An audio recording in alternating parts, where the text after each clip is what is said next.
Hello there.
Uh, yes. Hello and welcome, everyone. Welcome. Thank you for the hello there, Darkzane. And yeah, Pack Slayer. I really have been enjoying the music from. This is from Generation Zero, actually, super fun game. However, today, despite the music, we are casting Age of Empires 4. Age of Clef, Empires 4. yeah, man, we doubled up. Ooh. And Blair Community Ooh. Cup 2. Wait a minute, something's off here.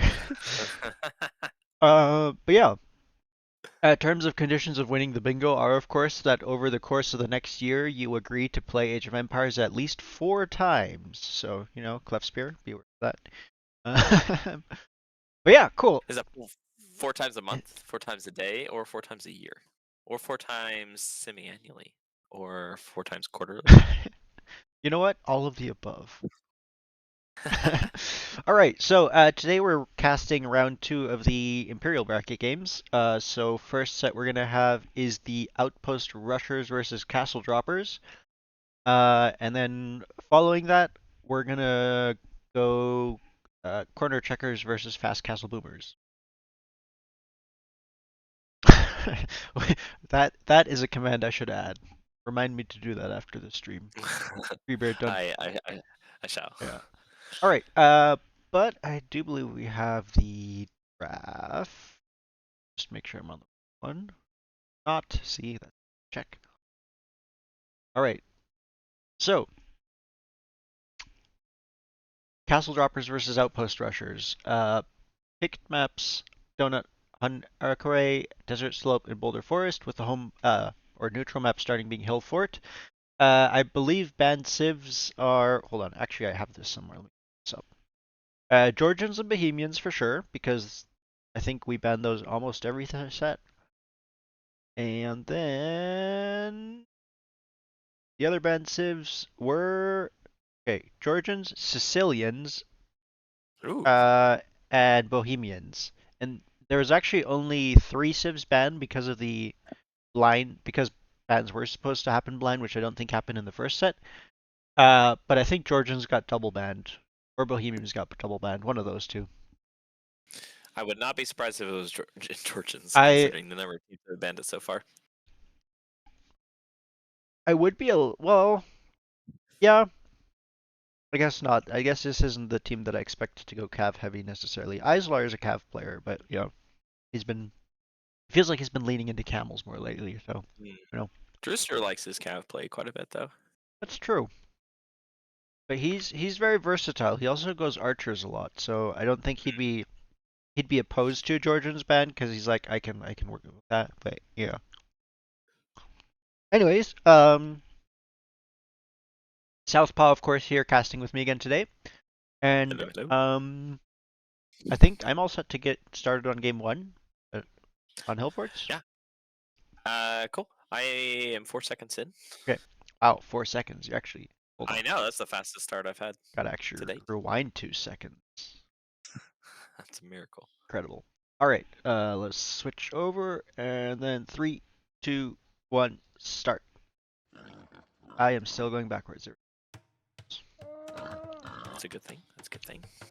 Alright, so in the south, we have Islar on flank as a Hindustanis. Once again, I'm struggling to remember, but I don't think we've had a single iteration of hill forts without Hindustanis so far. Yeah, I think it's been on every single map. I Mhm. mean, to be fair, it's a great civ, It right? is, it is. You have the cheaper vills, so your boom's going to be a little bit nicer, especially without having those berries. hmm Having a little less strain on your food economy early on is going to be quite helpful. hmm And then late game, some of the best camels in the game. Yeah, and I think I'm wondering if Team Castle Droppers actually went with the same civ drift as last time, because I remember Drewster was Franks, I believe, last time in hill forts as well. I'm pretty sure Islar had Hindustanis, and I know Diffensik had Berbers, though he's a flank instead of a pocket this time. I don't remember if Juby went as Khmer. I Um, honestly don't remember. I watched that game. yeah. Mm, I mean, so maybe a bit of adjustment on. I don't think it was Khmer, and I think Khmer might have been banned, so that might be part of it. But yeah, definitely similar. so Yeah, go for it. yeah, I think the Franks pick. I think Pexler's asking why Franks. Yeah. So there's no berries. However, the free farm upgrades are quite nice, especially since you have to drop farms relatively early. And so getting the extra food on your farms is very helpful. Mm. And they still have some of the strongest cav in the game too. So those berries really only affect your early economy, and then after that fact, the Franks are a good versatile civ. Yeah, once you move into like Castle Age, I know for that same reason, Pack Slayer, our team didn't go Franks on this map very specifically, but it is fair to say that berries only impact early game, and so that can be devastating if you have a really bad early game because of that. But if you can work around that, once you get to like Castle Age or later, the berry bonus falls away and you still have everything else that the Franks have, right? So I can see how it's definitely a viable choice. All right, so up in the north, we've got the Outpost Register civs. So Serwazo playing as the Romans again. I think this is the second time we've seen him play Romans. Yep. I think he played him on as Hanakare. Yep. Yeah. Versus my team, right? Yep. The corner checkers. Yeah, exactly. He's definitely a So, Romans enjoyer. so I'm suspecting we'll see kind of the same composition, the Legionnaires and Heavy Scorpions, potentially with some Siege Ram. Yeah, kind of we talked about before, really fantastic economy, 5% faster working villagers across the board, with no upgrades needed to get that bonus. So quite nice. Fletcher playing as the Khmer. So we have a Khmer mirror, in this yeah. matchup. Interesting. Same positions actually as well. Yeah, like that position's mirrored. As Interesting. Yeah, so cool thing about Khmer is you can age up without having to build the building requirements. So theoretically, if you have a strat prepared, you can get up to the next stages quite quickly for much lower food cost or wood cost, since you don't have to build those buildings. And then another cool thing about the Khmer is their farms, they don't require a drop-off point at like a mill or a town center. So the villager just stays on the farm and farms. which means you could turn all of this into a giant farming area without needing to like block it with mills or anything like that, or without the villagers having to make a long way back to the TC.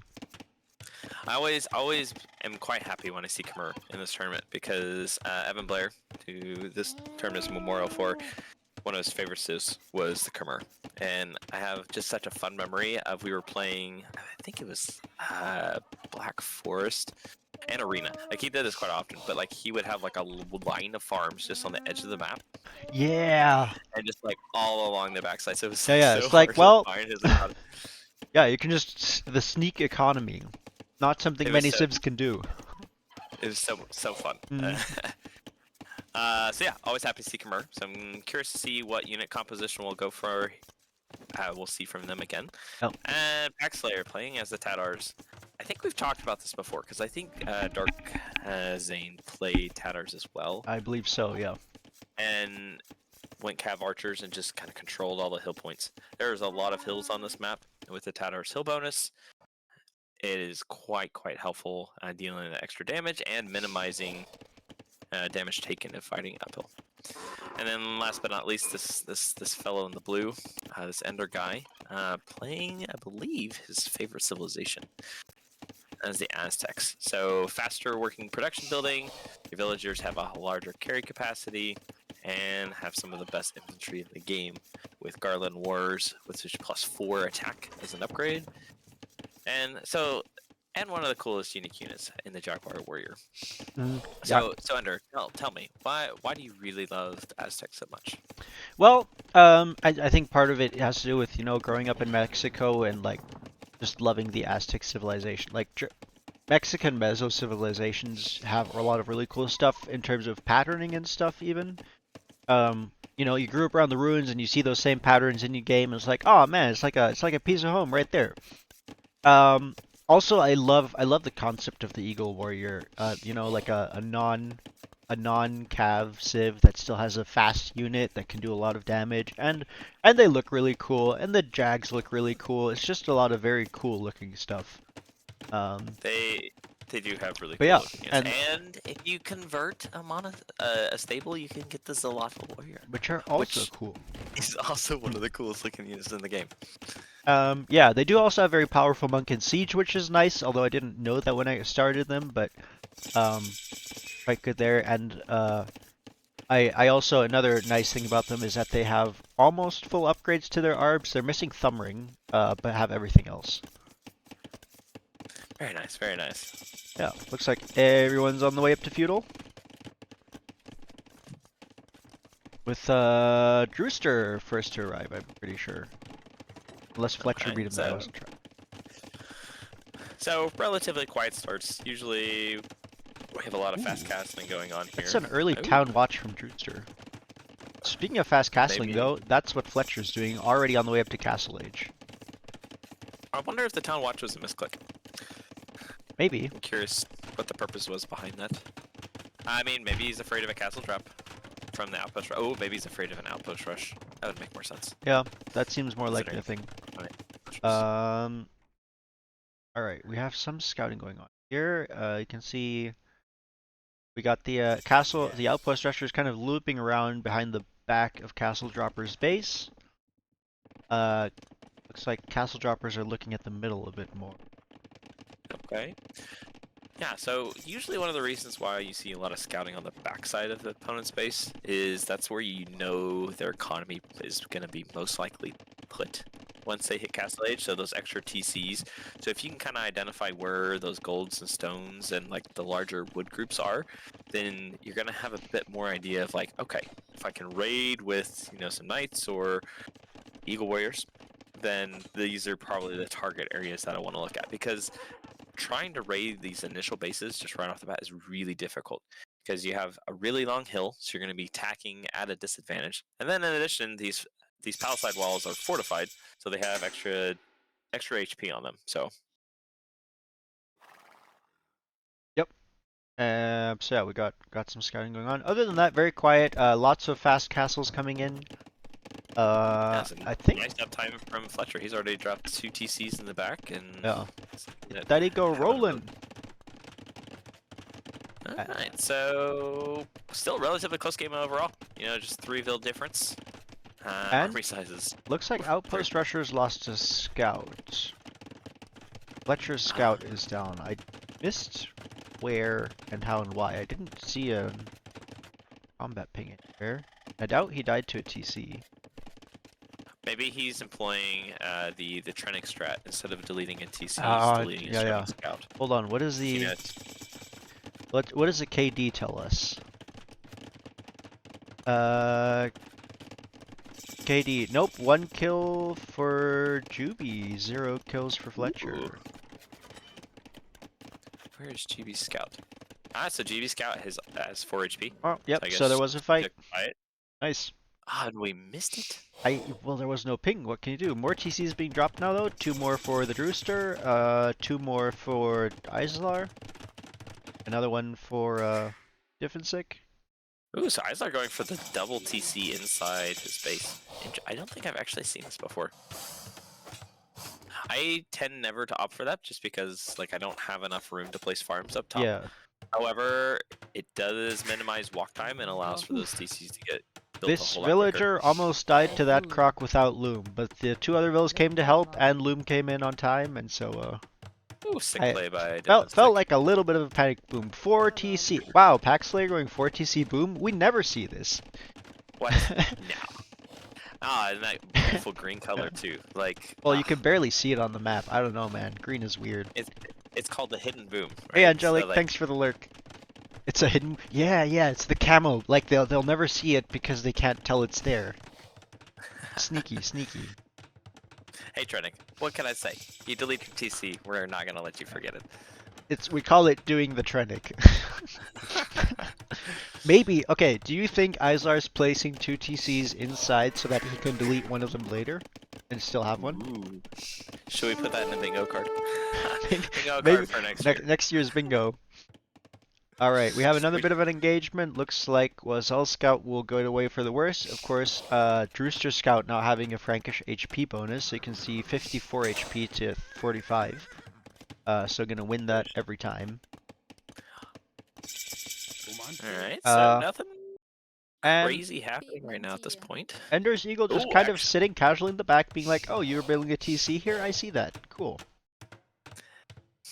using that eagle-eye vision to scope out the TCs. Wall's coming up here for Ender. To wall off the side. Ooh, I like the double lock bonus. Mm-hmm. So, I had this great idea for Hill Fort. Okay. And I really think Cluster will really like this idea. Is to go Vikings. Yeah, I think Clefspear will like that. and drop docks on your opponent's shallows and just go full longboat. I think it's viable, especially when you have a narrow strip of land like here like this. If you can stay on water, if you can like maintain enough control to not get pushed off, then that can do a lot of damage. Every time I go Vikings on this map with that like intent purpose to do it, I either get castle dropped or like double teamed, and I just get wrecked. So I haven't had the opportunity to fully play it out, but I think that would be a really fun strategy. I don't know if it's a winning strategy, but it would be a fun one. Yeah, fair enough. It's definitely worth doing fun. Forward Ooh, castle. Forward castle. Yeah. Okay, so Defensive coming forward, secure that very nice hill there. Oh, but is going to run into another alligator, and Servazo's Scout is going to... Ooh, and Servazo's Scout should win this. And he'll take the info, and what? Oh, he tried to get in the early hits, I think. No, don't attack! Oh, Wazell's Scout is going to go down! Juby Scout is kind of OP this game. 2 kills. I like the motivation to try and take out the castle foundation, but I'm not sure a Scout Sword is going to do it if you don't get it on that first hit.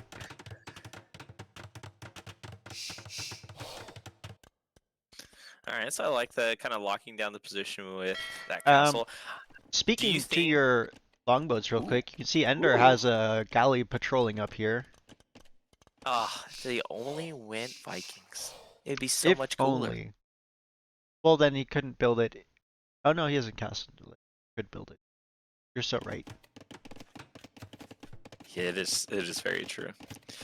But, you know, at least it's a boat. That is cool. I know there's a lot of people complaining about no water this year. Well, we have water and we have boats, so that is exciting.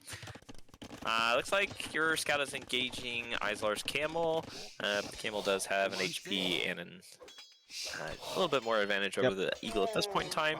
So the eagle's gonna go down. Ooh. We've got forward stables coming from Juby, right alongside Different Six Castle. So I think Serwazo's going to be under a little bit of pressure here before long. Potentially, yeah. You could a lot of TCs. Yeah, this is definitely an eco-heavy start for Outpost Rushers with 3 players on 4 TCs. Ooh. And sniped. Yeah, nice little monk snipe with the starting scout. And we have camel archers out from Diffensick already. Looks like they found a villager snipe on this archery range as well. Yeah, so I know game like round one, Different Sick was feeling pretty rusty because they hadn't been playing a while, but already we're starting to see a little bit more clean build from him. Mhm. And I like the early aggression and forcing Wazzle to have to build a tower. Yeah, although Wazell does escape with this villager that was building the houses, which is really impressive. I thought that villager was dead for sure. She keeps mining the gold, she still might be. But Archer Range completed, skirmishers, excellent response, and the tower is up, so I think Wazell will be fine for now. And Fletcher is on the way to Imperial already. Looks we got forward stables and siege coming up. And Drewster's not far from Imperial either. Just lacking a little bit on the food count, but just for a few more moments, I wouldn't be surprised if he clicks up as well. Oh yeah. And Drewster And- has the ability too. He's Yeah. at 100 and Packslayer should also go build. up. He has the res easily. Needs to click the button. It looks like he's got a bunch of vills queued still and is queuing up more. That's the thing I always have a hard time with when I'm booming is I'm having so much fun building vills and more farms that I forget to click up sometimes. 2 castles coming out on the hills. One from Fletcher, who opposed Different 6 castle, and a forward castle from Islar. So Castle Dropper's going for some early map control here, pushing forward on both flanks with the castles. Now this camel raid won't get in because there are in fact stone walls there. And a defensive castle here from Drewster as well. Alright, kind of help secure that flank where you're gonna find some of those extra resources. Missing buildings. Packslayer. Sad day. And some forward scout, or light cap, actually from Fletcher. So often just get some early units on the field. Yeah, try to maybe. get some more map control Yeah, and- counter pressure to this knight and camel archer pressure that's coming forward on Wazell's base. Doing a lot of damage, a lot of dead vills going to be there. This castle's going to be denied for the moment. Oh, and a nice combination between Juby and Defensic denying that Yeah. castle. Good quick walls from Wazell, walling himself off there though, getting those up just in time. Having And- that ranged with the Camel Archers is a really nice bonus. Yeah, But And Wazzle bringing some more vills forward. yeah, Trying which to force it up. Juby I has think there's a gonna be lot castle of going up dead of her vills. own, and I think, ooh, this is I think that's some dead villagers. 71%, but Oh, and dead. bringing the and boys, but the Knights are going to be through. Uh-oh. The Knights are in So on the need TC. the vills on it. The Knights do not have the second armor yet. Yeah, but the Knights are through. I am on the vills. Oh, that is some great pressure. But we do have some Hussar coming in from Fletcher to reinforce. And hitting and Different it's 6 gonna base. get, and trying to snipe. Oh, was Different trying to 6. snipe Juby's vills too on the castles. Oh man. It's a nasty raid on Different 6. I bet he didn't notice. Nope, he with is all the evacuating now, going but forward. that's a fair amount of dead vills over here. On the outside though, this castle is still denied. Knights are slowly going down. Now, Wazell doesn't even, well, he does have fletching on the TCs. But he lost 30 vills. He did. Attack. Is gonna get his secondary castle up behind. Ooh, So Diffensic trying to rush up another TC and castle because he doesn't have enough space in his back as well, but the Hussar is still raiding. Diffensic's gonna lose a lot of vills here as well. Yeah, and Drewster is getting his last armor upgrade and is starting to produce Cavalier side. We see him coming forward to help kind of support Diffensic, though Islar is over here with Camels, and Camels will deal very nicely with those Hussar. Double castles. Fletcher playing really well. He's also got trebs on Diffensic's forward castle, which does go down. Nice, yep. So it does kind of help take away that forward position. Yep, and if they can cut that off, if they can isolate this castle back here, they can potentially go as more villagers coming out from Wazell to try and complete this castle right under the noses of the knights, but the camel archers are here. But the camel archers are paying attention. 96, 97, 98, 99! Completes! Incredible! What a dive. But he's down to 69 vills. He's lost 37 bills to get that castle up. And Camel's coming in here now to push back the Hussar from Fletcher, but the Trebs are working away at all this forward production, which is nice. Yeah, but we got some nice eco production also on the other side. Sniping a couple of vills from Islar, slowing down his forward push there, and heavy cav archers from Packslayer on those hills. Yep, and looking to take control of the castle here, which will let him start trebbing away. Fletcher going just a full Hussar spam, so not really utilizing much gold, but just going for high army numbers. And pushing forward with castles, little by little. And forward siege as well. He's planning to push through hard here. Atlatl coming in for Ender. This is a unique tech for the Aztecs, which gives their skirmishers more range. +1 range and +1 attack, I believe. And Paladin on the way for Drewster, though. Paladin, heavy camel rider, so there's a big push going to come in here very shortly, as Imp is on the way for 3 players. Alright, so some of those last upgrades are going to be coming And in. Gulam, oh no, oh no. These cav archers are way too far forward. They're not under the castle, the camels dive on them. He pulls them back, which is nice, and he'll jump them in and heal them up, but still, I think this castle's under pressure now from Trebs from Islar. Well, you see this line of stables across the map from Fletcher slowly coming up. Alright, so army size is slowly advancing in favor of outpost rushers. But Bill count in favor of corner checkers, but this is a tight game, though. Now this forward position from Packslayer is going to go down. Yeah, that is a lot of camel. Yeah, and the advantage of the Cavalier is they can dive on the Treb in a way that the Cav Archers can. The Cav Archers have to retreat. Now there's some pikes here to help, but the castle's gone. Lots of raids from Fletcher though. You see lots of teal and lots of flashing lights. Although Different Sick does have some camel archers to protect himself at home. Ooh. And you do have a nice Elo raid in on Islar's base. So we're kind of starting to see a little bit of just a lack of walling, I think, from corner checkers. Like if they had been able to secure the seams in between their base and fully lock down that flank, I think they'd be in a much better position. And those eagles are getting a lot of kills. So I think what we're kind of seeing is one side's just pushing a little bit faster than the other, because like Different Sick and GB are getting heavily pressured by Fletcher. His just production is quite large. 28 eco kills on that 6 eagle raid. What a raid. And climbing. But yeah, the pressure from Fletcher is coming in. The Hussar are all over Different Sick space. And Juby has been really good about adding production right by her castle and is still slowly pushing. But like you said, it's a slow push. Wazel has a second castle behind. Yeah, but Wazel has like almost no army. Yeah. Like, he's got some pikemen, but that's about it. You can see Islar has finally garrisoned his vills as the Eagles pass the mark of 40 villagers sniped back here.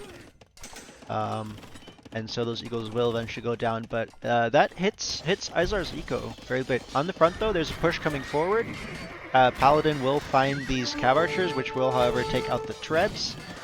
Looks like the docks went down. I can tell you that there were demos in these docks and that they got shots. I don't know if they ever got the value they wanted. There's so much going on this map, man. Forward pressure over here and forward pressure over here. I think I might have said corner checkers or something like that. But yeah, so I would have liked to see a little bit more support from the castle droppers to kind of help slow down Fletcher's push a little bit, because I think like Islar probably could have held his forward position by himself versus you and Packslayer. But they tried to push together, which I think there's just a little too much defense, and they kind of allowed the flank to die a little bit. But Drewster does come in with a bunch of Paladin and cleans up a lot of Fletcher's army. But at this point, the Vil difference is 100. Yeah. Like there's just been so many devastating raids. Yeah, now the push from Drewster is slowly coming forward here. We got Paladin versus light cav from Pack Slayer, which isn't ideal. And some pikes from Ender. Aztec as another demo hit comes out actually. Aztecs don't get Halb, however these pikes do have Garland Wars on them, so they'll still trade fairly decently against Paladin. However, we have raids coming into the back eco now here as well. And That's what, 12 attack plus. I'm trying to remember how much bonus damage spikes have versus cavalry. It's quite a bit. 4 plus 8 bonus damage versus cavalry is 22. And we're starting to see a little bit of the lack of Imperial Age from GB. Just the tech difference, because Sir Wazzle was able to get Trebs out and finally take down that forward castle. And is able to push off Juby's forward off of his economy, and is now, I wouldn't be surprised to see him back in the fight here soon. Yeah, however, the Paladin are still raiding in the back and being annoying, and Fletcher's push is slowed for the moment, although that's a lot of Scorpions that he's masked there. I don't know if Castle Droppers have the right unit composition to deal with that. Potentially, we have Paladin knocking at Ender's Gate though, and he will drop another castle to try and defend against that, but I think that might get denied. Although, not if the Paladin don't engage against the villagers. Which, they're thinking about it, and there it goes. There it goes, Light Cap coming in, but Camels at the same time pushing on the outside, going to engage against Jaguars. The Jags are out, but unfortunately there are hand cannons here from the Hindustanis, which will absolutely wreck the Jaguar warriors. And another castle denied at 75% for the moment. And although once the Jag gets in range, it will do it like 3 hits the cannons, so could be worse. And so on the opposite flank, Divisic walling up has been able to, like, despite as many raids as have been rolling through his base, has managed to kind of stabilize just a little bit. He is behind, but he's not dead. Yep, and the Paladin raid is coming through Pack Slayer's base now and moving on over to Fletcher, who's about to be hit. Although he manages to put down some buildings and trap those in, the Cav Archers will work away, so that's a nice little trap which will definitely slow this down. Heavy Camel in as well though. A lot of raiding going on inside the ecos of outpost rushers, and castle droppers have sort of stabilized for the moment. Although that's the siege. The siege is still coming, but the walls are up now from Diffensic.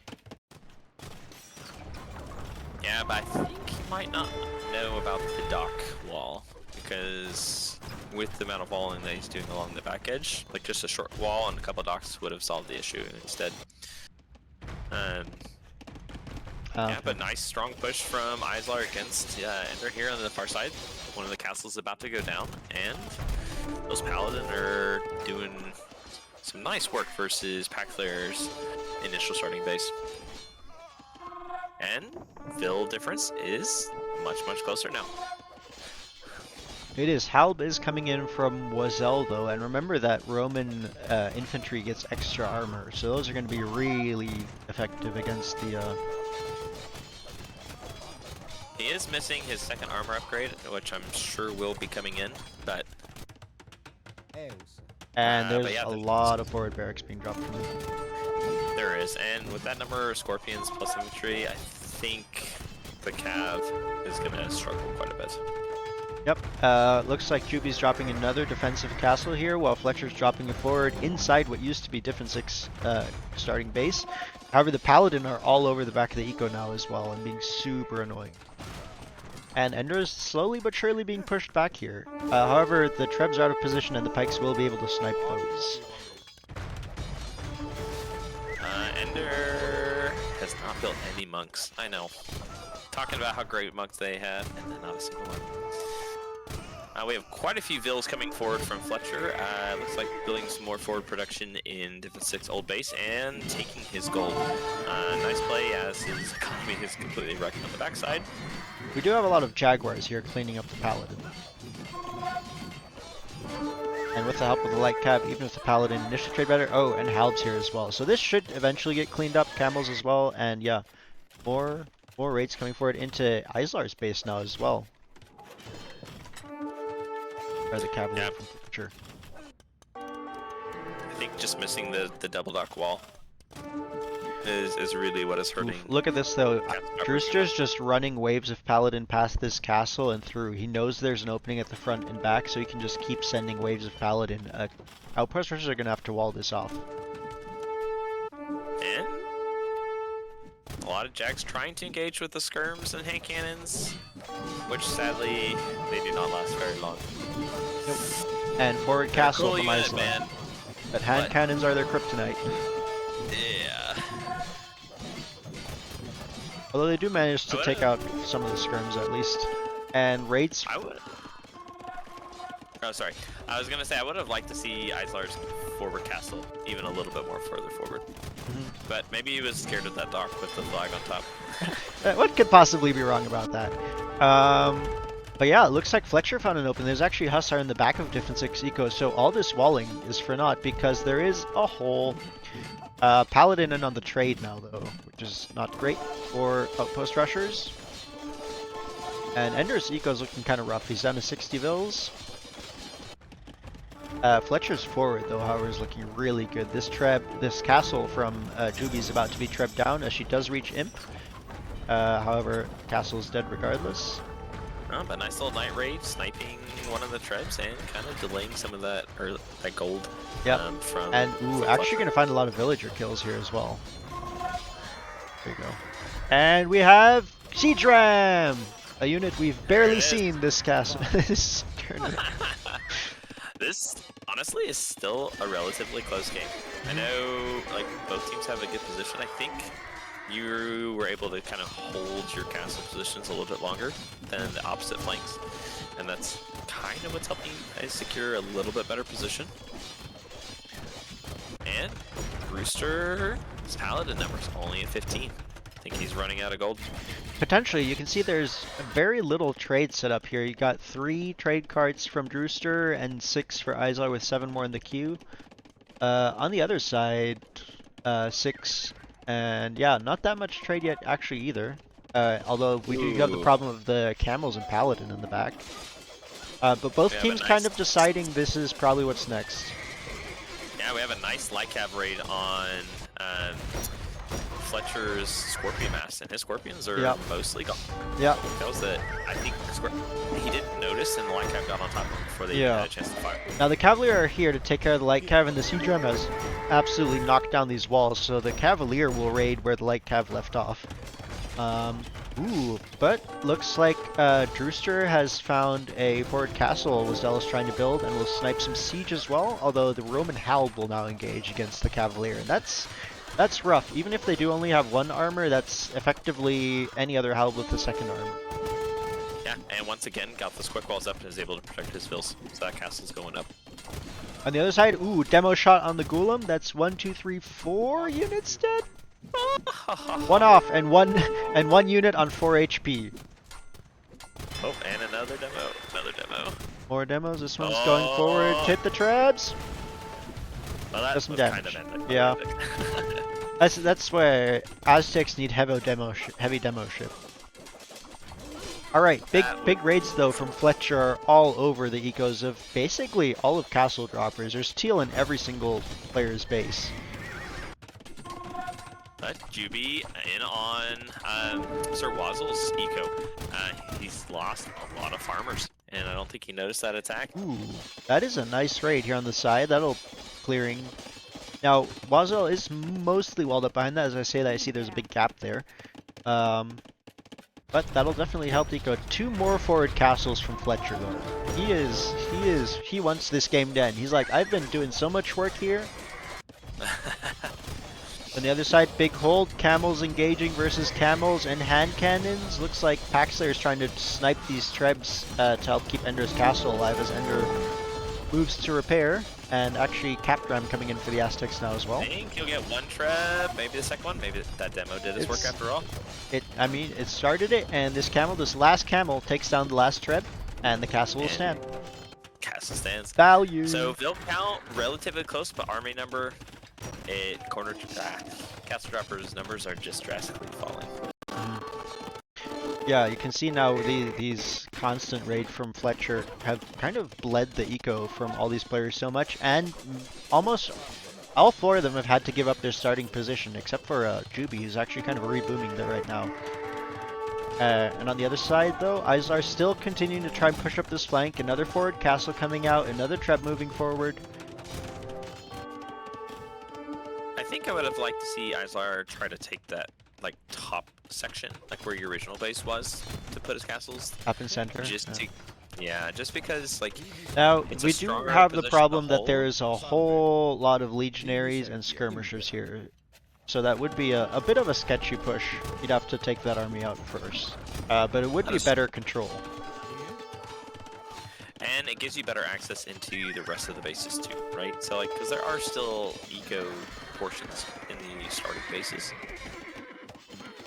Ooh, looks like some Cavalier from Juby have made it into the main base of Wazelle now, and actually took out the military that was there to take them out. Now, Wazelle is Those, building some halbs, will clear those, that up eventually, but those 4 Cavalier had 21 kills. yeesh, that is crazy.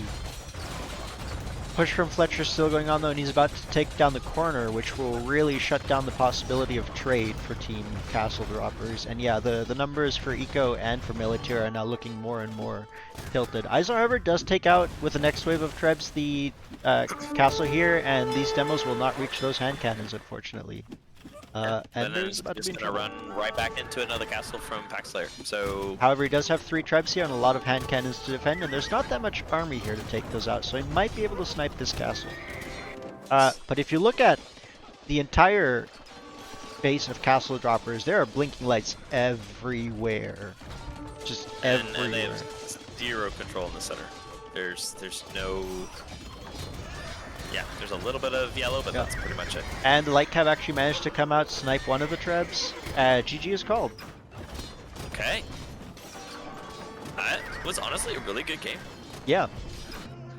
Yeah, I think... I'm curious if Castle Droppers have been able to wall on like Defense 6 side. If they would have been able to secure the game a little bit.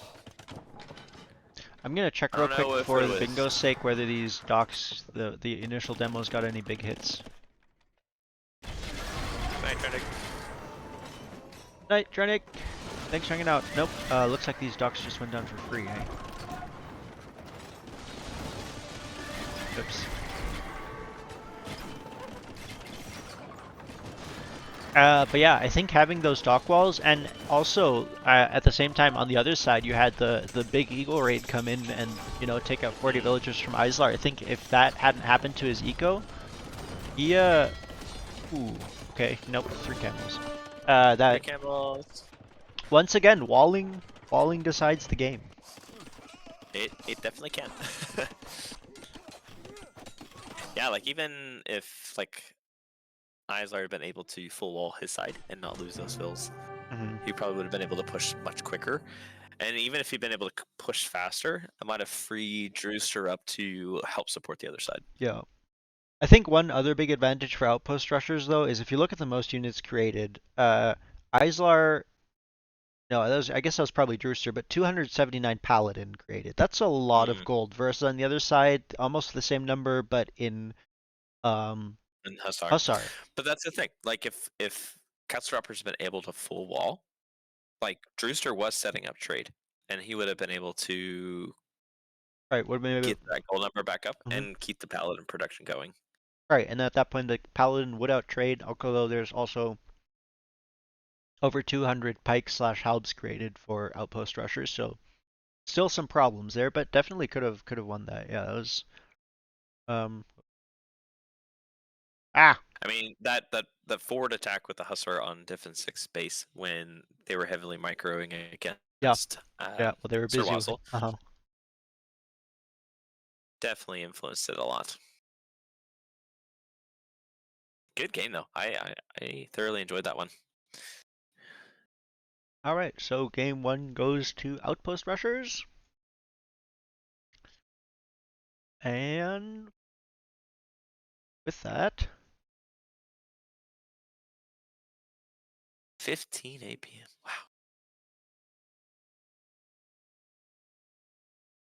Wow.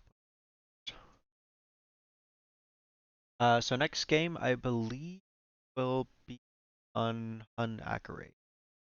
Now, Excellent. there is one short game here that we're gonna skip over. There was a restart because we accidentally, I don't know, remember if we switched up colors or team numbers, but we started a game with the each The team had one pockets, one right? pocket from the opposite team. Yeah. So Juby started as a pocket for Team Outpost Rushers, and Pack Slayer was on Castle Dropper's side, which is not the way it's supposed to be. So we all agreed that that was an admin read. All right. All right. I am 5 seconds into the correct one, I believe. Pack Slayer had the wrong. I think we also like switched in the lobby teams once or twice, like who was team one and team two, and that kind of contributed a bit. All right, what second are you on? I am on second 5. Okay. Okay. Then I two, then 3, 2, 1, go. All right, we have some chatting coming in as we discuss the issues that happened, but we have, uh, yeah, game number 2, Hun Akare. In the north, we have Isler as the Byzantines. We've seen them here before. They're a very nice defensive civilization with a cheaper trash and more HP. They are also a good naval civilization. They get Dromans, I believe. Um, They do. And and their they, fire ships have extra range, right? yeah, they have like the extra range. Yep. Um, Have we seen Byzantines on this map every time I so don't know far? if every time we've seen them. How we've seen them at least twice. We've seen them every time on Imperial bracket, I think. Okay. I don't Okay. remember if the Castle bracket games had them as well. I think one of them did. No. In pocket, we have the Cumans and Drewster. We've mentioned this before. Cumans have an incredibly strong feudal boom with the 2 TCs. So as long as Islar can keep that flank safe, Drewster should be able to get a really nice eco rolling here. And he's actually already pushing in deer as well to get that extra fast fooding. Uh, Below that, the Britons, Juby in pocket. Britons can also be incredibly strong when they get a good boom going with British longbows and Warwolf Trebs coming in. That's a push that's slow, but it's incredibly difficult to stop. And it also makes Britons difficult to push because they have that extra range on their units. And Diffensik in the south as the Magyars, so potentially looking for some early scout aggression where Magyars do get that attack bonus for free. And then potentially looking at cab archers or some form of cavalry approach. So just based on the civs, I'm thinking we're going to see a more defensive hold in the north from Islar and more aggression in the south from Diffensik. All right. And on the opposite side, we'll start back up in the north again. We've got Sir Wazzle playing as the Incas. Another Mesoamerican civ with Eagle Warriors. Instead of Jaguar Warriors, though, they have the Kamuk, which has +1 range and has a lot of attack bonus versus cavalry, which, based on the civs of the Castle Droppers, might be a great unit to see. Also, their military units cost less food, so they're able to get out high production much quicker. So yeah, curious to see what unit composition Sir Wazzle is going to go for. In his pocket is Fletcher playing Sir Dravidians, another great hybrid civ, getting extra 200 wood upon advancing to the next age. And might contest water a little bit, but also I suspect we'll see Elephant Archers again from him, kind of like he did with Bengalis versus corner checkers in round 1. And then playing in the deep pocket is Pack Slayer as the Persians. And we all know how round 1 went with Pack Slayers with the Persians. We've seen So what my Savar can guess do on is this we're map. going to see the exact same thing. 3 TC, maybe 4 TC boom into Imperial Age Savar. And we'll kind of go from there. Which that leads Ender up to defend the south flank. Playing as the Grey is the Saracens. Really versatile civ, have a really wide tech tree.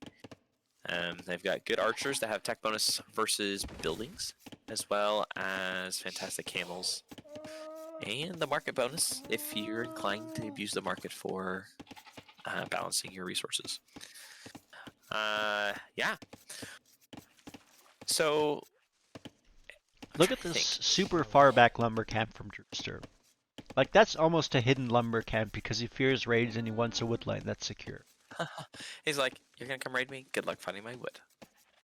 This is an interesting map because everybody feels really close if you like go in like close to the center wood line, but if you go on like the outside of the map, it feels like it takes a really long time to like access everything. Mm-hmm. Yeah, definitely. Yeah, it's part of what makes this map so fun to play, right? Is that you have some of those technical stuff as we have docks coming down in the north, from Wazelle and Islar, and a bit of a looks like Brewster and Islar are potentially thinking about finding some damage in the north there with their scouts. They're kind of looking around.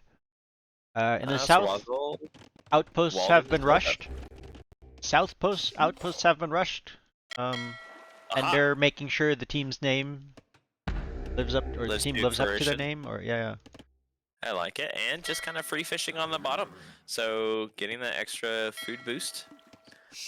Curious to see if Different Six Scout will find that Looks like he's to raid your going vills. forward. So I haven't had any comments on this, but if you zoom out on the map a little bit and look at all the trees and the differences of all the trees, funny story behind this. I have a mod where all trees are pine trees Uh-huh. and they're all identical, and so I have no idea what trees I was Oh. selecting when I was making this map. Well, we And so definitely that's have more of why a like winter side over here for the outpost rushers, whereas the castle droppers have some lush green spring forest, although that all is surrounded by some pine trees. And then in the north on the borders we have the summer green with a little bit of autumn shading sprinkled in there, and south again more. This is the climate on this map has to be incredibly interesting. it just reflects the weather in Texas, my friend. Oh. You know, it snows 1 minute and then it's hot 1 minute, and then you Oh. get all 4 seasons in a day. All right, we have a feudal second TC from Drewster, and he's really committing to this back base. Which, fair enough, he's got some golds here, he's got access to the outside wood line, and that's gonna be a lot safer from raids, so I don't hate that approach, as here we have walls up from Diffensick and scouts coming forward. Ooh, I do like that. And I think Ender might So- lose a Vil. Yeah, so Anne denies the barracks for just a few minutes. Oh no, you have too many vills on it. Yeah. too many vills on it. But I do like the forward scouts. It does give you a little bit more map presence and allows you to more safely wall behind. But I feel like even if you lose a vill or two, you're still gonna have the eco advantage because of all the fish. I mean, you've got what, 5 fishing ships at this point? Yeah, And and the that is Vils will completely engage the uncontested. scouts and take most of them out. But yeah, so one Vil goes down, the scout goes down for Ender, and the outpost is now under attack. In return, he gets 2 scouts. But yeah. In the north, it looks like we've got a little bit of conflict going on. Ooh, we got some forward vills from Sir Wazzle, which were found by Drewster and Islar. It looks like they're about to get a vill pick on Islar, but Yeah, Wazzle and the did scout lose goes down. 2 vills, though. But still does Right. drop the barracks. Yeah, Nice little and quick looks like balls he'll from very nice. Wazzle. And Islar did find Wazzle's fish. Yeah, So he's got a Paxlar's Starship scout and a galley. also finding a Vil snipe on the berries from Diffensick and pulling some more Vils. Will disengage. That's a nice little find. We'll also find his wood line. Don't know whether he's going to engage there or not. But the fish are being cleared up here from Wazelle by Islar. And he did. Oh, he didn't get the Vil snipe with the galley. Looks like a wall is going to be denied. Ender tries to quick wall, but it doesn't work, and that's another dead Vil. But Spear's still on the way, but- relatively okay. Economically wise, I mean, those fish are kind of saving you right now. Yeah, You're, for sure. you're down by 3 Vils, but having 5 fishing ships help quite a bit. Yep. And Paxlayer's scout still just chilling right over in Diffensick's base, and Diffensick doesn't have Loom yet, so he probably could have gotten a Vil snipe if he had noticed. Scouts on Ender, though, will find another villager snipe, and Yeah, so Defensic with the Magyar Scouts doing a lot of damage. I do love to see some good scout rating. Yep. Spears are here now, though. I don't love to see scouts being killed by spears. And just about all of them will go down.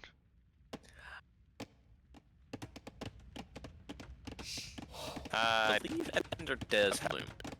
Yes, and When you walls are have coming 3 up or now. 4 scouts, they'll still go down relatively quickly, even with Loom. Yeah, and remember that Magyars have the attack upgrade for free. But the 4TC boom is coming in for Pack Slayer. And we've got 4 tower from Sir Wazzle. So opting for the cheaper towers, because it's one other thing about the Incas is their buildings that cost stone are reduced in price. Yeah, and he's got a little forward here, got the barracks up, and so Islar's fishing, if he tries to go for that, is going to be pretty limited. You can see he's got a bit down here, only one fishing ship out at the moment, but other than denying Wazel's fishing, he's not getting huge amounts of value out of this at the moment. And we've got the double tower on Islar's front gold. Yeah.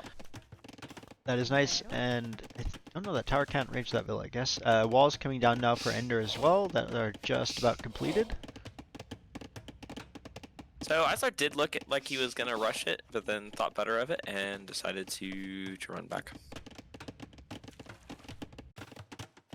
Yeah, and it looks like he's going for a defensive tower of his own there. Which should be able to complete, I think, because Wazel does not have fletching on his tower. Yeah, so the villas will be able to complete.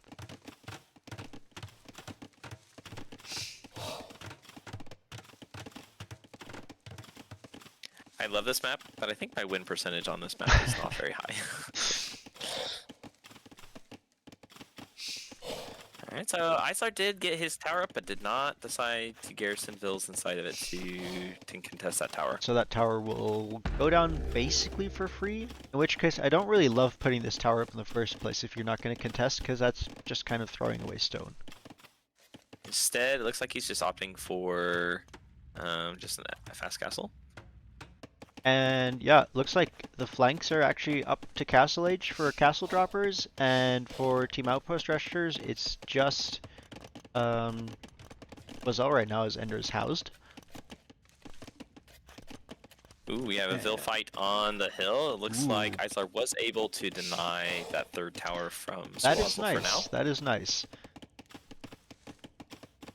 So Wazel will go for another tower, but that's not on the hill. However, that will start cutting off the wood line, and with that tower up, he can take control of this hill. And On the bright side, there are plenty of wood for Islar to take, if he so desires. yep, I think it's more about Islar is going to have to make sure to plug this gap here, or he's in for a lot of trouble. He is going ahead and going to put down some houses behind these palisades walls, which is great. But the front side of his eco here is under pressure. Yeah, there's a house to plug that hole. But Drewster is on 58 fills and on the way to Castle Age. He's had a nice, beautiful Kuman build. And you know, Paxlayer and Fletcher just now are catching him on the Vil count, but he's had quite a lead for a good chunk of the game. So wouldn't be surprised if we start seeing either some Step Lancers or Knights coming out to clear up this forward from Sir Wazzle. Yeah. However, another tower from Sir Wazzle. And another gold again. I really think that Islar needs to make sure he denies this as quickly as possible. Well, he doesn't have any military, right? He's got one spearman that's not going to be able to do anything against these multiple eagles. Just Eagle Scouts at the moment, so in theory the villagers could engage, but that would be fairly costly. So I think this tower is going to go up. We do have a siege workshop coming down for Drewster though, so potentially going to just mangonel down these towers.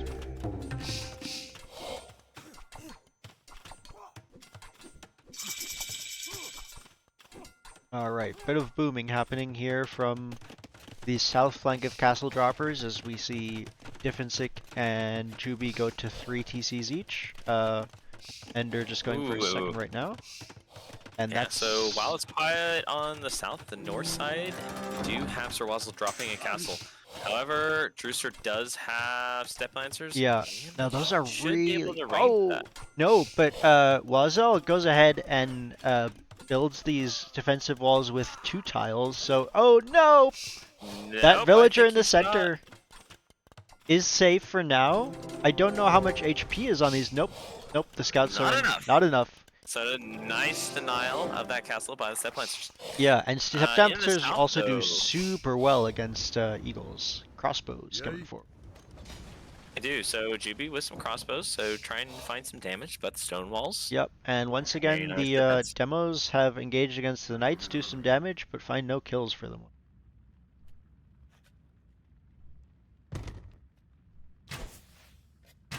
Ooh, so Drewster did go for a couple rams and some more rams. Let's add that to the ram count. So it looks like Drewster might just ignore the towers and let the rams take care of him. And I'd like to see him snipe that barracks before. Yes. So if he just ran forward with all the Step Lancers, he would be able to find very exposed eco from Yeah. Sir Wazzle. Lazelle's not walled at all.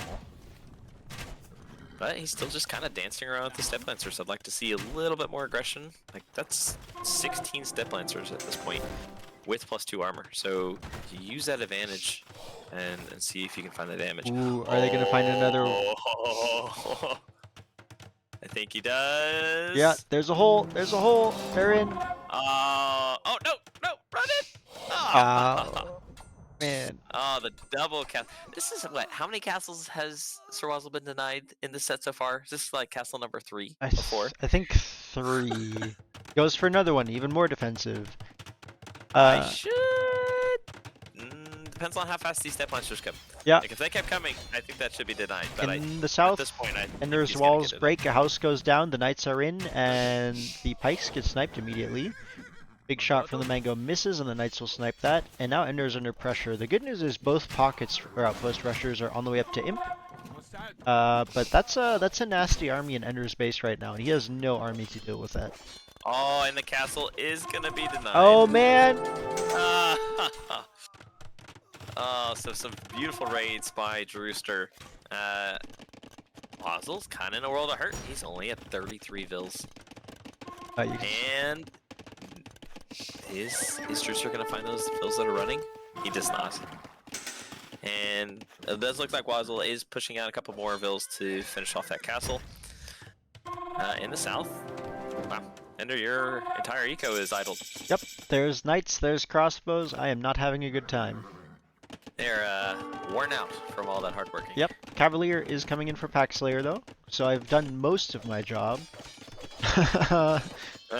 Most of your job. Yeah, this house, Pack Slayer warned me that was going to go down. I did drop a siege workshop, but the mangonel came out too late to take out the crossbows, and so because I didn't have stone walls ready behind that, I did And that opening did come in. Juby dividing up her crossbow mass into 2 separate groups, so able to do a little bit more raiding.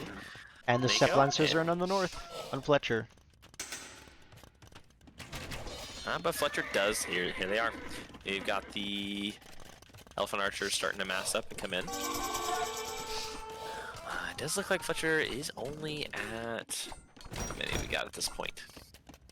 2 Elephant Archers. So, not going to find much. And, oh, Ender's Woodline is discovered by Diff and Stick. So those knights are going to get some nice juicy Vil kills. But we do have Pack Slayer coming in with Cavalier at this point. And no plus for armor yet, but I think he has enough numbers that he'll be able to do some good damage on. He does, and Savar's on his way. However, the Step Lancers are down here now as well, and those should be able just, but with the sheer numbers advantage now, this is a fight that should go the way of Castle Droppers. However, the next wave of Cavalier is also on the way. So eventually, if production can keep up, and as the armor is on its way for Pack Slayer, he should be able to clear this up. Yeah, nice re-wall, Ender, down in the south, so just deleting that house and putting up those stone walls, so locking down any forward aggression that the southernmost players were going to have. And fight happening in the north. We do have Elephant Archers along with Kameyuk and Pikes here, and that will push back the Step Lancers, and you can see the Rams are running for their lives as well. Transport ship does go down. I don't think Islar has transported. It stays alive. It stays alive. Ooh. 2 HP. However, the pressure So, is on. In the north yeah, and in the south, Select it's a standoff. doesn't have much army at this point. It looks like he was trying to go for water. I love the idea of playing water, but I think it takes too long to mass up water units to be able to control the whole shallows. Like if you have high HP units like the elephants or just mobile units in some cav, they can just run right past. Yeah, however, not I taking any do damage. like the demos. Now, the Elephant Archers will snipe those as Izar isn't paying attention, but if he queues those up in his docks, that's going to be a real dissuasion, even for Elephant Archers, to cross those shallows. We got Imperial Age coming from Defense 6, so he's at 83 Vils, got 4 TC, just came up, and it's got a nice strong boom coming in on the side. However, at the same time, Paxlayer is up to 32 Savar with full upgrades. So the wave of doom approacheth. Castle Droppers are kind of on a timer here at the moment. Yeah, Brewster has a good army size, but he is kind of at the tech disadvantage now. He is fighting Halbs with Castle Age Step Lancers. Now, the extra range is extremely helpful. Sure, for sure. However, I don't know if it's enough to hold that spot. Islar is just clicked up to Imperial Age, though, and it's got, what, 3 archery ranges down, so I wouldn't be surprised to see some either skirmishers or archers to help support those Step Lancers. Yeah, and that's the advantage for Castle Droppers now, is that all players, or almost all players, are in Imp or on the way up, except for Drewster. On the other side, Outpost Rushers, the pockets are both in Imp, but the flanks are both still in Castle Age. And here come the Savar in the south. We've got 42 of them coming in, and I don't know if Juby's castle is going to be up in time. And even if it is, it's 42 Savar. And they may just avoid the castles and just run right through those palisades. Elite Elephant Archer also on the way. Castle is denied at 81%. Very nice. I do like the reinforcement of the walls by Defense 6. Immediately sends Phils to get the stone walls up. So nice play by him. Yeah, so you're kind of seeing just a bonus attack versus those archers. So Savar are quite strong versus archers. And those are just crossbows. Those aren't even Arbs. Now, Murder Holes is coming in from Juby, which is going to make the Savar's job a bit more difficult. Bodkin is also in. However, these Savar do have full armor, so they should be fine. And while there are stone walls to reinforce these palisades, there's still the stable and the barracks, which the Savar can take out pretty quickly. On the other side now, we do have demos being queued up inside the docks, and you can see Fletcher is nervous about this. The elephants are not crossing those shallows until those docks are gone. And we're up to what, 3-4 demos now? Yep. Tries to get it. Ooh, and we got one demo shot. Oh yeah, couple halves down. Yep, right there. And one halb on 1 HP. And just like you predicted, the Savar targeting the stable. And I don't know if the Vils are going to get those stone walls up in time. I don't know, the barracks in the north is also being targeted. There's still a hole there though. He just put... That's the thing, if you just drag across a line, across a big building like that, you have to drag again in the back, or you get like 2 single frames with a big hole in the middle. And yeah. Savar in. Yep, and it's 66 Savar at the moment. And a little bit of a push in the north. Juicer trying to find some damage with the Step Lancers, but it does look like Wazzle's full wall. Yep, and just about. There's one hole here, but yeah, he deletes the mill and fills out with stone wall. Yeah, and not looking pretty in the south though. That is a lot of Savar. Whole lot, and another 30 Q. That's like 67 Savar is a lot. Another 30 Q in Q is a lot more.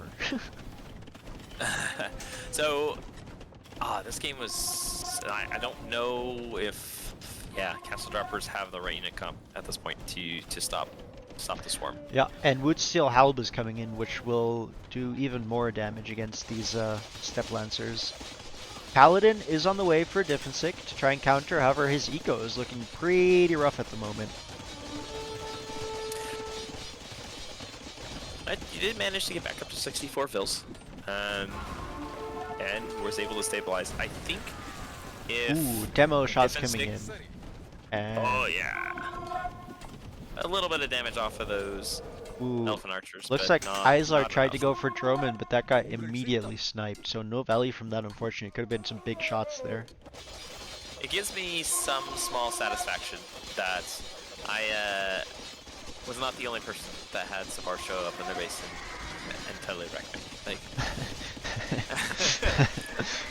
it was a very well prepared strat. So kudos to you, Pack Slayer, for practicing that and keeping it well hidden. You know, I wonder.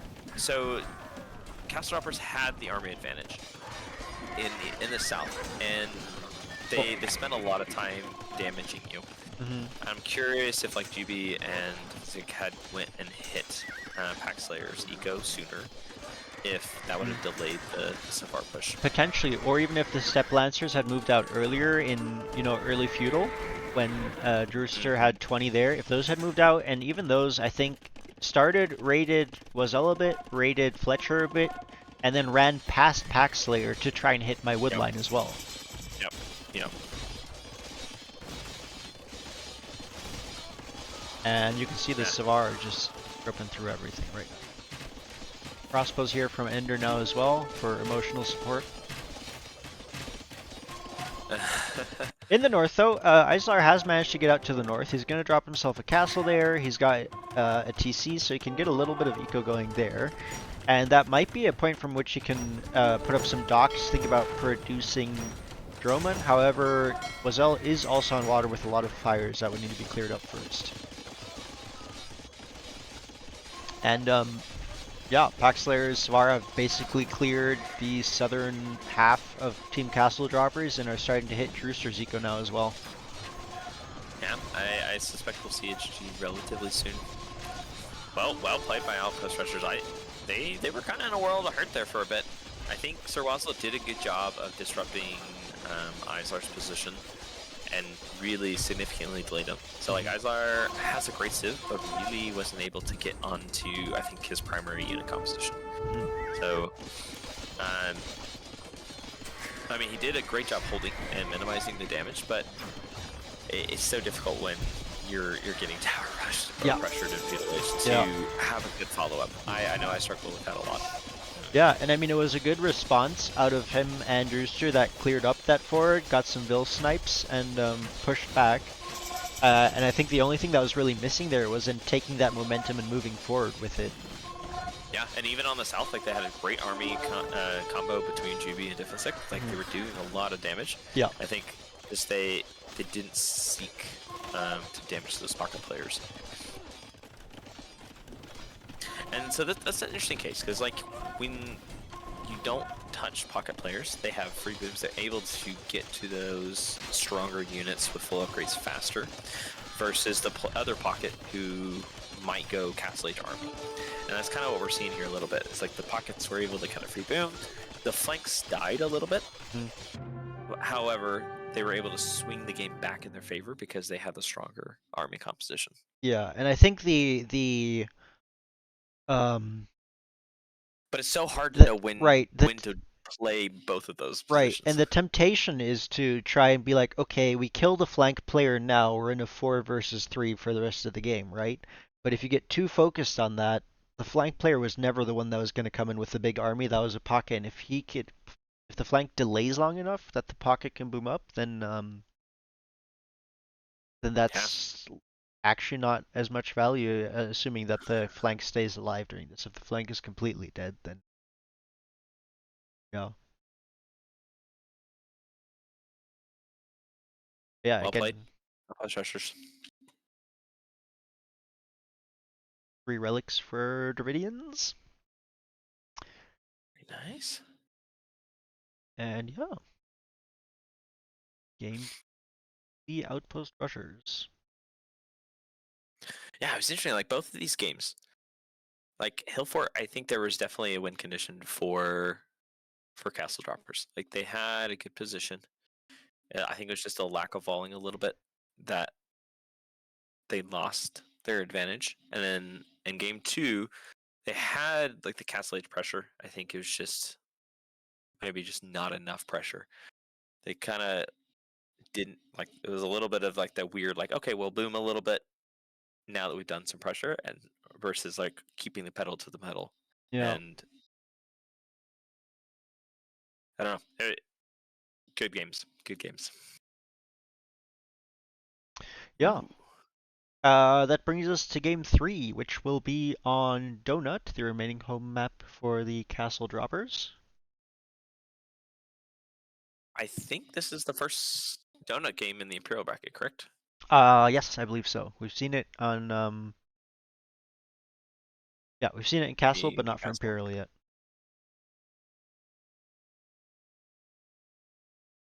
All right, to roll. All right, I'm on second 7 this time. A little slower on my Yep. my pause. All right. Well, Okay. all right. 3, 2, 1, go. Alrighty, so Donut, as mentioned before, the unwallable terrain in these gaps means that this is, in effect, kind of an open map, despite what it may look like. We do have tree lines kind of separating the players from each other, and 2 relics in each player's base. So a lot of potential to be had there. Relic gold. Yeah, it kind of makes up for the lack of extra gold piles. So you have your 2 in your starting base, and that is it. There's no third or fourth secondary golds. So the relics are going to be your main supplemental income if the game goes late. Yep, that does mean that if the game does go late, there's more likely to be trash, unless a big trash war, unless trade is set up well, because 2 relics only do give you so much gold. But yeah, I guess we'll see. Castle Droppers. Drewster in the North Pocket playing as a Spanish. Very possibly going for a fast castle, maybe trying with a forward castle drop. Conks are a very powerful unit, very mobile, can do a lot of damage. And then also have great cavalry and uh, so I feel like I'm missing something. They have missionaries, which are monks on a donkey that cannot pick up relics but are more mobile, which is really nice for healing up your units. In the pocket, we have Juby as a Vietnamese civ that has a really nice eco bonus in that their upgrades don't cost any wood, and also has the advantage with buying paper money. One is one of the unique techs. Chopping wood generates a trickle of gold income, so able to supplement their long game if need. The tree lines between players may feature gaps. Yes, this is true, and this depends on how thick the tree lines are. As you can see here, this is about like 10 trees. Over here between these 2 players, it's like 2 to 3 trees, and because there are gaps between these clumps, there can be holes. Um,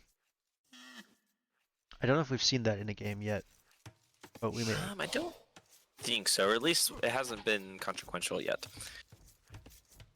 All right. As the southern pocket, we have Diffensik switching from flank to pocket this time, and actually opting to go for Koreans. Now, I'm a little surprised that Koreans aren't on flank because of their potential for tower rush, but maybe looking to boom up and then go war wagons, which can be quite difficult to counter.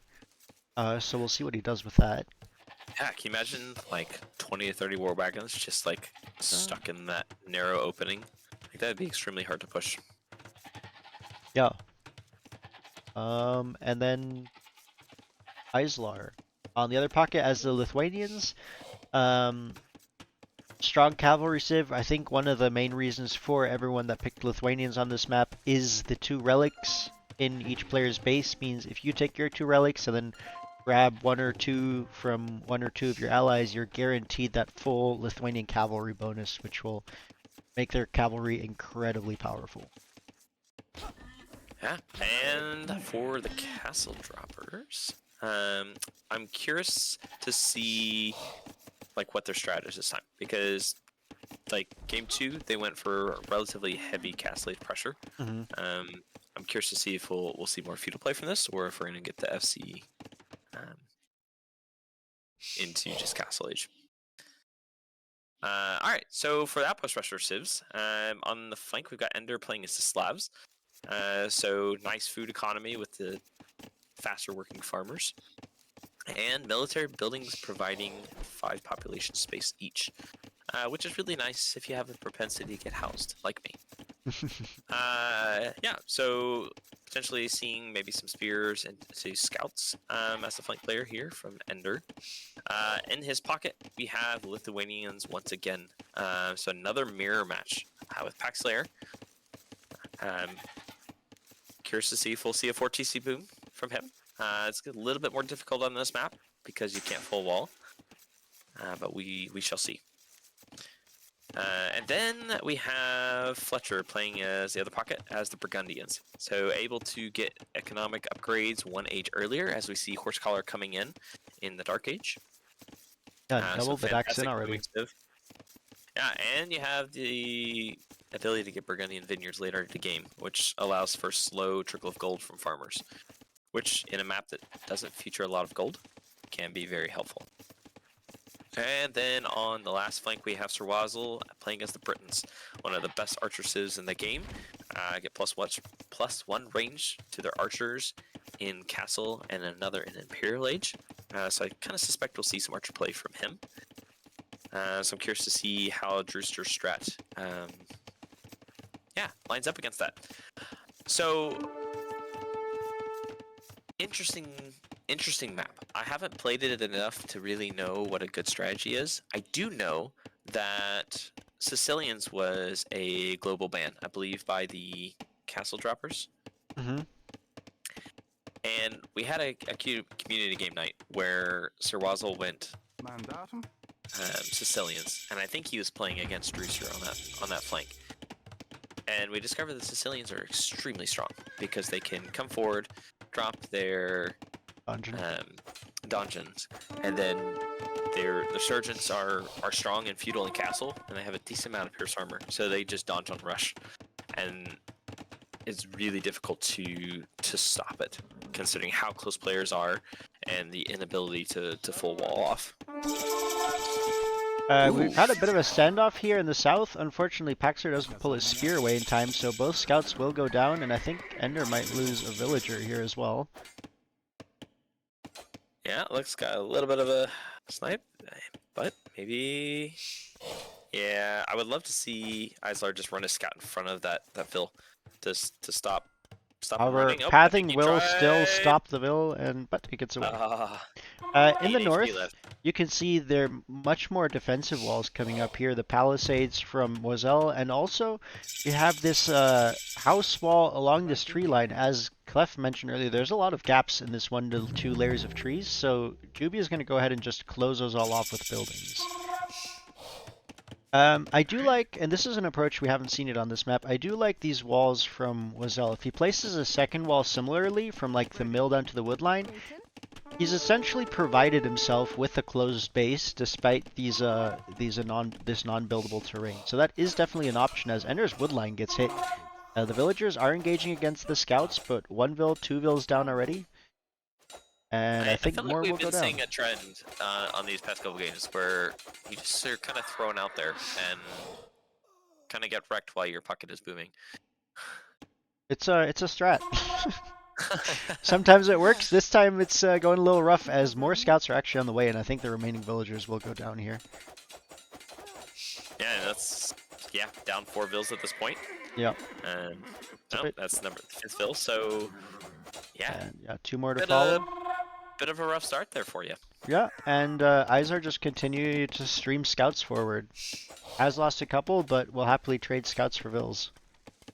So what I would love to see from Islar is to run those scouts into Paxlayer's base. You know you've done a lot of damage to Ender, so just continue on to the pocket. You have the military advantage, and see if you can deal damage to the pocket and allow for your own pocket to have a better boom because of it.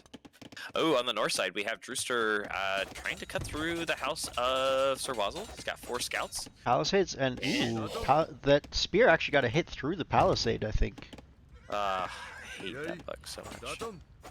More spears on the way now, so if Drewster insists, he will get in, but be met in almost even number by spears, so I think he decides against that. Kind of debates them away and runs through. I like it. Yep. And Juby does have 4 production buildings too, and is producing archer. So see kind of the double Mhm. Army composition. And in the south, In the north. Izar's scouts have found more value against Ender's gold, and then are actually preparing. You can see Different 6 scout is forward. They're getting ready to move forward. Defensive walls are coming up from Packslayer, but again, he can't close that off either. Ooh, and Juby has an archer and a spear on Wazzle's wood line, and I don't think it was noticed for a bit there. So maybe not getting a field kill, but at the same time, just causing a lot of just disruption. Yeah, and there's Uh, scouts here as well from um, Drewster, which will hit that wood line now. That should be some dead vills. Some nice early feudal aggression from Castle Droppers. I like what I'm seeing. Though, Sir Wazzle coming forward with 7 archers and 2 skirmishers, and I don't think GB noticed, so he's just going to lose a couple archers. In the south, though, Uh, Islar's scouts denying a TC from Packslayer and finding like another 5 villager kills, I think, in the process. Okay. However, Ender now started to station spears in the gaps of Packslayer's wall to try and keep him safe, and starting to produce some spears to start dealing with all these scouts. Packslayer will be able to finish his TC ultimately, but did take a bit of a hit there. And so it does look like Sir Wazzle is stabilizing a little bit in the north. Kind of forced Drewster and Juby back out of his base, and it does look like we have some Burgundian Cavalier coming forward from Fletcher. So cool thing about the Burgundians is they can research the Cavalier upgrade 1 age earlier. However, they don't have access to bloodlines, so they do lose that advantage. I think they're relatively comparable to Knights with bloodlines. Okay. But it's nothing like seeing a Cavalier in Castle Age when you have only feudal. Oh yeah, Packslayer, I agreed to that strat. I know that feudal is my strongest, and after that I fall off. So if I just mess around in feudal and waste everyone's time, and somebody else can come in and take over Imperial Age, that's a win for me. Yeah, but Islar getting a couple more Vil picks on Packslayer. Yep. And Packslayer's been on 3-4 TCs, but his Vil numbers aren't that much higher. Yeah, eco advantage is actually in favor of Castle Droppers by about 30 villagers at the moment, which is not nothing.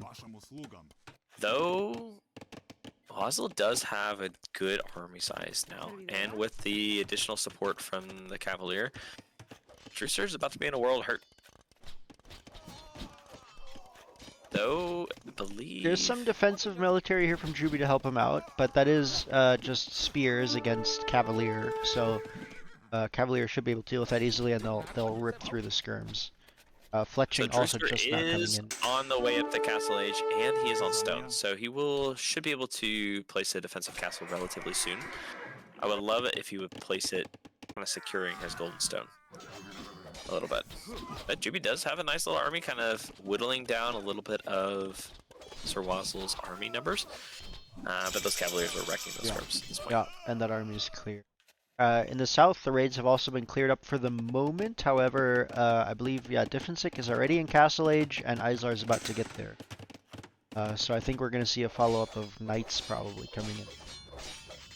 But in the north, there's pressure now from Fletcher and Wazzle on Drewster. Alright, so Wazzle still has 5 archers, 4 skirms. But Drewster is almost to the resource amount that he needs for Castle. And it looks like Wazzle is actually moving his army forward to potentially hit Juby, or maybe scouting for wood lines. Hard to tell. But you can see buildings coming up from Juby to wall herself off. However, she's chopped through. So while the buildings in the north are all there, there's actually another hole down on her wood line that the... And there's no production buildings back in our base. No, those are all forward. Unfortunate, so there's not going to be the ability to reinforce. So I would love to see Drewster just get a couple of his scouts and knights and just go back to help clear that mass up. But I don't know if they noticed it. Where are they gone? I think Juby must be aware with these knights coming out. Right? Because those are walls to protect yourself. Right. But Wazzle content to just loop around and see where he can find something. Alright, so Vil difference still in favor of Castle Droppers, but the lead has slowly decreased. but Islar is doing some nice damage on Ender again. So your Vil numbers were climbing.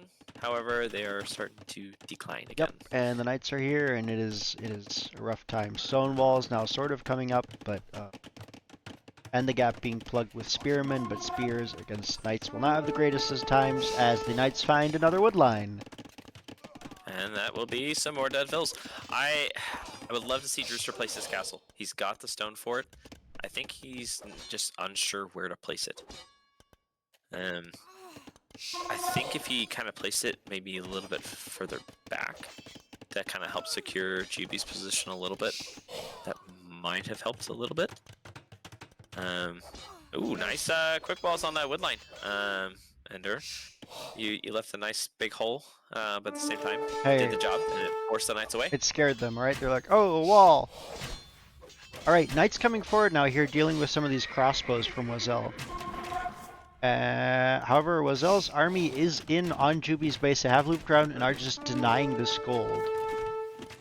So Juby's completely off of gold for them. Yeah, so Drewster was able to get the 4 castle position down, but is not able to secure his stable position. I think that stable's going to go down. Yep. But Drewster does have a couple monks, so it does scare Fletcher's army away now, but GB is kind of in a world of hurt right now with Sir Wazel's little sneak attack. Love to see, yeah, those 4 scouts just to come back to help reinforce from Drewster's base. We've got some Knights coming forward towards Paxlayer's base, just run right past the Spearmen. And we got a monk. sniper mine. Spears will find engagement, but Knights will clean those. Oh, that spear manages to snipe one at least. And you are on the way to Castle Age. So after sustaining all that damage, you are on your way back up. I think I'm a bit behind you though. What second are you at? I'm at 2734 now. Okay. I'm at 34 now, but that's good. So GB was able to drop a couple castle or towers to deal with that pressure in her base, and Isar does have some Knights in on Paxlayer's eco. And how many relics does Isar have? He's got 1. Axler has so 2. Islar has 1. And the war wagons from Diffisek moving in on Ender's base, and those are some scary looking beast there. Yeah, and they will deny a second barracks for the time being. However, the Cavalier in the north have broken through with crossbows to follow up. So again, Drewster's kind of in a difficult position here as the castle won't protect him here, and he's forced to pull most of his eco off. I think he's off of wood completely. Does have some conks and knights of his own to respond though.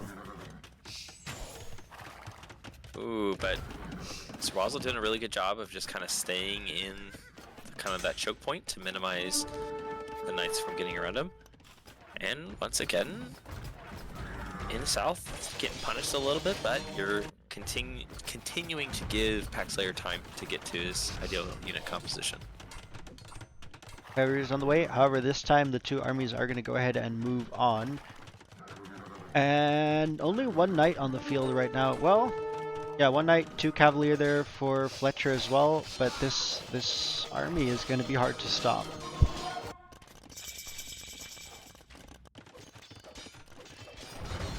That is a very large army. No Paladin has been clicked for Paxlayer, though he only has 3 Cavalier on the field. Right, and so right now I think what he needs is numbers more than upgrades to deal with this army. Because Cavalier will already be able to deal with the Knights, but only if he has more than 3.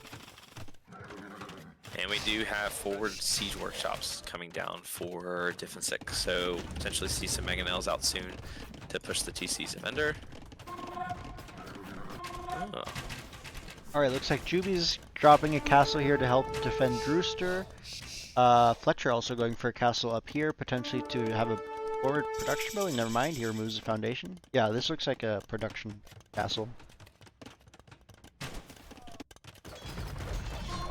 Right. And he's in. And Fletcher having to come back to help Paxlayer with this army in the back of his base. And the Cavalier will engage for Paxlayer and will do some damage. I think it would have been potentially even better to wait for Fletcher's Cavalier to come in to engage with both armies at the same time. This way, the armies will get pushed back, but just to conserve army numbers. However, the armies will be pushed out of Paxlayer's base for the moment, which is already very helpful.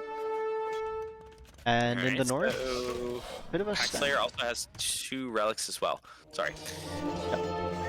Yeah, a lot of castles coming up. So Drusa's base looking a little bit more defended now than it was a few minutes ago. A little bit. Couple of armies, couple of conks, couple of skirms. Paladin is in now for Paxlayer, however. And so they will be able to deal just nicely with those war wagons. Yep. Forward TC from Diffensik though, and I believe Islar has actually taken one of Ender's relics here. Maybe? No, it's not there where I thought it would be.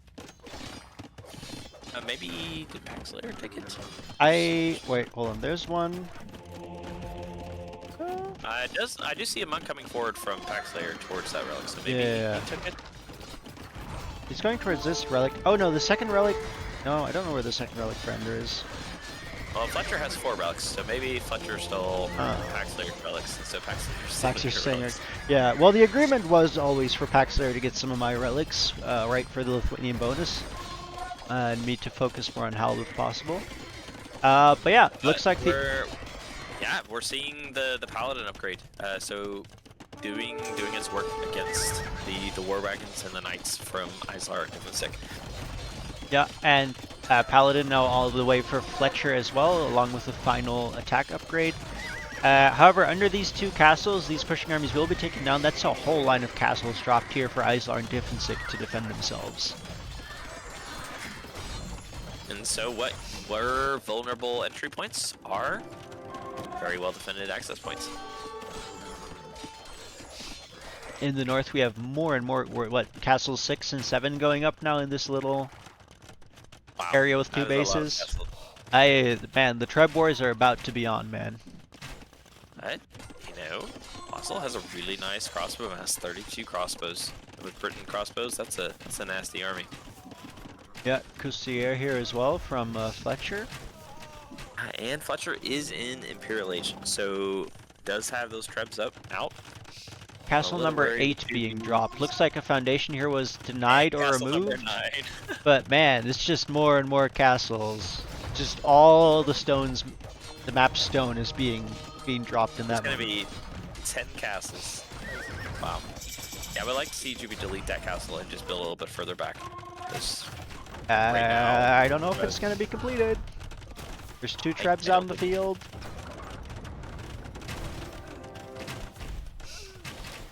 We got 64%, but the only 2 vills. But it's just those Trebs are just able to access it just freely. Yep, and they're just gonna, there it goes. Oh no, that's actually deleted from Juby, so recouping the stone cost that you can at least, which is a good move, because that castle's gonna go down regardless. And the next wave of war wagons is here from Diffensik. However, there's a wave from Paxlayer's Paladin to counter it. He is fighting 1v2 in terms of army at the moment, because Ender is still not in a position to do anything. And Cavalier will be in relatively soon. It's not quite there. We're still about 35 seconds or so off. So maybe we'll delay the push just a little bit, but as soon as Cavalier comes in... Yeah, Howl also being mixed in. Howl coming in, though. That was a good unit addition from Diffensik. In the north, however, this next castle from Juby can also be ranged by the Trebs fairly safely. Kongs actually will run forward and snipe that, as I think the Kusti are looking to potentially dive on that. We'll pull back again. And a Mangonel shot. Nice. Yeah, look, that's a lot of dead crossbows. That's what, 6, 7? Yeah, so that, what that mass was at 34. Yeah. 7. And Paxlayer's Paladin in the south are sort of through, but a lot of them also are diving on these castles and dying. However, a group of them got through and is forcing a lot of Islar's eco to idle. So good move from Paxlayer there to potentially find some raiding damage. Will force a defensive castle out of Diffensik to protect his own eco. And in the north, Fletcher kind of pushing in, taking out another castle of Juby. Drewster doing a good job of microing with his cogs, but slowly but surely being pushed back. Another wave of Paladin coming forward from Paxslayer. However, gold is starting to get a little bit lower. I think he only has, let's see how much he's got left. He only has about 1,800 gold left to take, and Paladin burned through gold very quickly. Yeah, he does, however, have them kind of scattered around the back of different 6 base raiding, and that's forced back some of the military as well in the southern flank, which is giving Ender a bit of time to recoup. However, there's still a bunch of war wagons here, and a lot of halves, and I think, I don't know if that... Oh no, the Paladin will engage against the halves. Oh, that is a lot of gold just being eaten alive. And especially with the war wagons to support and the cavalier coming in, most of the halbs will go down, but this paladin mass is severely weakened and will die to the cavalier and war wagons.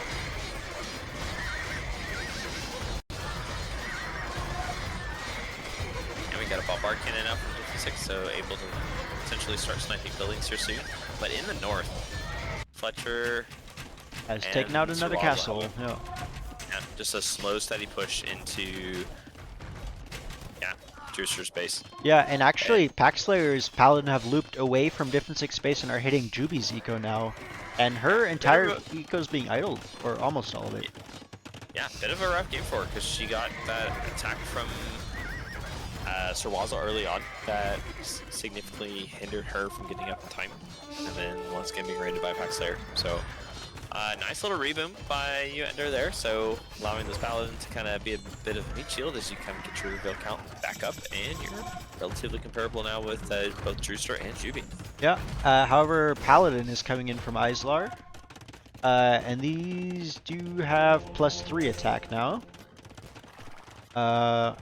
We do have 4 relics in for Paxslayer, but again, still going to have a hard time against the Hell. Bombard Cannon will start working away here on this wall of buildings for Ender. As a couple of more Paladin come out, but you can see the wave of Paladins is already getting smaller for Paxslayer. And the Halb again will just rip through that. Big shot from the Mangonel gets a couple of war wagons, but it's just not enough. Yeah, Paxslayer's down to 500 gold. In the north though, the push is still going. Drewster's no TC gaming and trying to defend his last castle here, but that is 4 trebs with Arbalest, British Arbalest, and I think these are Elite Cuirassier by now. We do have Different 6 swinging around back up north to help reinforce a little bit. Now, do you think it's better for him to try and reinforce his flank that's losing, or would he do better to come and try and keep this push rolling? That is an excellent question. I think there needs to be army in from the north to slow down the push, because like you're not really contributing many units at this point, and you're starting to see a skirmisher switch from Paxslayer, which usually is a good indication that gold is limited. And so if that's the case, if you feel like you have the army advantage in the south from Islar, then I would full shift. So I think that was a good decision for Deficit to start his production going to help support the north. We do have a few war wagons converted. Clef, I think Ender did build at least 5 monks this game. I haven't been tracking. Now, don't they have to all be alive at the same time? I don't know if the bingo specifies that. We can check, and if not, we can check this game and see how many were actually created. But I'm fairly certain we went past 5. But yeah, the Paladin will just rip through the skirms, and I think I'd like Halb here more than skirm from Paxslayer. Each will counter the war wagons, and while closing the gap to the war wagons is a bit more difficult for the Halb do at the same time also counter the Paladin. As we see Ender's base at this point being pretty much evacuated. He's got a small wood line setting up in Paxslayer's base. At the same time, it looks like Drewster's base has also been taken over. Another castle coming up from Fletcher, and they're moving up to pressure Juby.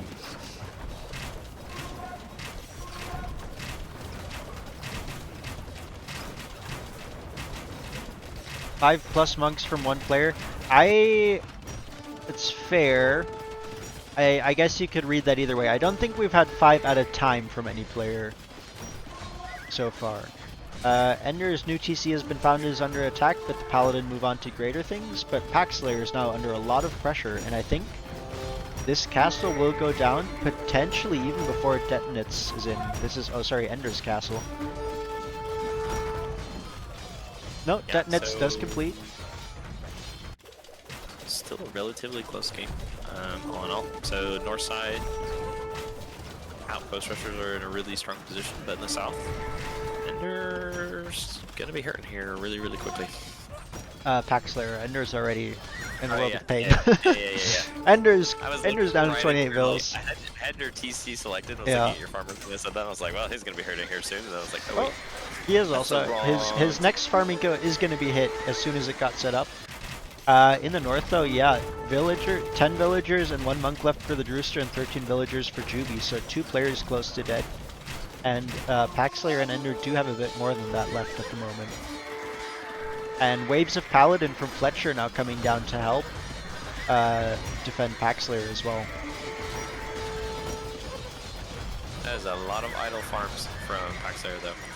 Run, villagers, run!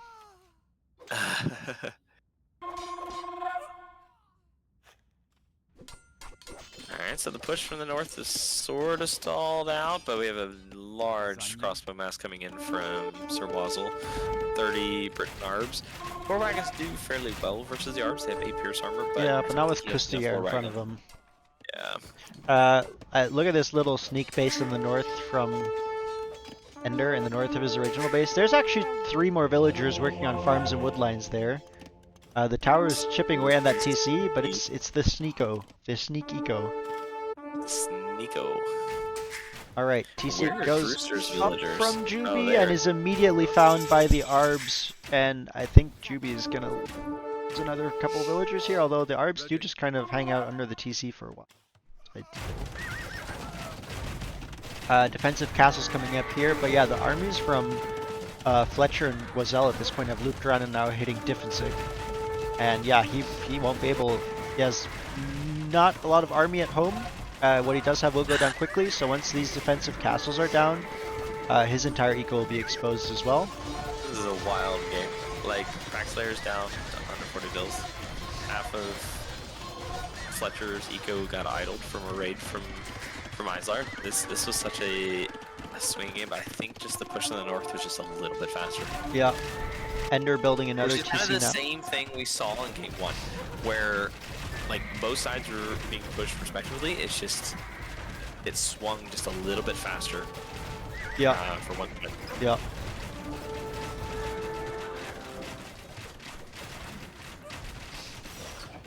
Crazy game. This is fun. I am surprised this game went as late as it did. I haven't also watched very many donut games, but this has been a very entertaining game.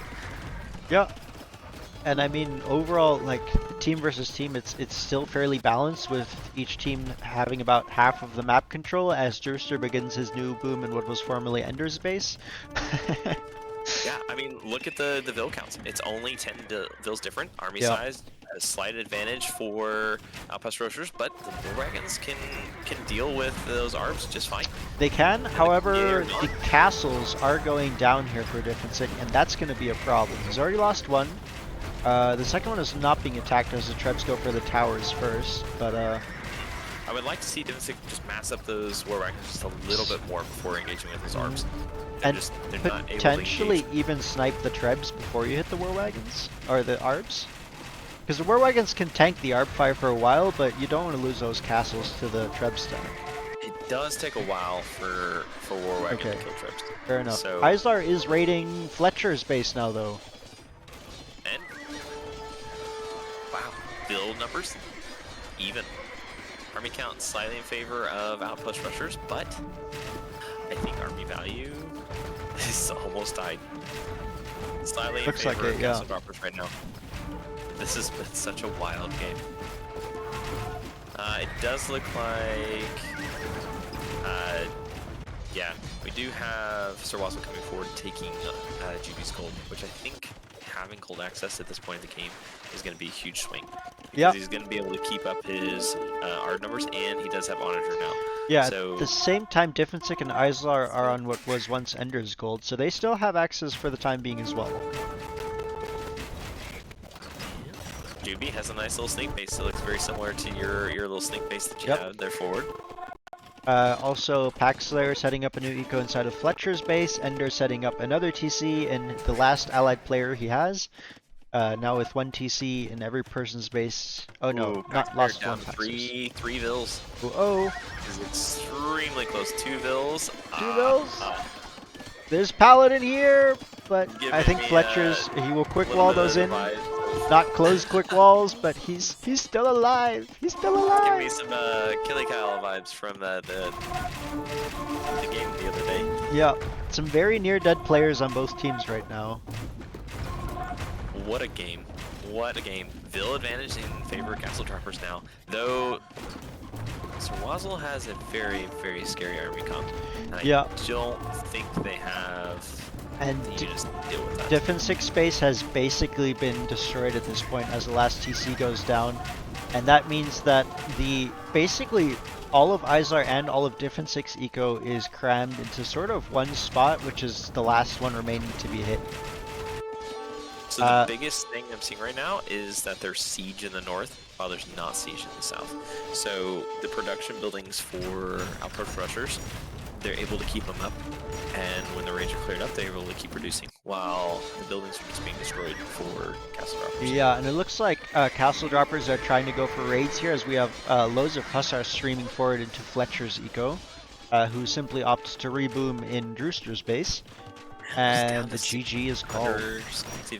Wow. GG is called. Wow.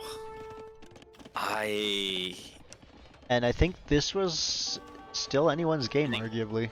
I think this was anyone's game, arguably. I don't know how they're going to stop Starwazzle, though. Like, that's a scary, scary massive units. Yeah. But the whole eco of the rest of the Castle Droppers. Well, yeah, and to be fair, if you look at it, all of Izar's eco is now under attack as well, so there's not much left. Yeah. I wonder if he had been able to migrate his eco a little bit sooner, or if like Defensive had been able to swing down to the south to kind of minimize the damage, if that would have changed anything.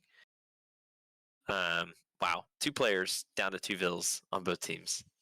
Yeah, I mean, look at the timeline here. Win the game with a Vill high of 58. What a Big. game. Big. 58 high versus 69. That's ridiculous. What a game. What a game. I had heard that Castle Droppers felt like they should have won this game, and I can see why. It was such a close game. Yeah. Yeah, look at the stats. The one, yeah, I think if the rating had kept going on Fletcher, the question is it would have basically been Islar versus Wazel at that point. Which, I mean, Hussar theoretically will beat Arbs, but that is 68 Britain Arbs. That would take a lot of Hussar for them to deal with that, and I don't think with the amount of siege that Fletcher had forward. We do also have, alright, Defensive actually with 4 relics and 4,000 relic gold. 2,500 for Islar, 3,600 for Paxslayer, 3,300 for Fletcher. Fletcher also, though, with almost 2,000 gold in trade profit. And I think the only player to really set up trade to any significant extent. Okay, end of the game. Islar had 36 Paladin. 36 Paladin will beat 60 Arbs. Plus another 20 Winged Hussar. Like if... Oh, that'd been interesting to see if that played out. So select his Paladin. Yeah, like they're forward attacking. Yeah, they are forward attacking the base. There's a fair amount of weak ones. They're spread out and weak. They take an amount of losses on the way, but I think if they managed to get a balled up fight, they would win. Yeah. Would have been a very interesting scenario. I don't know how it would have gone, especially with the rebooms happening in the north with Fletcher and Wazzle were kind of rebooming there a little bit, but Yeah. would have been very interesting to see if they had fought on a little bit longer. I do think, oh, it looks like Juby's sneak eco was found. Thảo Dân xin chờ There's lần. two Kusir killing her remaining villagers. Bái kiến điện hạ. Có Thảo Dân. Mm. So Juby was about to be Drewster? dead. Drewster is rebooming in the south in a pretty good spot, like where the army is pushing Yeah. past. So he's in a good spot to set up again. I think this game could have gone either way. Yeah. Yeah, and Wow. I have to say honestly, look, I didn't know what was going on the other flank, and I'm used to like being almost dead, and my team being like, "No, we're still fine." I'm like, "Shouldn't we be resigning?" Like, "No, we're still fine." I'm like, "All right."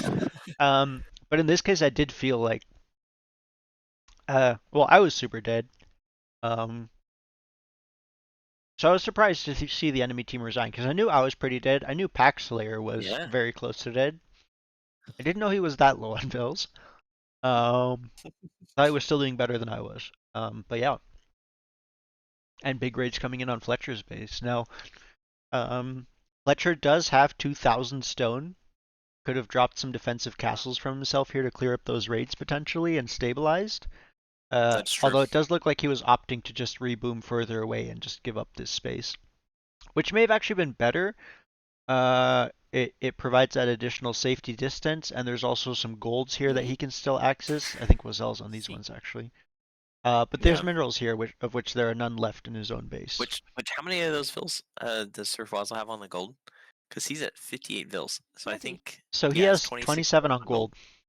So that's like half of his eco. Dang.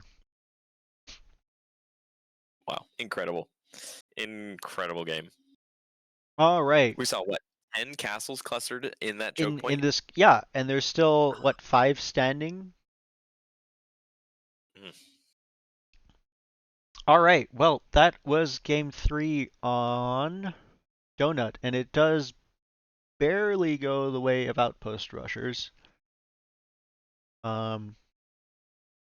Close one. Now the score lead is 1,700 points. However, in Imperial bracket, I don't think we were gonna end on time. This game would have played out fully, right?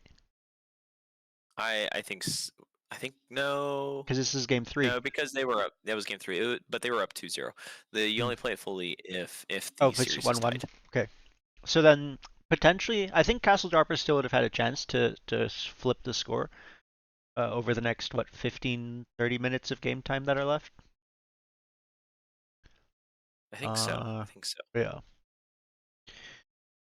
All right, cool. Well, that has been our first series. We are going to go ahead and take a quick break of about 10 minutes and then resume with our second series. So roughly quarter past. And yeah, well, we see the next set, which is corner checkers versus fast castle boomers. So come back to see that soon. And hold on, I shall. What tunes shall we play? I feel like the last intro music you had it felt like the intermission music from NAC. Oh, because yeah, I just put up my jazz playlist, so Yeah. that makes sense. Hold on, we can I find. was getting some vibes from that one. That's pretty fun. We'll go with some jazz. Some jazz is always good.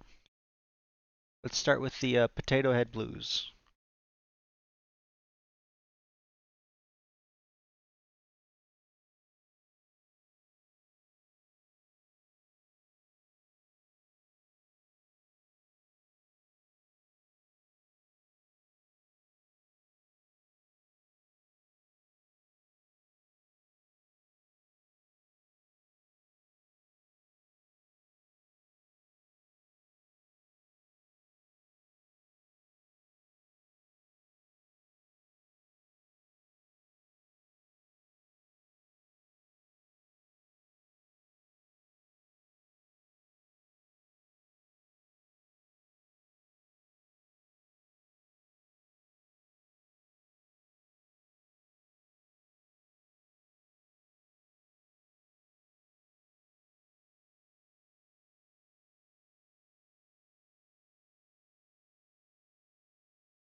Right.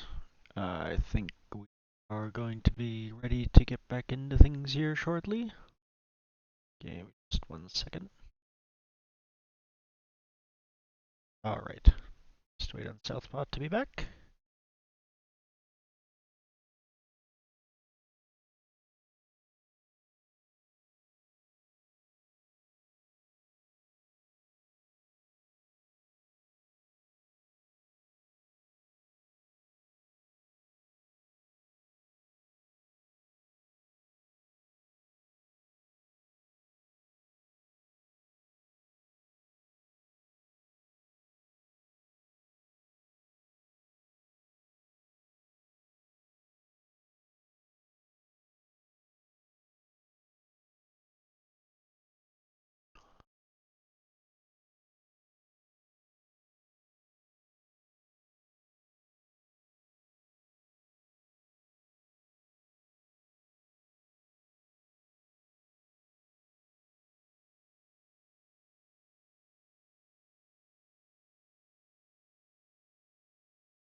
In the meantime, let me just check if this blurb reward is updated correctly.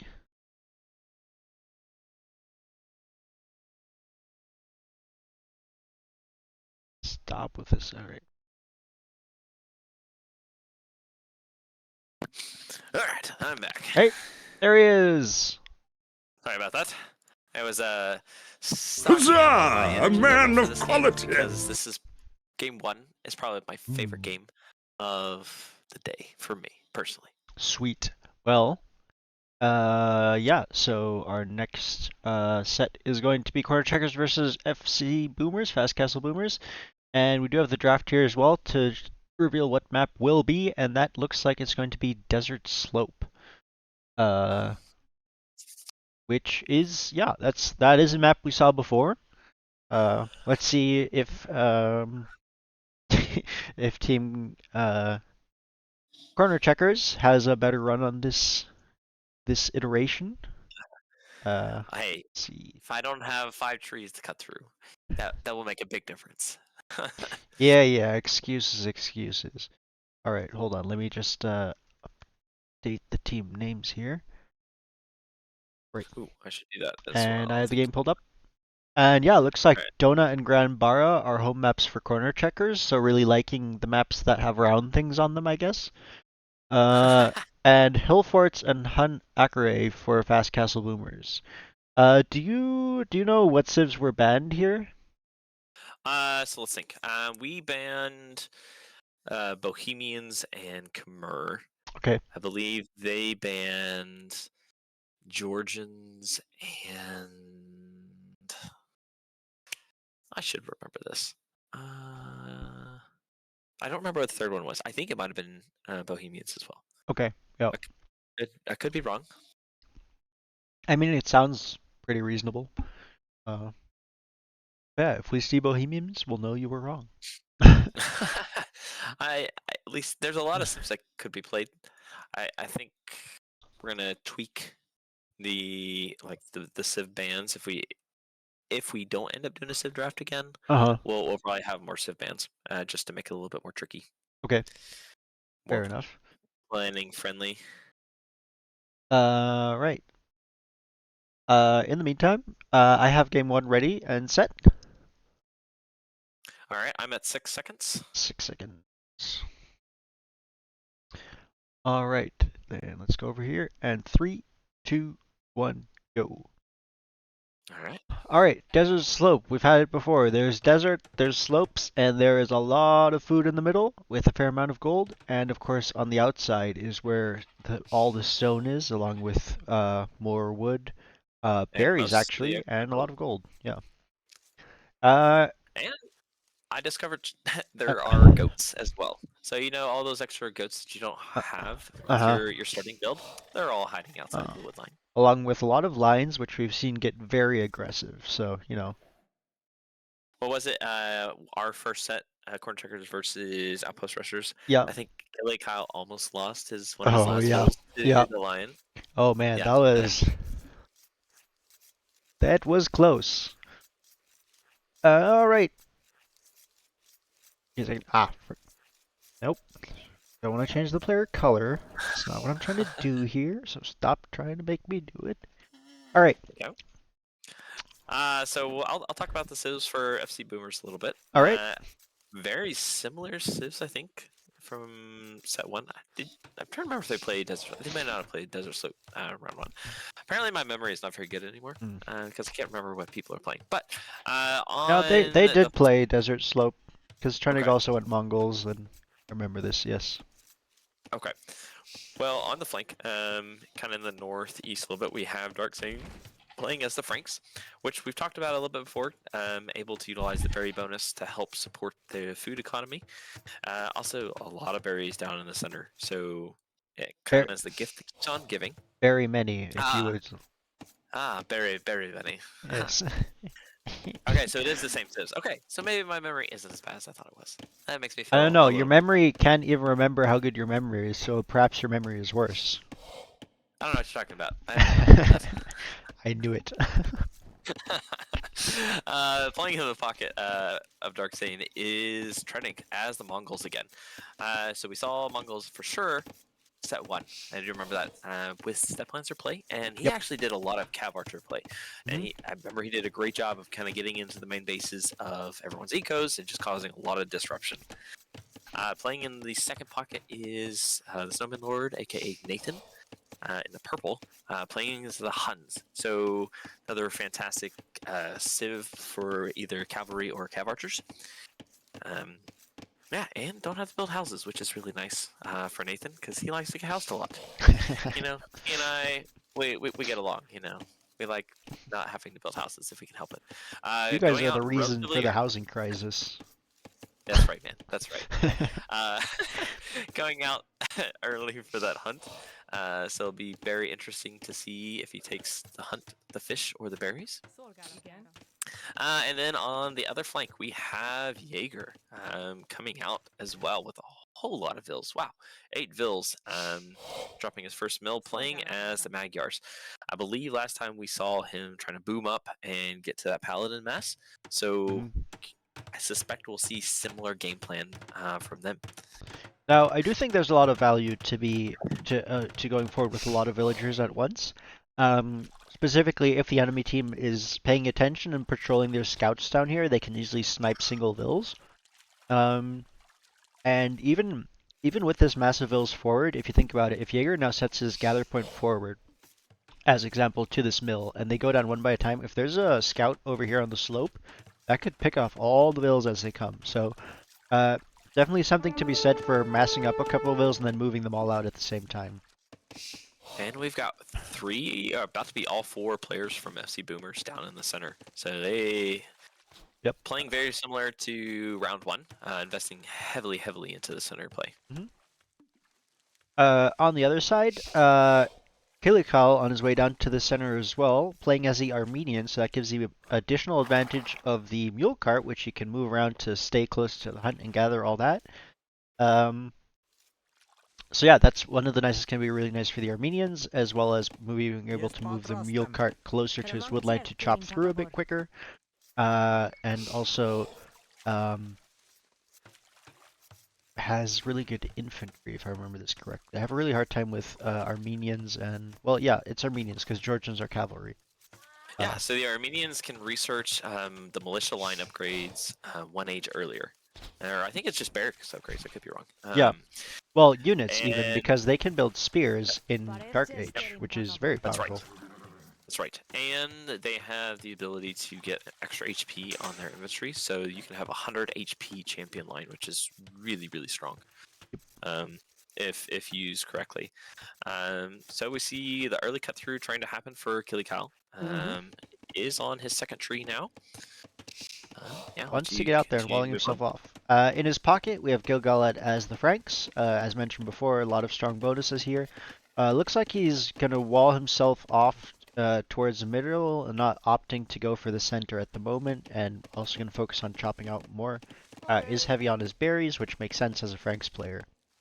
Puddles as Mongols in the second pocket, again walling himself off, not going for the center, Actually, no, he does. He is. And I was about to say I would like him doing that as the Mongols with that extra hunt, but it looks like he has gone forward, has a mill down there and a couple of villagers, again using the camo bonus from the green Civ. However, it That's looks right. like this mill has been discovered as we just saw Nathan pinging that, so may see some raids coming in here. Yeah, Nathan doing a great job of scouting. He scouted Killycow's forward position as well as Puddles. So we had a slight change because I think Puddles played Teutons in round 1 on this map. Yes. And then after getting thoroughly and utterly wrecked by Mongols and the other civs, we were like, maybe Mongols is actually a really good civ to play. And I believe Maghreb was banned this round because we were kind of saving Mongols for Maghreb if we played it. Yeah. Yeah, Maghreb is banned. Nice try, says Puddles. Yes. Yes. Yes, says Trenig. Hold on, what am I missing here? Looks like Trenig's scout was over here just a second ago. Potentially looking. However, Puddles does have a spear here, so he'll be able to defend himself from the first couple scouts at least. And then on the second flank, we have Southpaw as a tryhard pushing in all the way from the center up to his base. Yeah. It was so stressful. I know. I would never do that. It's just not worth it. And look, there it goes again. You have to start all. And just no, couldn't do that. I'd rather lose the game, I think. To be fair, I think that was like my sixth hunt that I picked up at that point. So I was like, all right. Yeah, and I mean, can give on the way up to fine. castle, but also gonna wall himself off and opt to cut outside. Is getting a lot further this time. Looks like he had 3-4 trees to cut through, and is almost through actually, chopping away out the last tree, which has 35 wood left on it at minute 13. So gonna be out there real soon, which could create a lot of map control issues for Team Fast Castle Boomers, who themselves are not really anywhere close to chopping through as far as I know. No, it doesn't look like it. Most of them actually on 2 lumber camps, so splitting that progress even further. Yeah, I was much happier with the build on this game compared to our game versus you guys. One, I was very happy to see I had 1 less tree, and then I think I was able to maximize the efficiency a little bit more. Oh, and it also looks like you're not being hit by early raids this time. That does help. That does help. And a bit of a fight going on in the center here between the scouts from Puddles and scouts from Nathan. However, Nathan did have a spear here. Looks like Puddles. Yeah, Puddles does as well, but a lot of damage onto... I think all the scouts went down? No, 2 scouts saved by Puddles. The spear does go down with the help of the archer, and Nathan will continue to push forward a bit. Yeah, but only one hit needed from the scouts to take out that spear. Yep, so might be able to deal with should this. Be fine. But Trenig is sending his scout over to kind of help with that. And it looks like Puddles isn't checking the HP and won't engage for the moment. But is sending the vills are going. nice, okay. Nice little play. Oh. Oh, 1 hit. There it is. It is, Scouts and in now on the the archers will archers. go down. And so we do have some scouts by Jaeger out, just kind of chilling by his mill. So just choosing to protect his vills at this point. But what are these blue dots on the outside? Oh man, oh man, it's the goats. The goats are coming home. Scout from Southpaw on the outside, as well as some villagers moving forward, and 2 more TCs being dropped outside on wood and stone. So getting that eco set up as well. And we'll see if he maybe goes for a tower or a forward sneak base over here. I'm curious if Darkstain saw me because he had his lumber camp there, and then he completely moved his wood line. Because I was about to wall where he was, and then he moved, and I was like, if he's moving, it's gonna take him a really long time to cut through.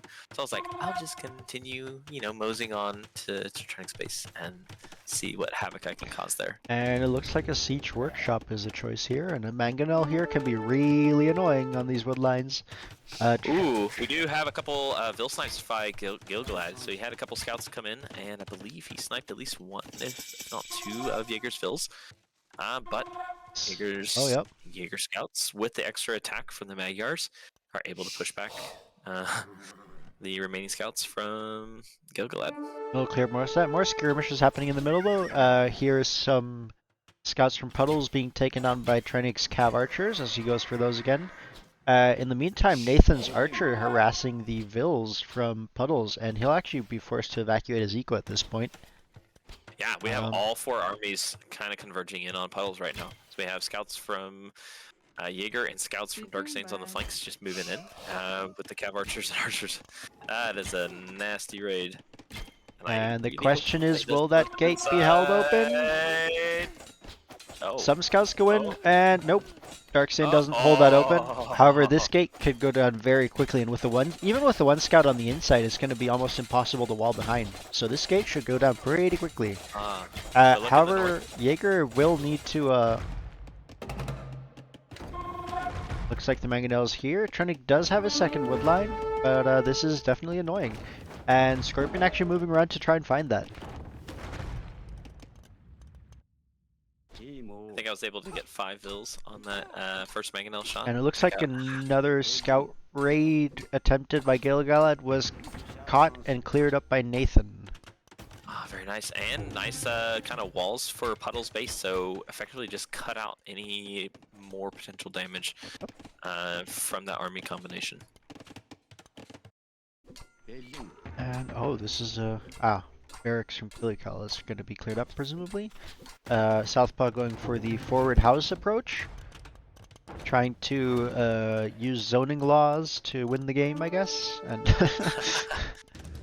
but yeah, the siege has pushed Trennick pretty much off of wood. He's kind of in a rough spot with that. Now, of course, he can go to all the wood in the middle.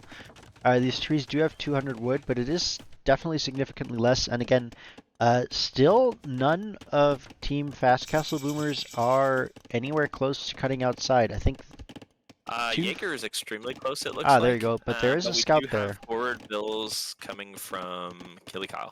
So there looks like there's just a 60, I think, wood on these trees. 26. Let's see, 23 left. here. 9 on that one. Yeah. So this one has 23. However, Southpaw scout is standing right there, which will first of all block the exit for the vills, and second of all, provides all the info for Kilikal who's coming forward with the siege workshop here.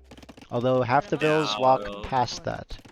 Potentially gonna just stonewall this off. Does have his army just sitting right there, ready to move out as soon as he's through. Oh, Jaeger's through. Stonewalls. Oh. All right, the scouts get through, the vills get pushed back, and I think Jaeger will be able to leave here. And having this was this is such an unfortunate spot because my scout was standing on top of the foundation, and at the same time, could have walled it off. Trennick has broken into Kilikal's base along with Nathan, and will idle a lot of eco here. Now there are 2 TCs and a tower, so very well defended little base there, and the archers will be forced to retreat. But still, 1 or 2 snipes and some idle time there. And Jaeger now able to TC on the outside. This base from Southpaw keeps expanding though. I like the addition of outposts on these woodlines to just see what your enemies are doing, be warned from early pushes. It's a nice little touch. It's not a huge investment of stone, and it's definitely worth the information it gets you here. And yeah, looks like Nathan will move to the middle.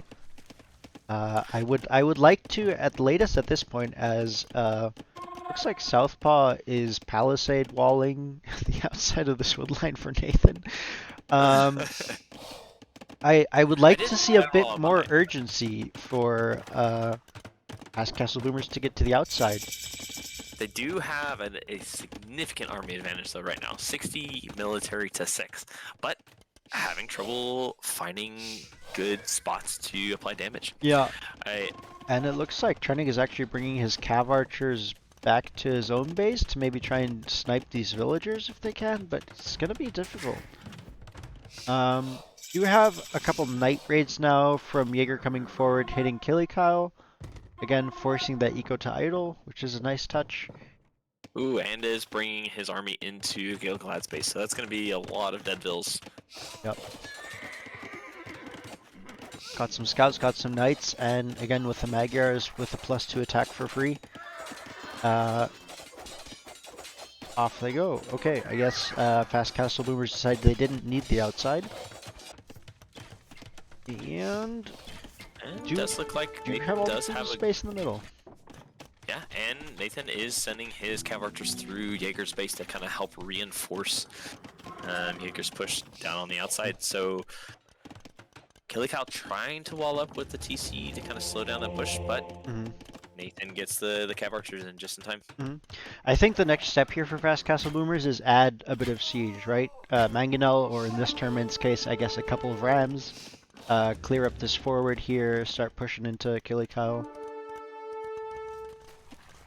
We have some pinging going on here. I'm not sure about what specifically. Alright, so Killikyle a little bit in trouble here. His economy is completely idled again. What is... Just curious to see if we're going to see some of those Cav Archers just run past his base to try to pressure Gilgalad some more. Potentially, and we have Trennick here with a lot of... Sorry, Trennick here with a lot of Cav Archers forward, actually finding good damage on the Vills from Southpaw, forcing him off of gold here. We'll find a sniper too. Yeah, won't be able to break through the stone walls, but...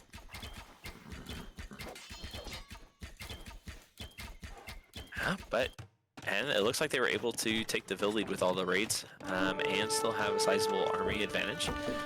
But the nice part about not having too much control on the outside is they don't have the ability to get strong siege up. So no one in Imperial Age yet to gain access to Trebs or siege ram.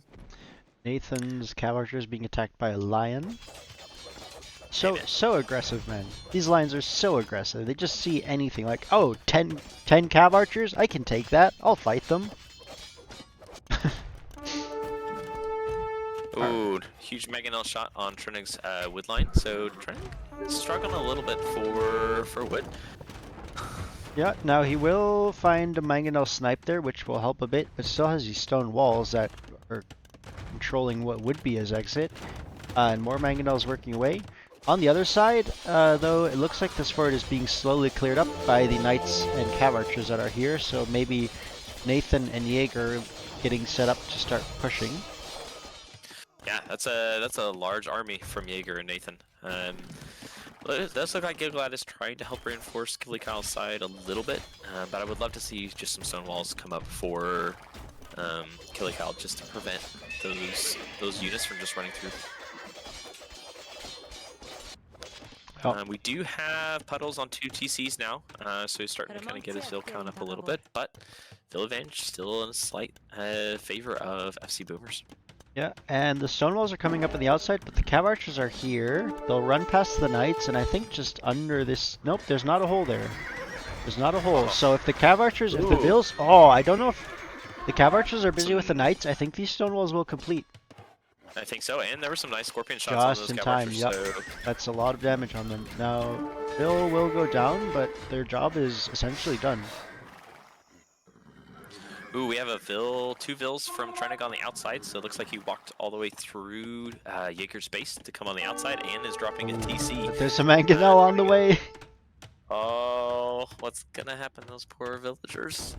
It's gonna be close. There goes one. One Vill down. There goes the other. And we've got some... BCC is dead. Yeah.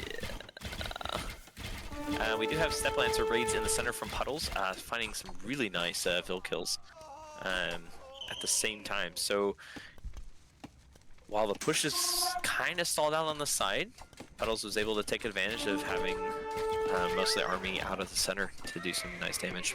Yeah, and nice from him to have that group of army after he was hit so hard, not only rebooming, but bringing some military into the mix as well.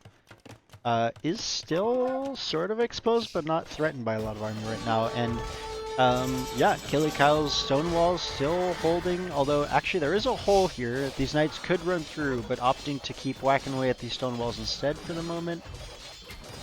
Looks like now that's gonna change, and a forward castle dropped by Jaeger, so gonna get set up to push here. Imperial Age also in for Nathan. Alright, so it's going to be two members of FC Boomers in Imperial Age soon, as actually 3, as Darkzane and Trennig have both clicked up. Yep, and looks like the Step Lancers got cleared up by a group of Knights from Darkzane, who's now gonna forward with those, run to another group, and that's 20 Knights. That's that could be potentially problematic. Frankish Knights too, with the extra HP. And it looks like Southpaw's militia that he has for some reason is being chased down by a lion.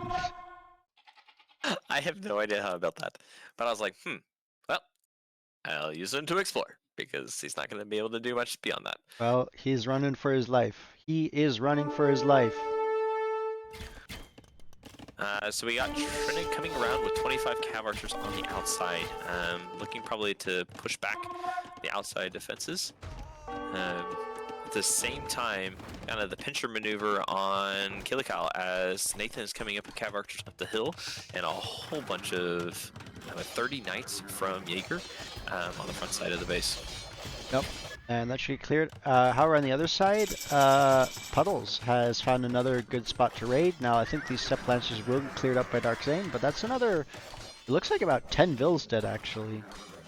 So nice little raid there, definitely value. 0 on wood right now. Ooh. Like, And I think he took all of his wood. Oh. look at this castle from Killikal. It's not technically walled off, but there's only a one-tile gap, so the Knights can't really engage, and I think this castle will go up.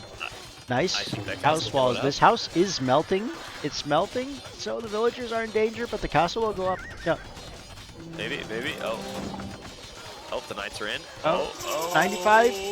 7 bills 96. left. 4 bills left. We have it. Out castle, ladies and gentlemen. More villagers being sent. 96.77%, and the castle is denied. That is crazy. I thought for sure that was going up. Oh man. But Killikal has bills in his TC. He does, but and he'll get that how castle many? up. Hold on, how many vills? He's got 9 vills in there. But that's a lot of knights. That's a certified gout castle for the moment. Man. On the north, Trenig does have his cav archer mass on the outside, trying to clear Running up. into mangonels and scorpions though. That's not what you want to be fighting with cav archers. Full Snipe 1 Bloodlines also just now coming in. But does a decent job of microing down most of that army. So, despite taking some HP off, he is able to kind of secure Oh my position a little bit. Fortified wall from Southpaw, making this even more obnoxious to get through. However, the Ram does finally punch through this wall, and Trenny can go to the outside. Looks like he's already out there building a TC though. And yeah, this castle, the villas, the TC has gone down. I don't know what happened to this villas, but this TC is getting, or I mean, this castle foundation will not complete. I don't think so. I think maybe Killikal forgot that he had bills in the TC. And oh, it looks like Darkzane is trying to cut through wood. Unfortunately, mangonels cannot cut wood lines. You need at least onager for that to work.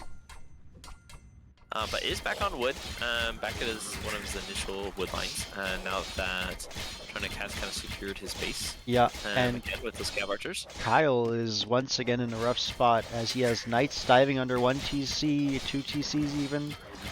His entire eco is idle, and he's going to need to evacuate what villas remain. He's down to 19 villagers at the moment, actually. That is a massive push on that side. Oh, it looks like he has evacuated a bunch of them already.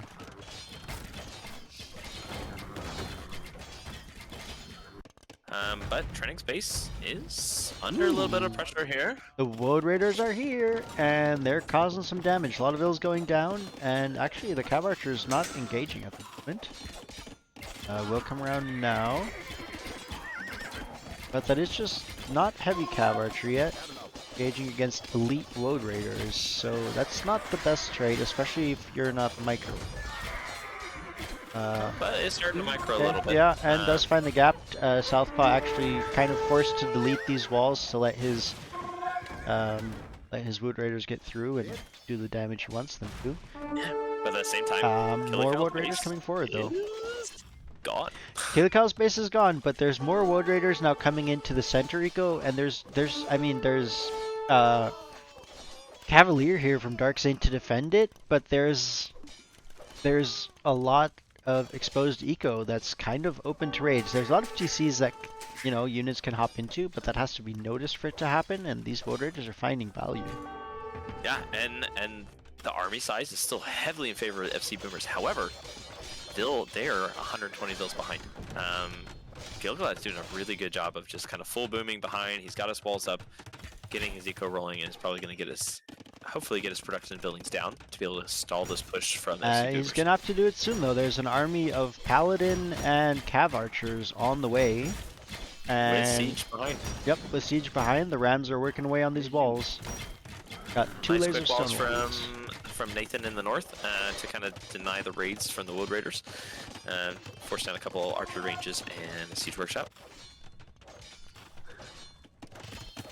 Ah, Turning down 22 vills though, so kind of is hurting a bit, but Jaeger in full boom mode. Yeah, But Paladin coming in for Jaeger and Dark Zane, although Dark Zane is also in trouble. He's got a castle being dropped on him now. I think all of his eco actually is idle. He's got a woodline still going, I guess. So he did get Onager eventually, and did cut through. But I think did, some but woes that's came in. been walled. So he still can't get to the outside, and he's facing a lot of pressure. He has his ball of Cavalier, soon to be Paladin, but not much else, and he's kind of looking to evacuate to the middle at the moment.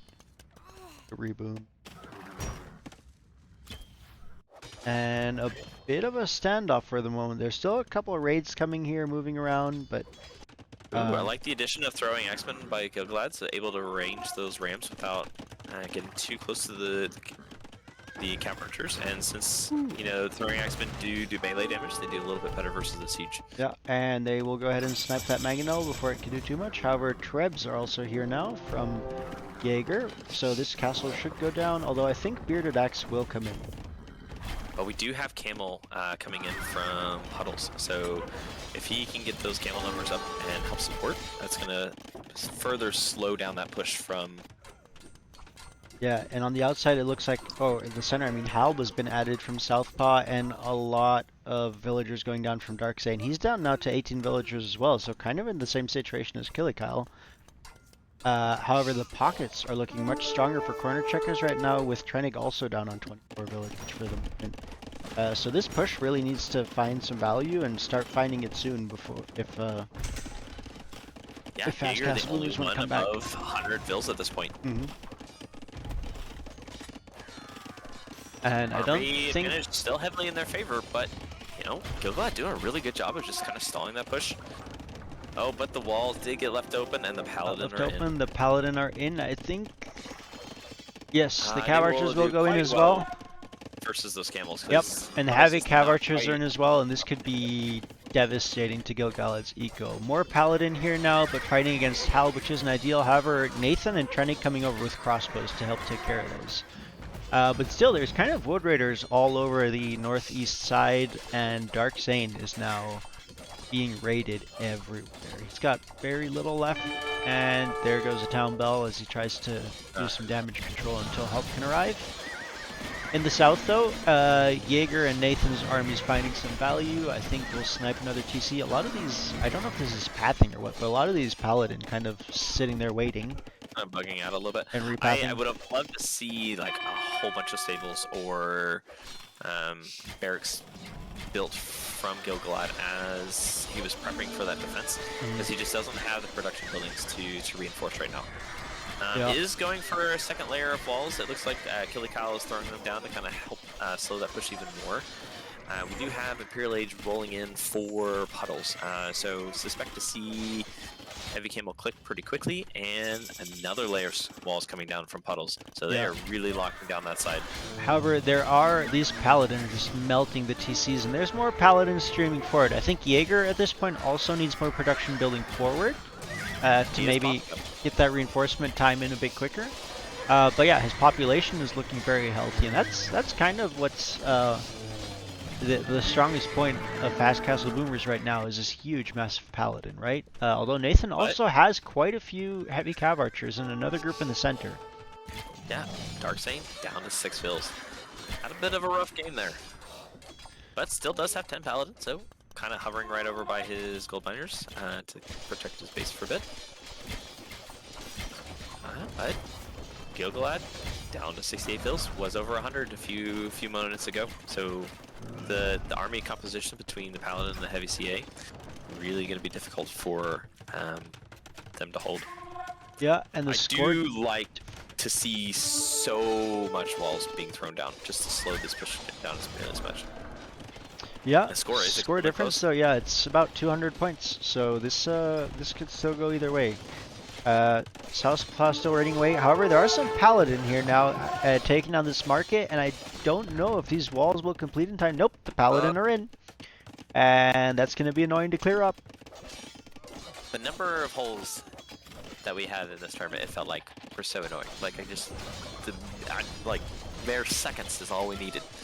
But that's just the way it goes. It does look like Nathan is kind of shifting most of his army to the center now. He's got 46 heavy CA and a couple Rams. Kind of allowing Jaeger to kind of push a little bit more solo. But Puddles massing up a lot of heavy camel. So if Puddles is able to get those camel numbers up, should be able to start trading relatively effectively versus Jaeger's army comp. The Paladin in Southpaw's base are cleared up. Do find a lot of villager kills though. And actually this castle is going to be abandoned for the moment as the villagers that were building it are all dead. It was kind of nice because I think I overboomed a little bit and it freed up a little bit of my population space, so I was able to get army numbers up a lot higher because of that raid, so thank you. Chivalry is a nice addition for Gil-galad. Lets his stables produce faster, I think. And does have 9 stables now, so he's hurting a little bit on the economic side of things. And would love to see him take some builds to the back corner to get his economy rolling again. But some nice little raids from Puddles, sniping all but one of the trebs, so slowing down that push even further. Yeah, the TC does still go down. Yeah, so those villagers might all be dead, but definitely helpful to snipe some siege there. And massive push in the center. 43 heavy cav archers with the combined forces from Darksane, pushing back against those forward production buildings. Blue. And guess what's on the way? Seadram! Seadram! It's been so long since we've seen Seadram, like at least, what, one game? I know, it's been forever. And yeah, all this eco from Gil-galad goes down. And we've got a full-on triple TC drop from Kilikal. He is ready to boom back into the game, back up to 52 Vils. So he actually has a Vil lead ahead of Gil-galad. Puddle's struggling a little bit with his army numbers, but his economy is still completely safe and is at 145 Vils. So he has almost more Vils combined than Jaeger and Nathan together. Not quite, but almost. That is rough. The camels are being streamed forward by Puddles, but I think in this numbers, the Paladin are fine. Now, I do want to see Jaeger take this mass of Paladin. You're pretty much done here. You don't need to fight the reinforcing camel reinforcements. Keep pushing forward, or bring some more siege forward and then push. As we do have a couple rams being added here. And it looks like lots of big raids coming in the north from Southpaw. Got more Woad raiders up there. Doing a lot of damage to Trenig, who was trying to rebuild his eco, and is now mostly idled for the moment. Yeah, he made it back up to over almost 70 Vils, so it was really close to the turning point of getting back into the game. There's a lot of blinking maps, or lights on the map right now. Lots of raiding going on, and as we get to the later game, having the outside, you can see the difference in castles, where a bunch of castles have already been trebbed down, but Southpaw 5 castles right now. Puddle's going for a second. We have one here still from Gil-galad. The only player on Team Fast Castle Boomers with any castles is Jaeger. And he was the only one that got to the outside. Yep. Yeah. Big engagement and here. It was one tile away from being denied too. It was so had been there. I'm really curious how this game would have gone if, because Kilikal would not have been pressured nearly as much. Yeah, it would have been an interesting game.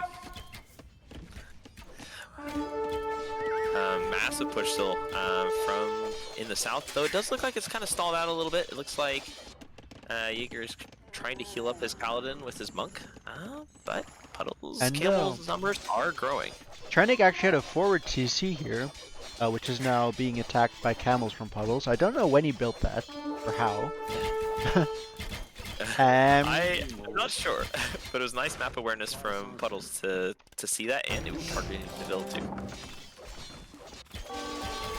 Alright, camels will engage, but then pull back. Don't want to fight this under the castle. It's probably a good idea. The cav archers will give chase for the moment.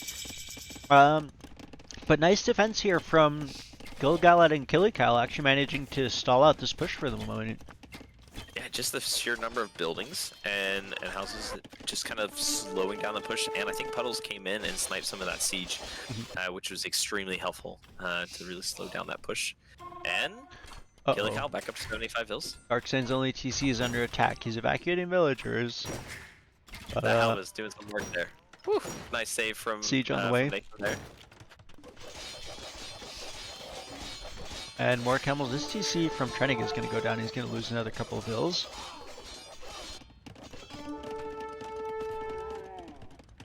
We got Heavy Scorpion matched up versus Nathan's Heavy CA, so not a combination you normally want to see with the CA, but doing a relatively good job of just trying to take some good fights and run when the Scorpions come up. So Nathan did a good job of microing this game. I had a really hard time trying to chase down his army. Yeah, and the Paladin finding good value against the Scorpions do eventually go down to those Halbs that are giving chase, but definitely helpful there. And it looks like out here, kind of an unwillingness from Jaeger to engage. I think he has the resources that he can push forward with his army. Doesn't even, if you don't want to engage the Halbs, that's fine. Run the Paladin all over the eco and just raid all over while you build more. Oh man, you can afford to do that, but right now your Paladin are doing nothing for you. And Puddles has 0 on gold.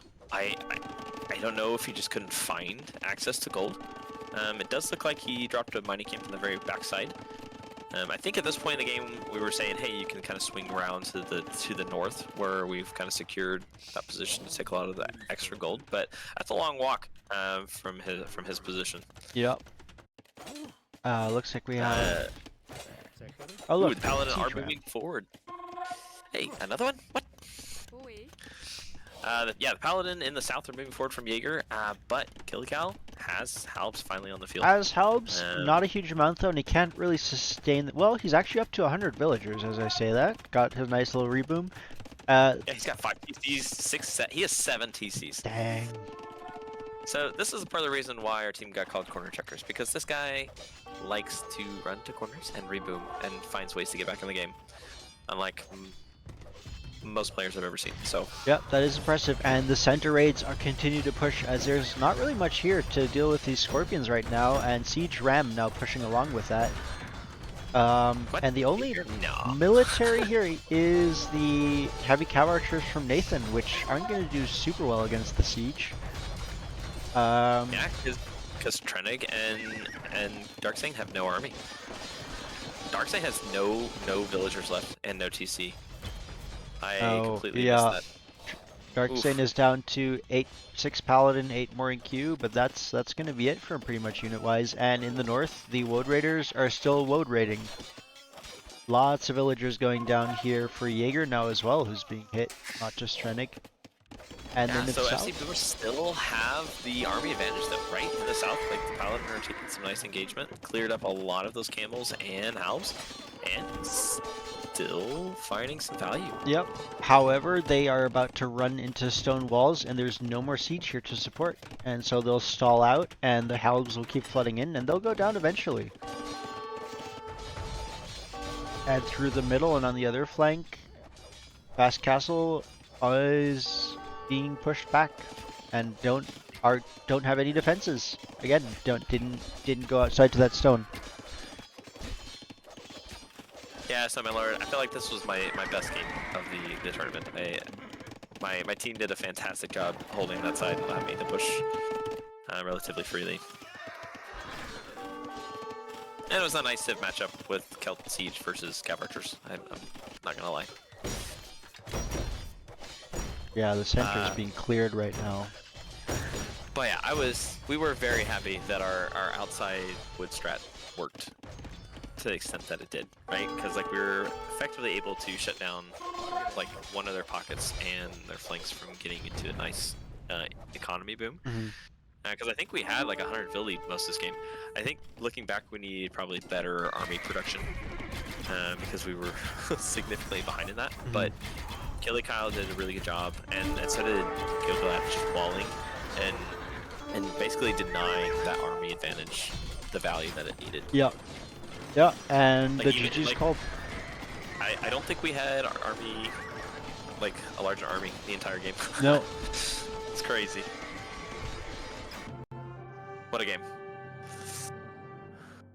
Oof, 240 Woad Raiders though. 304 Paladin. Whew. Some big 244 ecos there. Cav Archers. Big ecos.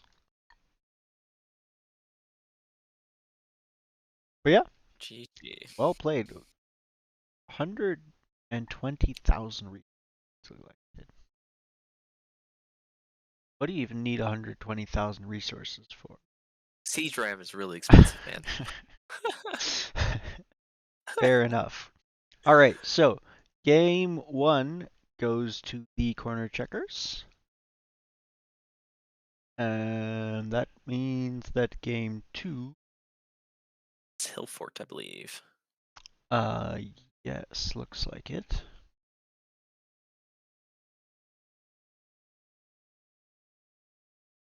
Slope.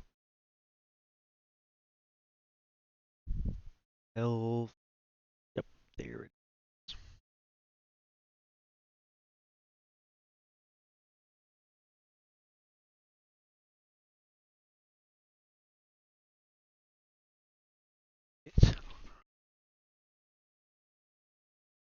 Loading. Mm.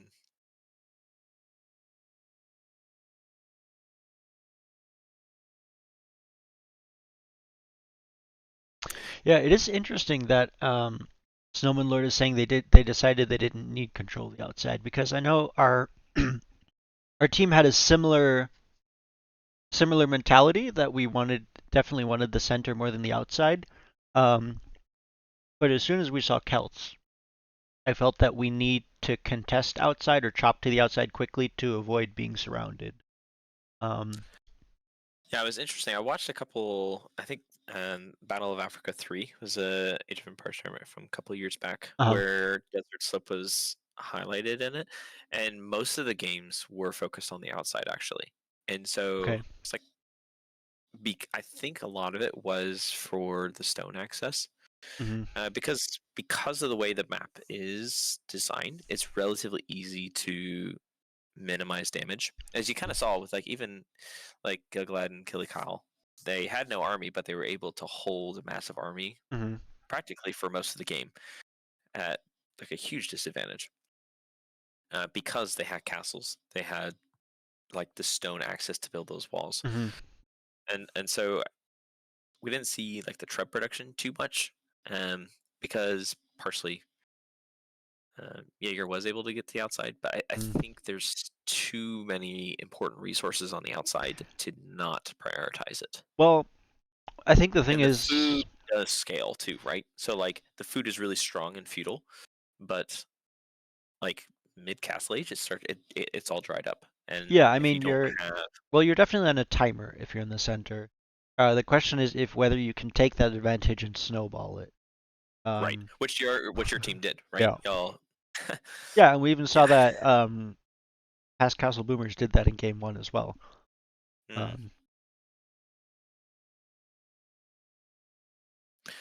very, very curious. Tom. All right, I am 5 seconds in. 5 seconds. All right. Let's hop on over there and start in 3, 2, 1, go. All right, Hillfort. Man, we haven't seen this map in a long time. A little bit of a different map spawn with this one. Yeah. There's more room in the very back, but not quite as much ability to expand on the sides as I think the last rendition that we saw. Yeah. So FC Boomers, surprise, surprise, we see Hindustanis again from Jaeger. Trying to play as the Burgundians, and I think we saw.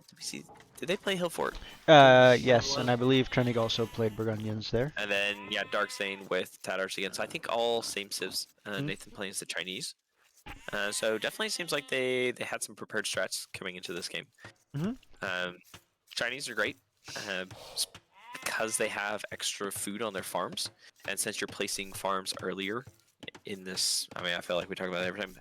Placing farms earlier and having extra food on them helps minimize the wood demand that you'll have, like late feudal, when those farms start to expire. Yeah.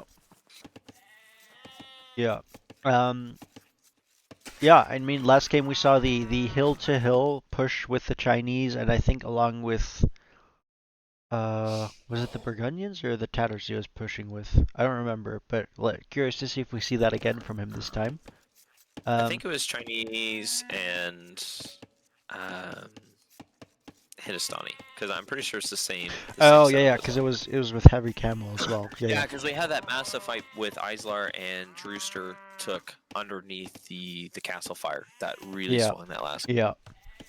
Yeah, because if they had pulled back and then gotten a better surround, I think they would have been in a much better position to win that game.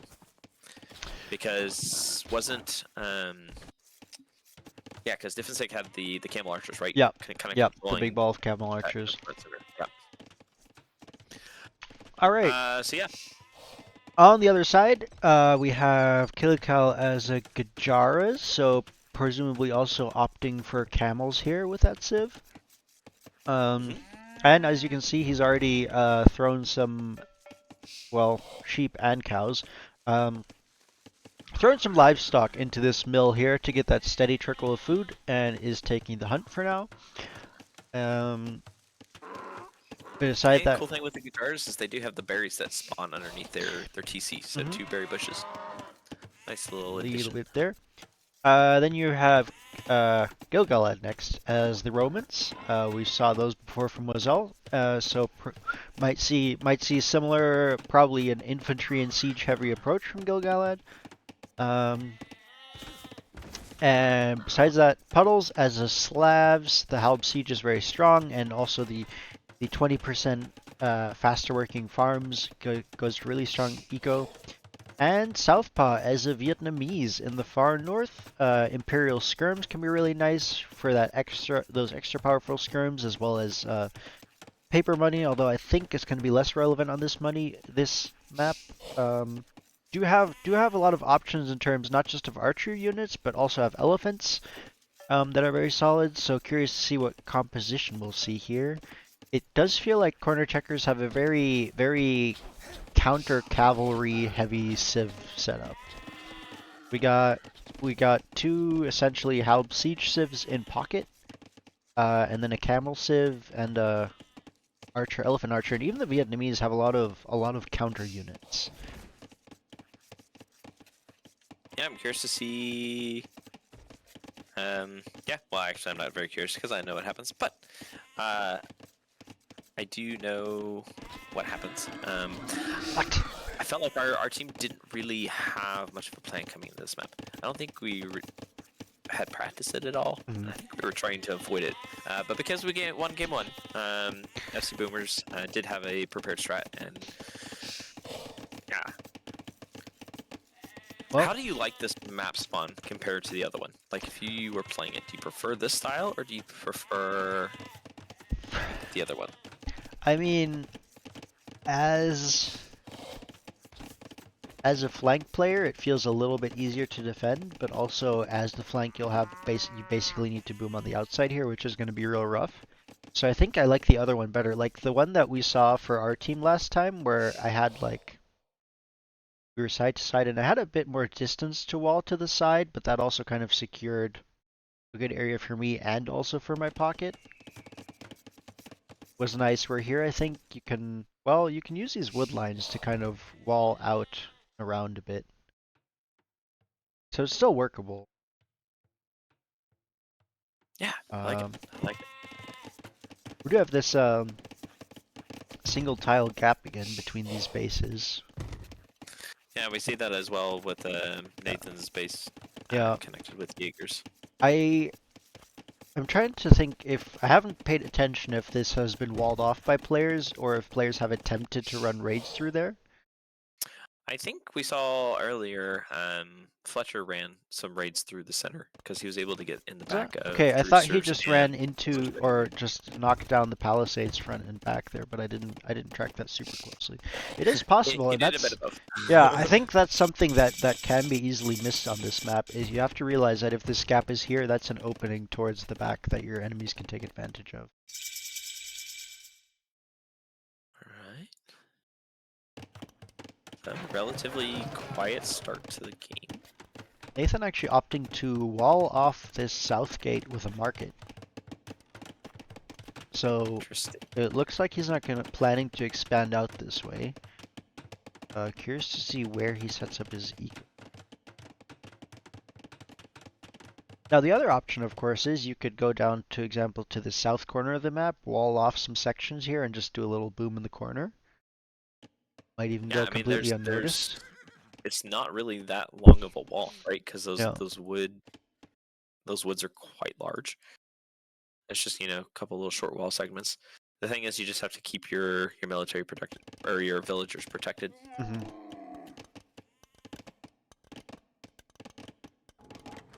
Yeah, actually, if you look at the front wall of Nathan's base, if you go out in a straight line that to the side of the map, there's a lot of wood lines that are kind of lined up very nicely that you could just wall straight out without too huge of investment, secure a lot of land, which could be really nice for his team if they opt. Yeah, and just kind of securing 2 of those gold piles in the stone on that side. Yeah. And some bears. And some bears. We definitely need to keep that. However, bear in mind, his ville should be okay fighting bears. I can barely keep up with all the action. Alright, Well, market coming down and a dock for Kyle, potentially looking for a double dock approach.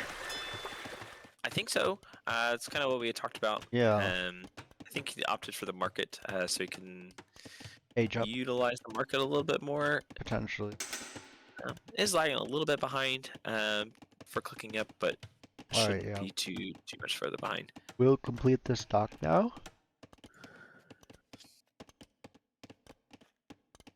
All right.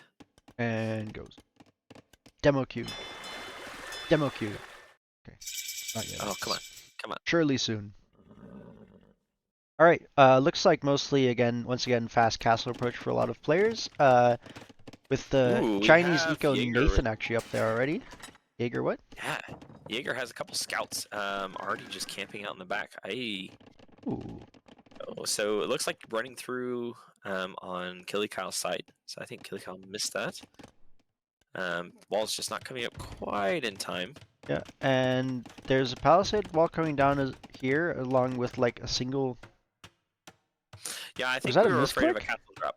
Nope. Oh, we were denying afraid a of castle drop? Okay. I think like on that side of the hill is the only spot that a castle can be built. Fair enough. Gilgalad moving out with his vills towards the back to drop his TC. And it looks like Puddle's almost reaching castle as well. But the scouts have moved on for the moment, Jaeger, so he won't find these immediately. Okay. 2 TCs out for Nathan, but again, due to the constraints here, for now a second one is inside his base and only one outside. 2 more TCs for Trenig as well. And a castle on the outside for Southpaw here controlling this hill. I think that's a good move to take some map control there.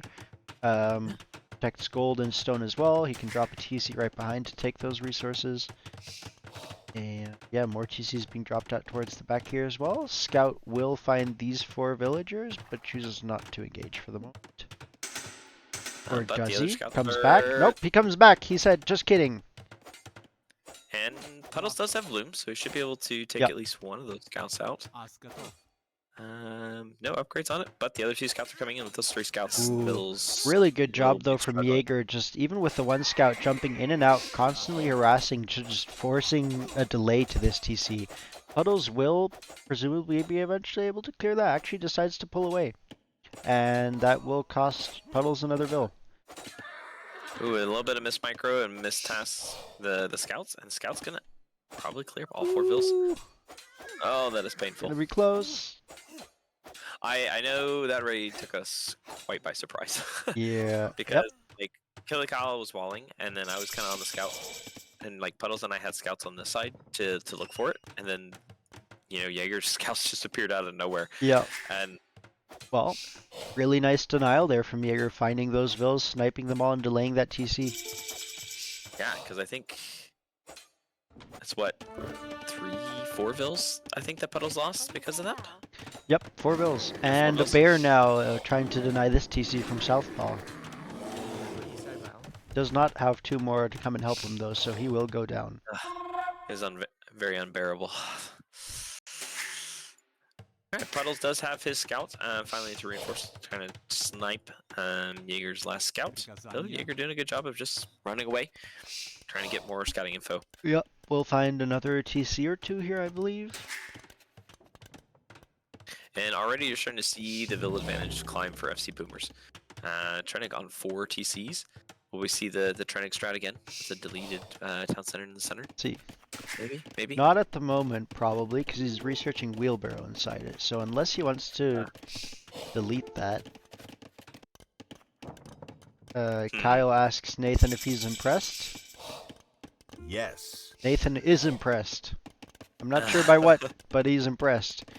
I'm The not walls sure are up here for Kyle, and he's dropped some more palisades around to prevent forwards here. Okay, so he is TCs.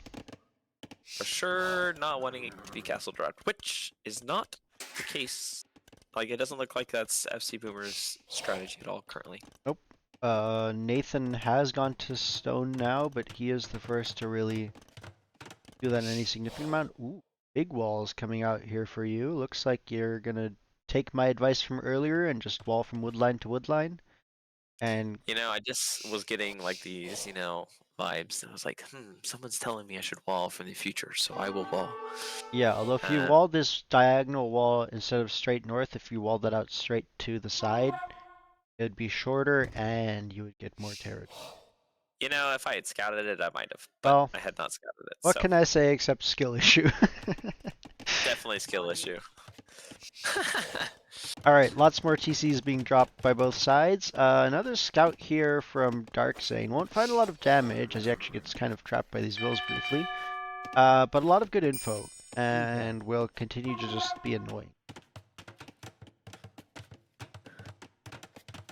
Alright, 5th TC being dropped by Nathan, so he's going for the full economy approach to this game. What we like to call the Gamer Legion boom. Drop more TCs. That's the only way to game. Ooh, I think. If you're in a Legion. I thought Darkzane's scout was trapped in this dead end, but he just looped around Southpaw Scout. Did take 1 hit, but is still going. Yeah, He's but on still the other going. side, he does have 7, almost 8 Cav Archers coming in on blue space. Gonna potentially get a couple Vill snipes. Yep, gets Oh, one, that's one. gets 2, has to back off, two. but ballistics are also on the way. Now, Rattan archers are here, however. Not enough, probably, to deal with this, but Rattan do very nicely to counter other archery units, so I think this is a good unit choice here. And Darkzane Scout finally goes down. Alright. Alright, 5th TC here. Yeah, and that is on stone, so it looks like he's going to be going to stone more heavily. Probably get some castles up for Chukanu. And stone walls coming up behind the palisade walls. Gonna need to see more walls on the other sides of these tree lines, though. Limited in their effect, as we can see by the Cav Archers that just run past them. We'll actually find a good engagement against these Rattan Archers and take them all out. And I could think about even diving past this TC and harassing this woodline from the outside, but we'll choose a safe approach for now. Getting a little bit of revenge after game 1. Kind of applying a decent amount of pressure. Like, that was actually really annoying. I didn't have fletching, so my Rattan Archers were not engaging nearly as well as I thought they should have. Unfortunate. Nathan is going for the big walls to the outside here, as we see the first layer come down. Does not have walls. Yeah. I give such good advice, people hear me in the games in the past and go, you know what, that's a great idea. I will also go for an initial castle. I like this castle placement together with the wall, right? The castle's on a hill, but it's also kind of the first choke point that army's likely to come through now once those walls are complete. Yeah, really good positioning. Another forward, defensively forward castle from Trinix, securing another hill. Ooh, Gold Bill's being sniped here from Southpaw by Darksane's Cav Archers that are still finding damage. Ooh. Yeah, Darksane played a really great game this game. And it looks like you've realized you don't have fletching, and we'll go for that. Yeah, fletching helps. It does help. That is what they say. Alright, forward castle from Gilgalad to kind of protect this forward eco and town center from Killikau. And looks like Trenig is again kind of going for the approach of a line of castles through the center. And it is on his almost up to Imperial Age. So gonna be hitting Imp well before any other player. Yeah, and Burgundian Vineyard is actually coming in for him already with, what does he have, like 30 farms? 30 farms? 44 farms? 46. No, 46. Yep, 46 farms. Oh, nice. Okay, I thought when I zoom out, it selects everybody's farms on the field, but just his. Yeah, 46 farms. Ooh, Castle does get denied here. Huddles is here with the Boyar, which will... I don't know if they found any villager kills, but they've definitely denied the castle for the moment, and there's only one Courtier here to deal with that. But Darksane moving his CA over to help reinforce. Yeah, and with a bit of micro, it's just 1 or 2 Boyar, so the CA should be able to take that out. And I don't think those Boyar have any armor upgrades, so that it should be easy snipes for the no CA. Armor. I'm not even sure if they have bloodline. Nope, no bloodline.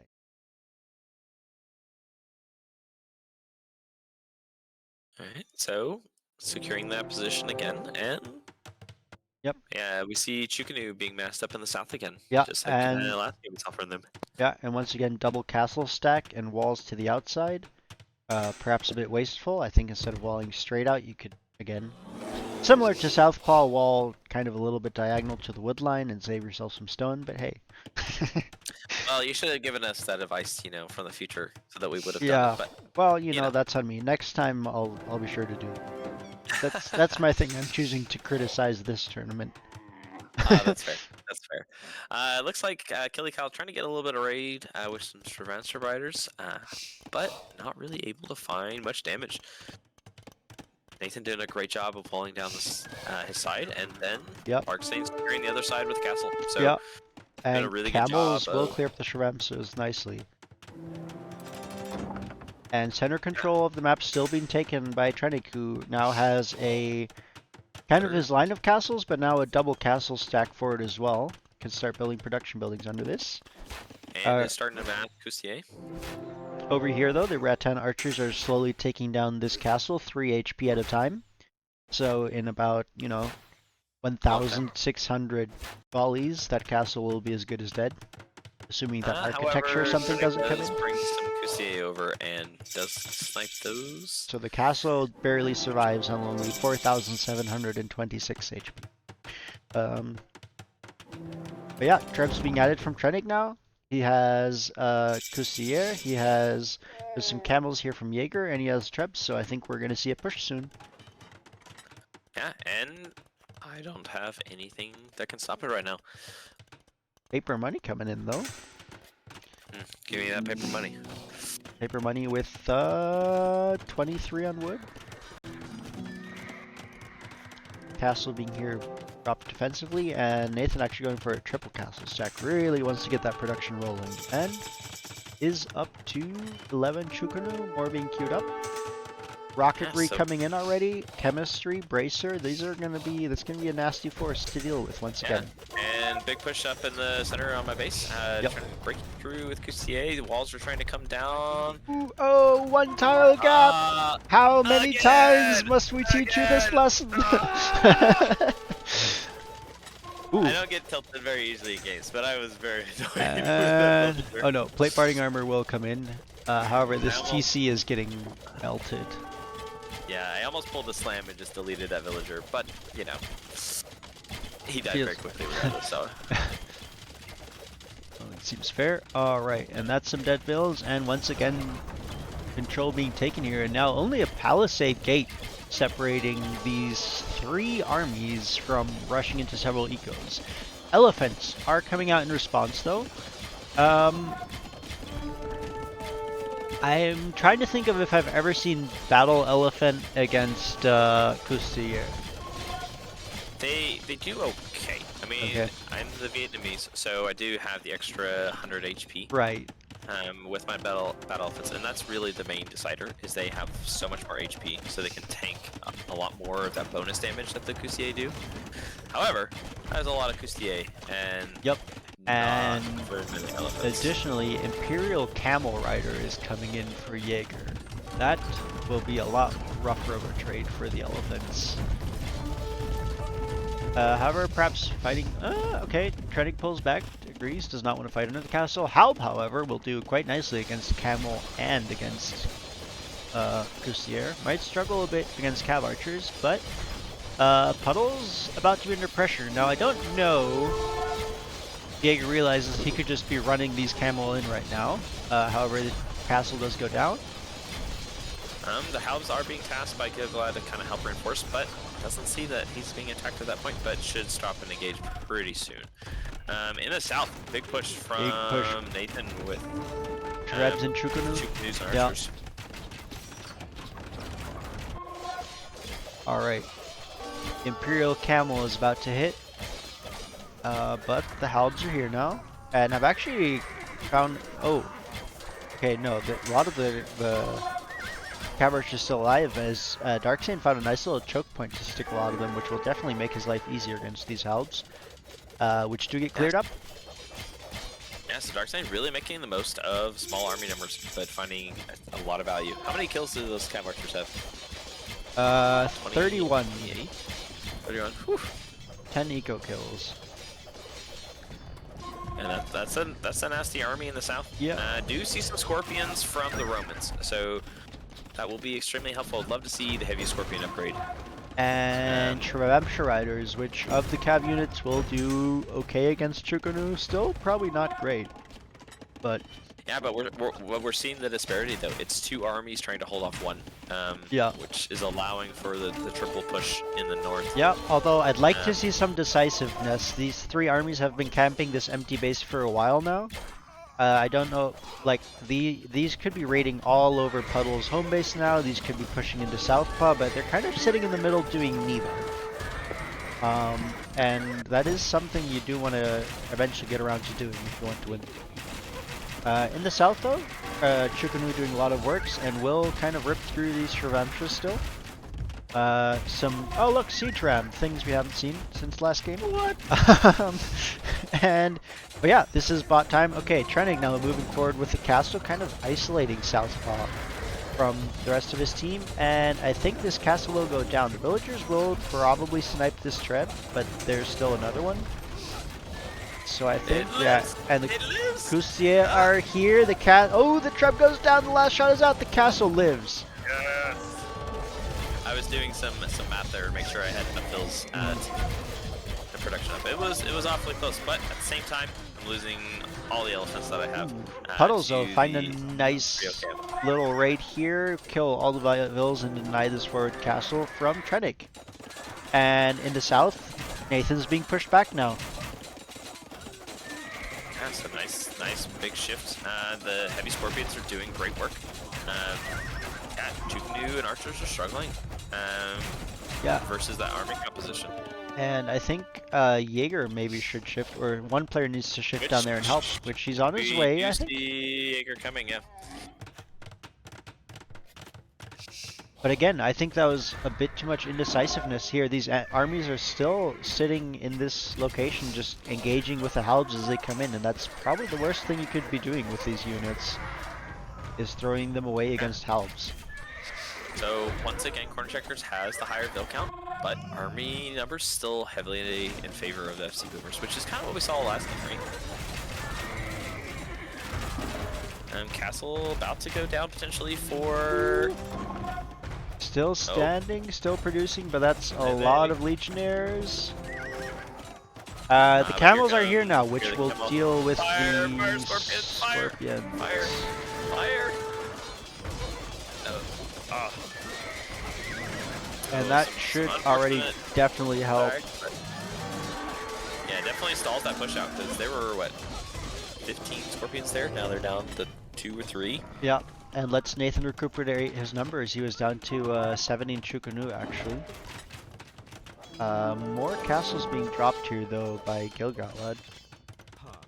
More camels here. I'm not sure what Jaeger is doing here, because his camel army from the north just came down to the south, while his camel army that was down south is moving back to the north. It looks like his economy is just a little misbalanced. He only has 8 on wood and 14 on gold, so it's not really great economy to produce Imperial Camel. Like, you need a little bit more on gold. But I'm sure, being the good player that is, he'll probably rebalance soon. Now, He's getting trade set up, so that's probably what his focus is on right now.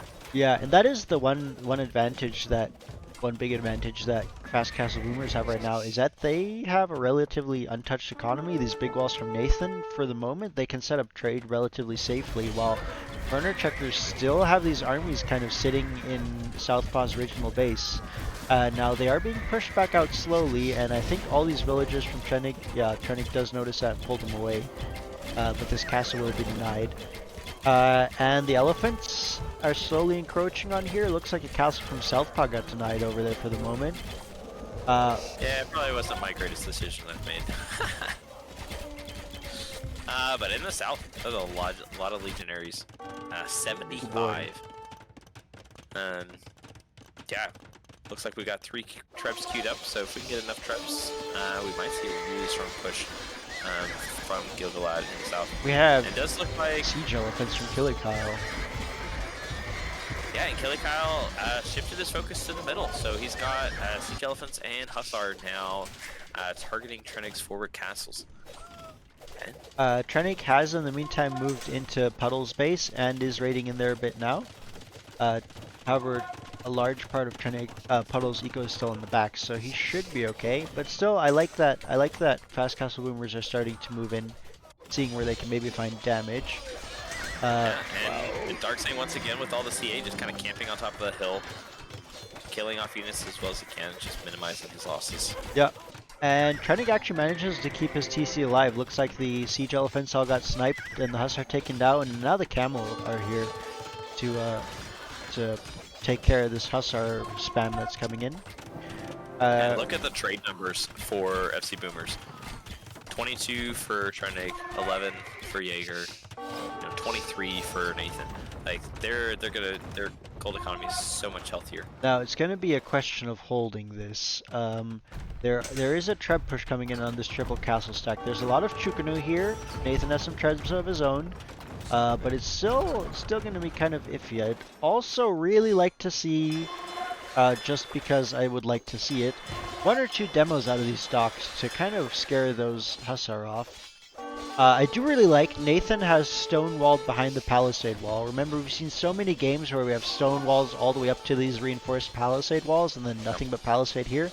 Nathan has gone ahead and stone walled behind there. So even if the palisades get broken, those hussar will not find much damage. Big fight for the middle. Another castle denied up in the north. So Trenig discovered my forward castle and sniping a lot of those forward goldvilles. So great map awareness from them. Nice. And it looks like this castle here is taking out the double dock that was blocking these shallows.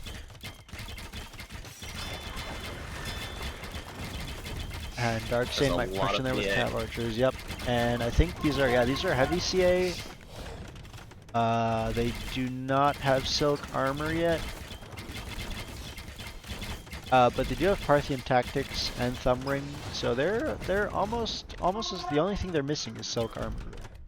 And yeah, they will break in, find a couple of Vil snipes there, and start raiding. Yeah, and we do have Killikyle with a whole bunch of hussar inside Ooh, Nathan's boy. space. A nice value, but Nathan has. Where did those get in? Oh, the farm. The farm. The stone wall right up to the farm, and then the farm to the mill. Oh, that's unfortunate. Always a hole, man.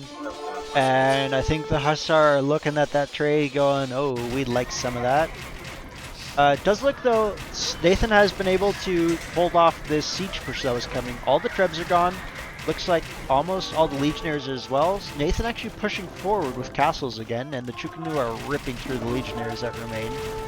And will take out the Scorpion as well. There are a lot of Shravamsha riders here. He's going to have to be a bit careful. But about to have a second castle here as well. And running through the wall. Is he gonna run through? Southpaw's about to have another forward castle denied.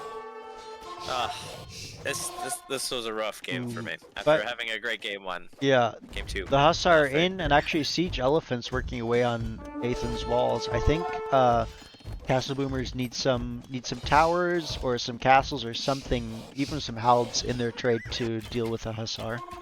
Yeah, but another massive push from the double castle stack from Nathan with a massive Chukmu underneath. Like, Shravamshas are good, but they're not good enough to take out 70 Chukmu. Nope. With 30 Kustier in support from behind. Yeah, and Puddle's doing a Shipline good really job spotted. though, pushing up the middle though. Like he's kind of pressuring Trening's forward position and is on top of those Trebs. Yeah. So did a good job of restabilizing and getting up to really good economy numbers. However, in the south now, the armies are pushing back, and Kilikau is forced to retreat. No siege yet in the south to support this push, but I think that would be the next step. As Skirm's now being added from Southpaw to try and deal with these heavy CA. And now at the latest, I think, is when I'd like to see Silk Armor from Dark Zane. Yeah. Yeah, there are a couple castles here in the ecos, so I think the Hussar raids from Kilikau have been about cleared up. Camel have been sent here as well to deal with that. However, there are big holes, so he could technically keep flooding those in. But for the moment, he's busy dealing with his push from Nathan, which is...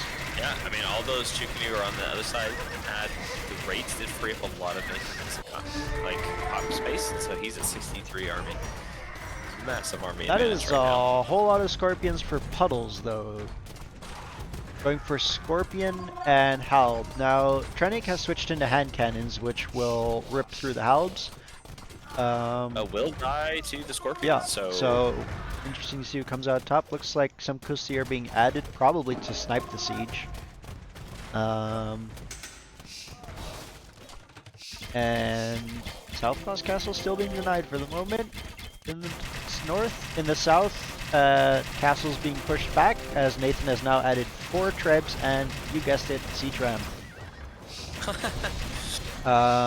Lots of barracks here with legionaries being queued up, but the Chukunu should be able to deal with those quite easily.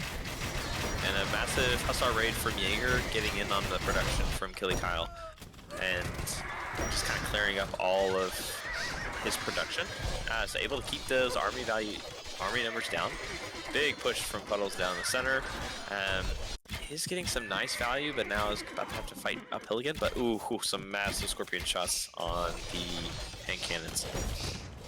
Very nice. And in the north, Southpaw has now gotten Imperial Skirm. Remember we talked about that at the beginning, and those will do pretty decently against Cav Archers. But, you know, Tadar Cav Archers on top of a hill are extremely That's hard still to kill. rough. I think this is still might be a good point for Dark Zane to throw in some Keshik. Keshik will murder Skirms. They will. They are a great castle unit. Huge push in the south from Nathan. Still slowly but surely pushing. Yeah. And Jaeger does have the army to support Yeah. now. Camels are here. Light Cav is here. Chukunu are working away. Trebs are taking down castles one after the other. We do have some Hald spam from Gilgalad, but I think the barracks are also being taken out, and Chukunu will tear through the Halds like nothing. And yeah, Dark Zane, I mean, he's still controlling the hill and actually placing a castle of his own right beside Southpaw's castle.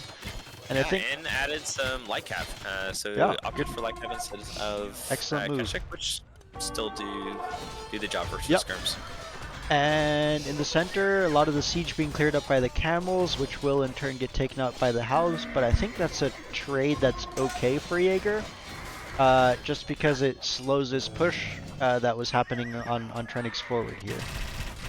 Nathan at 97 Chukunu with 25 more Yeah. Q. And these 60 Chukunu that I have here have over 100 kills, and like it's just ticking upwards. Not looking pretty for the corner checkers currently. Getting kind of pushed on all fronts at the moment, and now Southpaw coming out again with light cav and Imperial skirms, but this castle is, well, it's dead. It is very, very much denied. And yeah, Gilgal just kind of throwing halbs at this massive Chukunu. Yeah, so at this point, this is kind of where we're seeing the trade advantage. So Yeah. corner checkers, they have no gold access, right? And so they're forced primarily into trash compositions. So how skirm, hussar, which we have good civs for it. However, if you have gold access, gold units will win every time. And you can see on the minimap just a steady stream it's of solid trade units line, yeah. to the south. Yeah, and Nathan has gone ahead and re-walled where the siege elephants broke through. Nice touch there to prevent more hussar raids coming in. Which, as we Onager. can see, Gilly Kyle coming around. Ooh, Onager. How? Interesting Yeah, choice. hussar moving forward, but they're not gonna find. Now they might be able to dive on these trebs and take them out. The Chukunu will take out the hussar, but I think. All right, Gilly Kyle chooses not to engage after all. I think that could have been a choice for him. On the other side, though, it looks like Southpaw got some light cav in, which will start raiding away. However, camels from Jaeger hot on their heels and castles here, so I don't think that'll last too long. And in the north, Jaeger and Darkson are pushing. Yeah, it is. What is this? 2 layers of reinforced stone wall, fortified stone wall. Fortified stone, yes. That's exactly what it was. Fortified. This is a point of the game where like I felt like we had kind of stabilized a little bit in the north, and then Jaeger shows up with all the Imperial Camel in addition to the Cav Archers, and I was like, well, I don't have units to deal with this. This is not going to go very well. Yeah, and in the south, Nathan's still pushing. You see, he's got like 5 or 6 groups of Chukunu just moving around independently, which is pretty cool. But also a stack of Trebs, which, as I say that, the Trebs run into the double castle. There you go. He pulls it back. Only loses 1. Only loses 1. Nope, loses 2. Unfortunate, but hey, still loses some. At the same moment, 15 siege rim dropped out on the field. Yep. And Nathan has deleted vills and is down to 60 vills and 130 army. Yeah, and in the north, Darkzane and Jaeger have broken through, and there is a flood of Camel and Light Cav coming in onto Southpaw's exposed eco. And the army count for corner checkers is dropping. We're 350 army against 120 now. Yeah, incredibly well-coordinated push in the north, and at the same time, just a fantastic army comp for the Chinese. And Padelsa did a really good job of just kind of pinning down Chernig in the center, but just the army size from Nathan and in the north from Darkzane and Yeah, and Jaeger while could Trennick was held in the center, he was held in a forward position. So even while he couldn't push, he has full map control of the center area that his team can take resources from. So yeah, GG is called. Well played. Really nice strat there from Fast Castle Boomers, and we tie up at 1-1. yeah, it was a great game. Well played, FC Boomers. Let's see. 235 kills on these Chukunu that Nathan has on the field. Crazy. Crazy. Let's see here.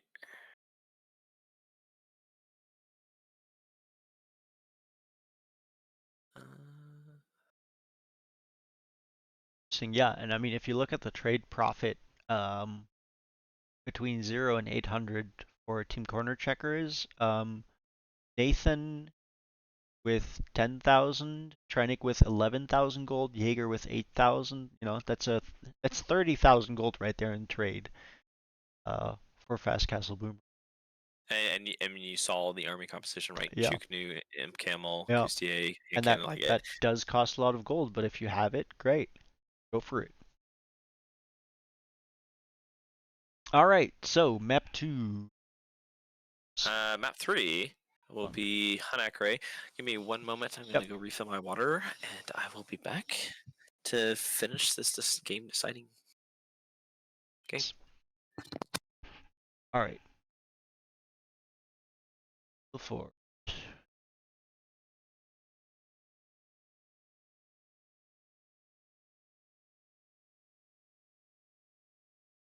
Favor of Fast Castle Boomers. I marked this off wrong. That was Corner Checkers, that was Fast Castle, and yeah, so game 3 will be Hun Akare, so it looks like Corner Checkers got the pick, but did decide to go for one of Fast Castle Boomers' home map, which, fair enough, if they also feel confident about that map, why not, right? But yeah, curious to see how this plays out. Whether we see maybe a bit of adaptation, or maybe if one of these teams goes, all right, we saw what some of the other teams did in past games, maybe we'll try to do that. Yeah. Loading. And we will game South Pockets back.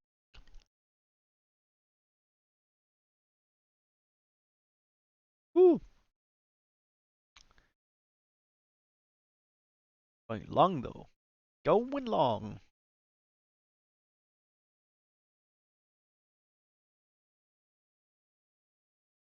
All right.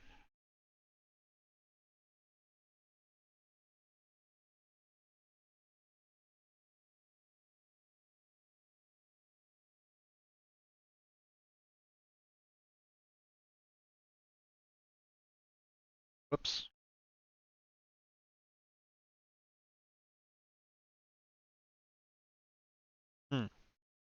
I do believe I just closed the Civ draft. That's my bad. So we'll go over here real quick. Okay, I am back. Sorry about Perfect. that. No worries. I am in game 3 at second 5. Right. And ready? 3, 2, 1, go. All right, Hanakare. Once again. So what was your guys' logic in going with Hanakare here, right? That was one of their home maps. So, but were you just confident that you were, also this also felt like a home map for you, or? Yeah, it was one of the maps that we had practiced the most, and so we were feeling pretty comfortable with it. Okay. We thought we had a pretty good strategy on it. That didn't quite go the way we wanted versus Outpost Rushers, so your team. But we felt like we could switch up the mistakes that we made from round 1, and thought we'd be in a really good position. Okay. So similar civs that we went in round 1. The only difference I think is I am Huns this time instead of Tadars, because I think Huns were banned in round 1. Yes. Which was our prepared civ. So similar strat. I think Puddles and our plan was to push in the north, and Gillical kind of wall down in the south to kind of turtle a little bit and allow for Gilgalad to go for the full boom. I guess Gilgalad also went for Persians instead of Goths this time because we saw the Savar. We tried to learn from mistakes and from being wrecked. There you go. Well, I think we'll have a bit of a standoff in the south as Nathan also went for the Byzantines. So potentially looking at a similar strat with the Slavs in his pocket, Trenik. Yeah. And we do have a Persian pocket for Fast Castle Boomers as well, Dark Zane, but in the north, but potentially also angling towards Savar there. And then on the flank there, Jaeger with the Korean. So potentially looking at water control, looking at a tower rush there. We'll see what he opts for. Which I think he was Koreans in round 1 and went for the full wall and turtled in the north, right? While That's true. While Trenig Nathan pushed in was the able- south with the yeah. Byzantines. So yeah, curious to see. I wonder if that was Alright. past part of their strat. Was like, we're gonna do this because then they'll expect us to defend with the Byzantines, but we're actually gonna flip that on them and push there instead, where they don't expect it. Yeah, and it was kind of surprising too, I think, because the north is a little bit more open than the south. Yeah. So I think that kind of caught us by surprise a little bit. Yeah, and I mean that's why I think a lot of teams opted to defend in the south and push in the north. Those. Yeah. Alright, so we have some forward vills. Oh wait, no, sorry. Yeah, we have a forward vill coming from Nathan. But it does look like Killy Kyle notices it with his scouts. And might get the vill snipe.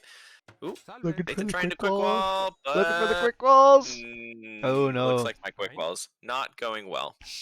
And that Vil does not have Loom yet, so it will go down.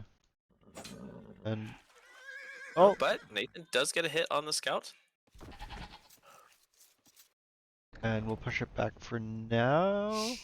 And wow, early walls coming down from Jaeger.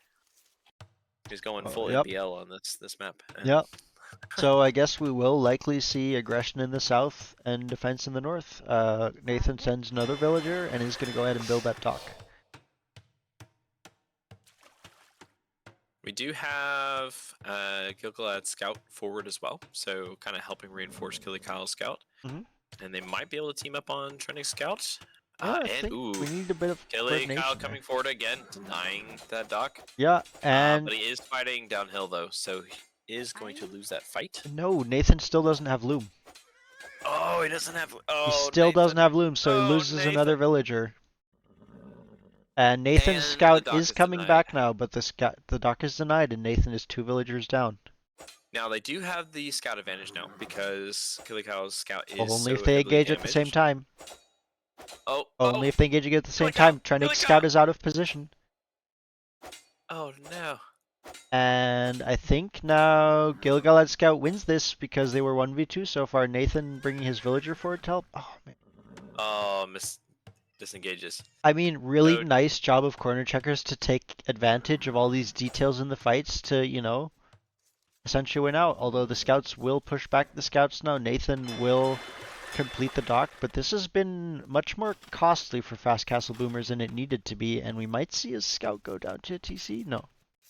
Nope. Manages to dodge most of the arrows. but yeah. And Just Gilgalad and Kyle doing a much better job coordinating their scouts than Nathan and Rennig did, and as a result, where they could have killed 2 scouts, they almost lost their own 2 scouts instead. so here's the disaster part of the game. If you look at where Killy Kyle is pushing his mill, it's right by his boar, correct? You will see Gilgalad laming Oh Killy no! Kyle. Apparently, Gilgalad wasn't able to find his other boar because the scout had been forward most of the time, and so he thought Oh, that the was spore his. back here. And so what happened was Killy Kyle didn't have food to click up to Feudal Age Oh because he'd been no. so heavily invested in the micro, and so a little bit of cascading pain, as well as round 1, Puddles lost the Vil to the boar again. So we had the lame and the Vil loss Oh, going into no. the crowd. So it's just like we had a great strat, it's just bad things kept happening every Yeah. time. we went Well, for it. I guess that's the even out for, you know, the advantage for all the micro in the front is that you win those scout wars, snipe 2 vills. The disadvantage is that you lame your teammate. I know. Little bit of pressure coming up in the north though. Scout versus scout action. Jaeger does have the hill, but South will pull away and has an archer on the way as well. The walls are up for Jaeger, just palisade now for the moment, but we'll keep him defended for now. Walls also coming up for Southpaw, supported by Puddles here. And in the south we have pressure though. Trennick coming forward with scouts. And oh, Killy Kyle's stuck in dark. oh, that is unfortunate. Close to clicking up. What's the food looking like for him? 344. That's unfortunate. Now he does at least have the hunt there that he can take, which will help. But not he's other than that he's just on berries.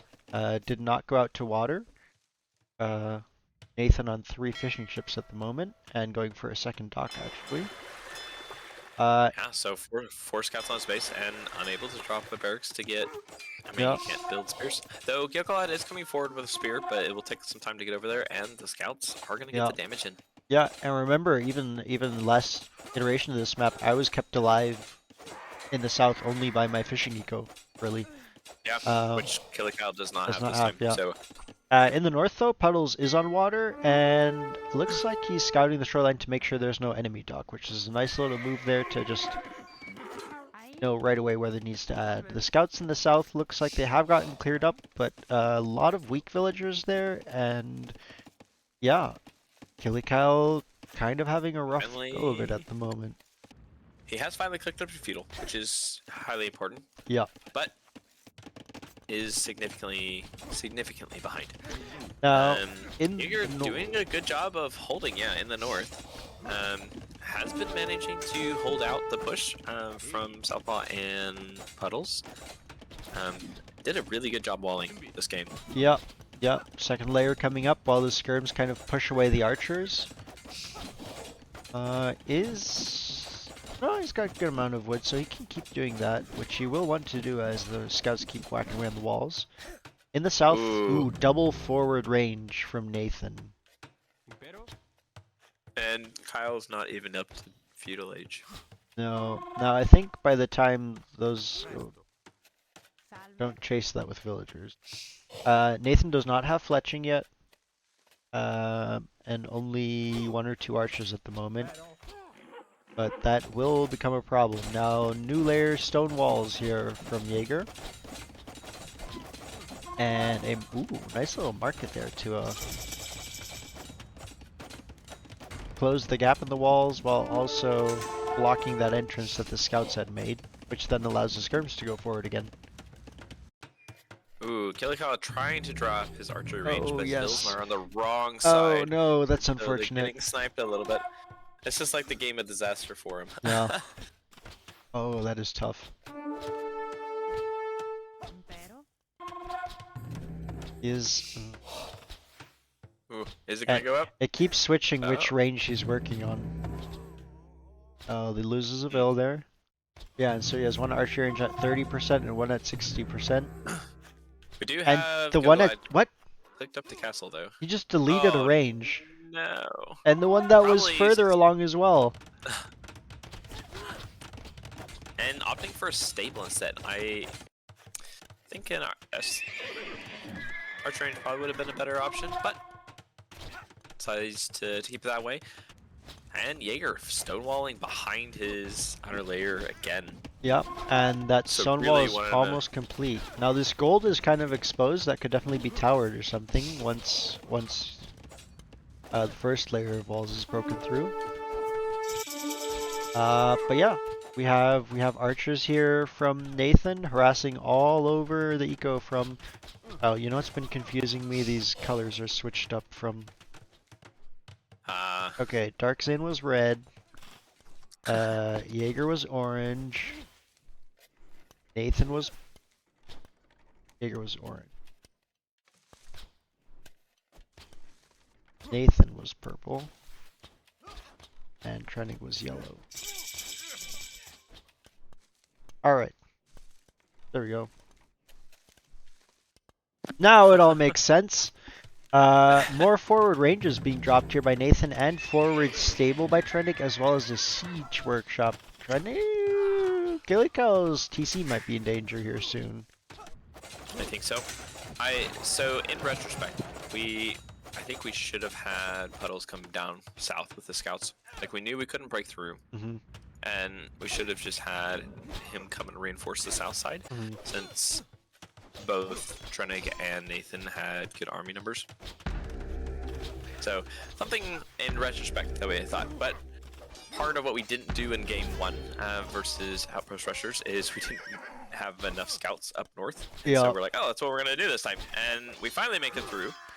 Up north. So the scouts and archers are in, so we're finally getting some nice damage in on Jaeger. But that's our 20 minutes in the game, and Yeah. at this point, yeah, Killy Kyle is significantly behind in his position compared to Jaeger. Yeah, looks like a tower attempt there got denied. Rams and Knights now coming out from Trenig as well, and most of Team Fast Castle Boomers is on the way to Castle Age, as is Killikyle actually, which is, yeah, that'll definitely complete before the Rams come in, especially because going for the tower first, which could be helpful for him, but still, he's down to 19 vills at this point. And Oh, in the north, Jaeger's base, he's having to run a lot of villagers. Yep, that's a lot of vills being sniped. And the archers are now crossbows as well, and looks like a cav archer switch is coming in from the Huns. But yeah, that is not ideal, not where Jaeger wants to be. So I'm not sure what happened to my crossbows. They kind of stalled out in the back of the base, and so kind of lost track of the vills of Jaeger, which is a bit unfortunate. Looks like, well, the south ones are still following. The north ones found 1 or 2 gold miners and are kind of like looking around here now. Yeah. We'll find and this. Puddle's nice.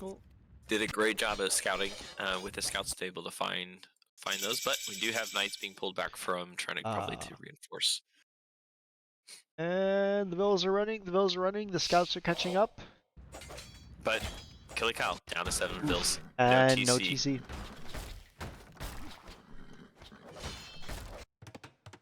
Crossbow now coming in for Nathan. Looks like the villagers from Jaeger have been located and are, oh no, run them back to the TC. Knights are on the way from Trenig to try and keep these alive. And those knights do have, yeah, +2 armor, so they should be able to clear up those crossbow mess. Vills will also engage against the scouts now and will be able to take those down. Might lose another Vill here though. And Jaeger did a really good job of rewalling though. Like he was able to close up the south side again and deny the further push, which was really unfortunate, I think.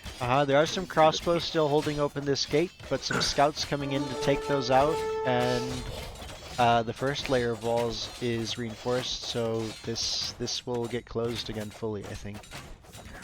And in the south, the push is still going on.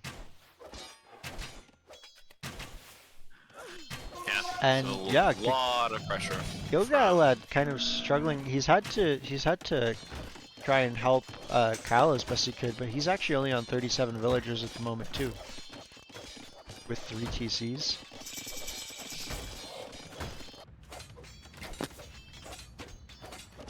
Alright, looks like a lot of pressure in the south, and I think this is the point where I think Puddles decided to go and reinforce the south. I think we were a little bit too slow in recognizing how much damage had been done.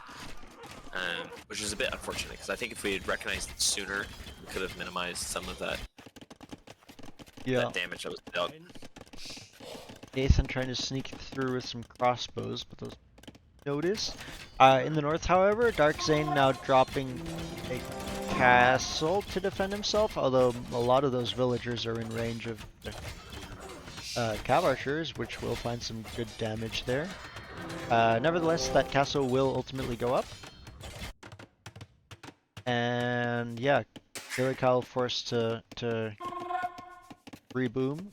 Does manage to get a TC in a decently nice spot. Has some farming to go so quickly, and wood and gold easily exists. But yeah, in the south, this push is still happening, and looks like a mix of camels. Doesn't notice the crossbows on his gold miners, and Puddles is running right past it too. Oh, it does come back. Does come back, but there's a couple of dead vills over there as well. Gilgalad getting some nice snipes in on that forward production building from Trenig, so kind of slowing that push a little bit and getting his army numbers up a little bit. So kind of stabilizing again in the south, but you know, Killikyle is down to 10 vills, while on the opposite side, Jaeger is at 23. So Phil advantage is definitely in favor of FC Boomers currently. Yeah. Military advantage is currently in favor of corner checkers, though. Although a good number of that is these cav archers, which are just kind of up against stone walls for the moment, so not able to do too much with that. And knights now coming out from Trenig to pull those off. And this is another thing I wonder if I had come down south as well, because like I'm full wall, Yeah. I have product going. If I had come down with those 20-something cow archers and pushed with puddles through the south, like they're completely unprotected in the south currently. I think so, and like there's a lot of fishing here you could snipe as well. Even if they'd probably have time to wall themselves off in the south, but even just pushing back this forward a bit and creating some more space for yourself would have probably been very helpful. We do have a defensive castle here from Gilgalad. Yeah, because like we kind of talked about earlier, like because if you go through the center portion of the map, like close to that wood line, you can get to the other side relatively quickly. Yeah. So it's relatively easy to help reinforce sides if you take the direct route. Yeah, that is true. Hard to say, man. I guess I'll have to play a lot more of this map to figure that out. Yeah, I'm excited to play it some more. I think people liked it a lot, so hopefully Yeah, we'll keep it in future renditions. At least I assume people like it a lot because it's been played a whole lot. So I think it's been played almost every single set. And I gotta say, so we do. Oh, go ahead. yeah, it was one of the maps that I practiced the least on beforehand. But even just after game 1, I was like, oh no, this is great. Let's stick with this map in our draft from now. I feel like it suits a lot of different playstyles. Like you have the ability to have the pressure, you have the nice like wall up and boom style. You can play water if you so desire. I feel like it was a good hybrid. Yeah. Semi-closed, semi-open map. Yeah. All right, The monastery in the south. only thing I wish we could get is like an actual like map script of it, so that we have slightly different variations. Yeah. Of it. Yeah. Maybe we can make that happen. Cool. All right, the south now. We have a monastery up from Trenig, and actually a castle being dropped from Nathan, taking control of what was Killicow's starting base. Yeah, I Securing would that position and a love lot to of production. see Puddles and Gilgalad move out with that army. Like they're just like their base is relatively secure. Move out with those knights. Use your mobility to see if you can cause some damage. Yeah. And don't allow for FC Boomers to secure such a strong position. In the north, Jaeger struggling a little bit, running the rest of his farming bills, but Dark Zane has camels out, and camels do quite well against CA if gun on top of them. Just the attack bonus versus the cavalry really comes with clutch, and has castles in really good strategic positions, right? Like securing a lot of his farming economy and his gold. Yeah. Minimizing the amount of damage that can be done. I think the one other thing I'd like to see Darkzane do is kind of wall off between himself and Jaeger. Yeah. Just to delay those. Because the siege is going to take a long time to get there, and that buys you time, but like you don't want to let this ball of cav archers run into the eco, which is pretty exposed right now overall. But yeah. In the meantime, in the south, it looks like the armies have moved out and have denied this castle for the time being. At 79%. We have one monk on the field from Trenig. Hey. Bill lead is kind of closed a little bit. Only, about 6 different now in favor of FC Boomers, and army advantage in favor of corner checkers. So managed to kind of climb back. The score is relatively close. Puddles also stretching out to the north now, dropping a monastery in the north. Will probably gather up all these relics, and that will be a huge boost to his cavalry attack.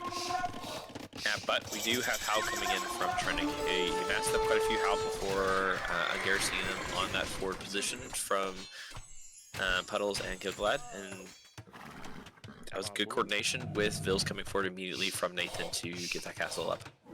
Yep. And crossbow reinforcements from Nathan here as well. And capped ram. I wonder what we're going to see.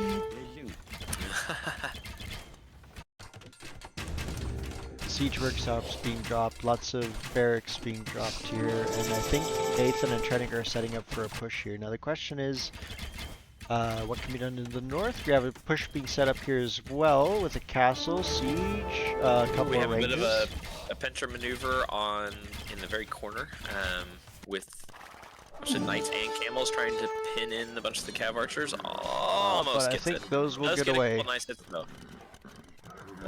That's quite a group of cav archers there, and if those had gotten all the way back to Jaeger's base, that could have been devastating for. They did get in and got a few Vil snipes, but I don't think quite enough damage to be effective. So. Alright, Treb's starting to roll out in the south, and these castles that have been defending Gilgalad are under threat now. Arb's here as well from Nathan, so the knights will have kind of a rough time. And Halbs from Trennick to make matters worse. The CA are still running, are kind of running into a corner though, have to pass through the camels and take a fair amount of hits there. Yeah, some nice engagement for Darksane. Got a lot of nice hits in on the CA, but finding a nice little pocket to attack from. Yep. Wise move to just move away. Yep. Alright, so Killikyle slowly climbing back into the game at 40 Vils and on 3 TC, so potentially we'll see him back in the game. However, Gilgalad is being heavily pressured. We do have a War Elephant on the field. Yep. I'm always happy to see those. And oh no, Commander two here, not a. Still, Halbs will also deal with War Elephant, and we have Siege Rams filled to the brim with Halbs on their way.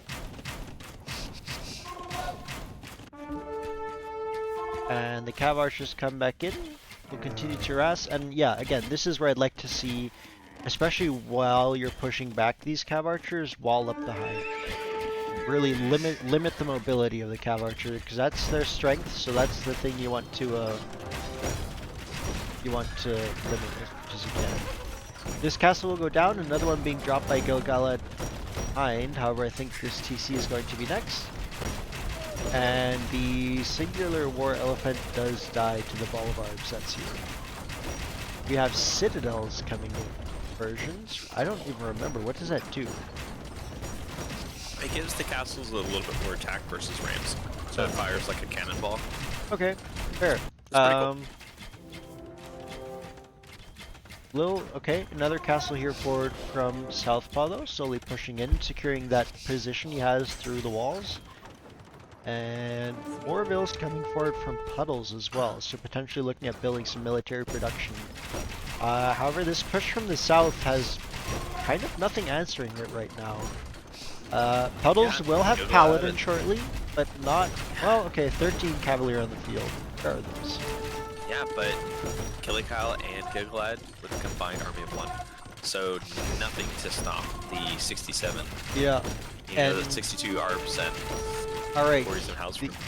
Puddles is coming now with Paladin, but he's going to be facing Halbs, which have Drazina by now, which is going to be really rough in terms of trading, especially when those Drazina Halbs have Arbalists behind them. A nice little queue up with the siege ramp against the Halbs on the Paladin. It's a nice little play there from Trennick. And the castle goes down. Yeah, so not looking great in the south. And in the north, you know, Darksane just kind of turtling a little bit and just shutting down the push for the north. Yeah. Like the CA are great mobility, but you know, his castle placement is really good, and then his, you know, Darksane did a good job of controlling his army in the kind of those choke points to keep those CA from raiding. He is protecting himself, but again, I want to see the walls here because those ball of CA move past, find the gap between the castles. Move in not only to hit Jaeger, but also a couple of them coming in with potential to hit the egos from Trennick and Darksane. So while that castle placement is really nice, you need the wall beside it. But he's holding, he's slowing down, and he has camels there to push the cav archers away again. And for the time being, his main objective is presumably to slow this down while the push comes around, right? It's starting to hit Puddle's base now.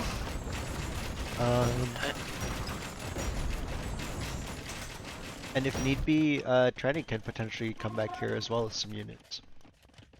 Yeah, I think the lack of siege in the north really hurt us. Like, if this castle could have gone down sooner from Dark Zane, I think the CA would have been able to take an engagement sooner and kind of help push through the center of the base. And but yeah, just a bit of an oversight on my part to not get siege up to help support.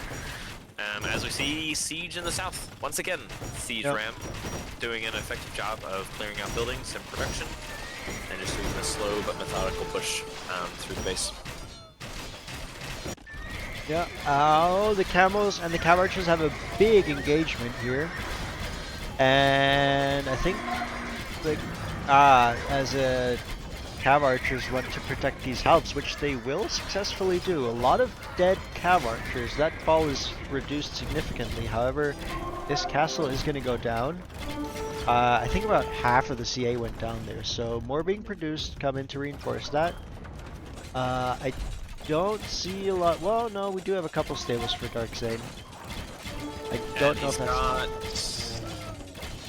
He does have 8 heavy camel riders queued up, and in on the opposite side now, Huddle's doing a really decent job. He massed up his paladin to good numbers, and was taking some fairly good engagements versus the ARBs of Nathan. So Nathan's mass, not nearly as large as it was a few minutes ago. Yeah, and the halb's kind of out of position. Some of them streaming forward, but some of them just also kind of sitting in this forward base from Nathan and Trennick. And yeah, it looks like the push is stalled out for now. There are still a couple of trebs out there, which might still take out a castle here from Puddles if he doesn't snipe those soon. But the CA are in now on Dark Zane, and are, you know, trebs working away on those TCs. That's a lot of exposed eco.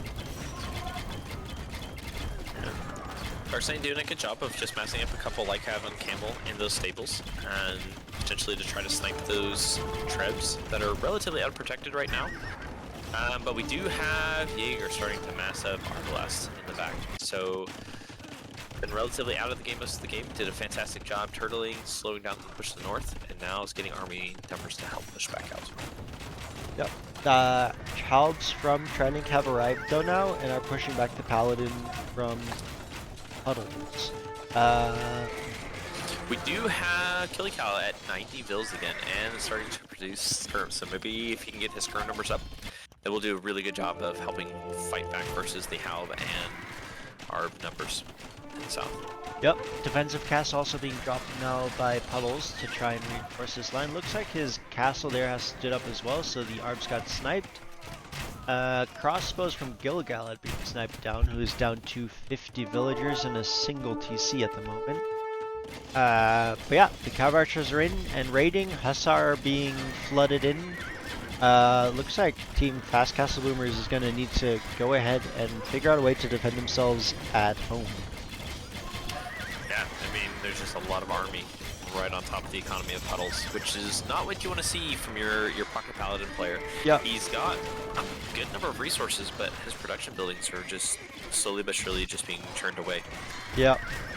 And the Arb mass from Jaeger has finally arrived and is doing some good damage versus the CA. And fantastic job of remassing the camel numbers for Dark Zane. Very nice, and we'll be able to snipe those trebs as well. Yeah. Trebs go down, and it looks like this push will be stalled out for the moment, and that's the difficult thing about cav archers, is that once your ball goes down, it's so much harder to get back to an effective number. Looks like we got the first couple raids coming in here on the wood lines for South Pond Puddles as well. And Siege here now again as well from Trennick. Pushing out.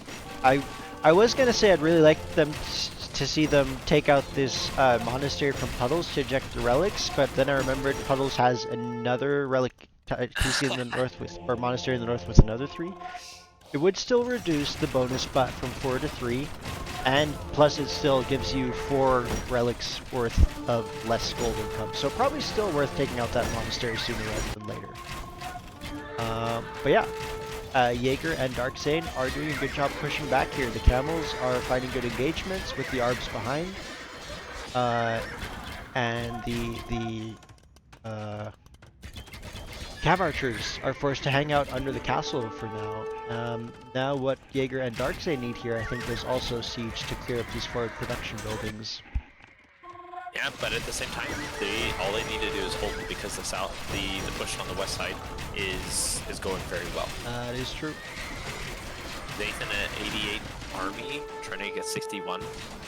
That's both of them have a larger army size than the combined team of corner strikers. Yep. 220 military to 60, and the eco is now off by about 80 in favor of castle boomers as well. As I think this castle from Puddles will go down. We have bombard cannons and trebs here, and yeah, relics are ejected now from Puddles, so that'll hit his gold income a bit, and also his paladin are now ever so slightly weaker. This is a really solid game. It felt like there was moments for both sides that had the advantage. They just, I feel like we just weren't quite able to capitalize on our advantage. The early damage to Killing Kyle really hurt, I think. Yeah, but even then, when we lame our own team and when we lose Bills the board, things tend to not go very well. that's not the ideal situation for sure. Still, some solid momentum swings that happen. Yeah, but just a nice army combination from Nathan and trying to just the Halb arm combination with the Seagram. Just have a really hard time, just composition-wise, for us to deal with. Yeah, and once again, Nathan doing a really good job. Has 4 different groups of arbs moving around, finding damage where they can. And I think Gilgalad's eco is about to get hit again. Yeah, I mean, Killing Kyle does have a fairly large number of skirmishers, but he is missing Bracer, which will make a difference in those fights.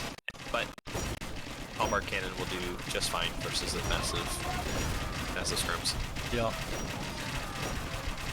Yeah, Nathan is, however, also missing the last armor upgrade on his arbs.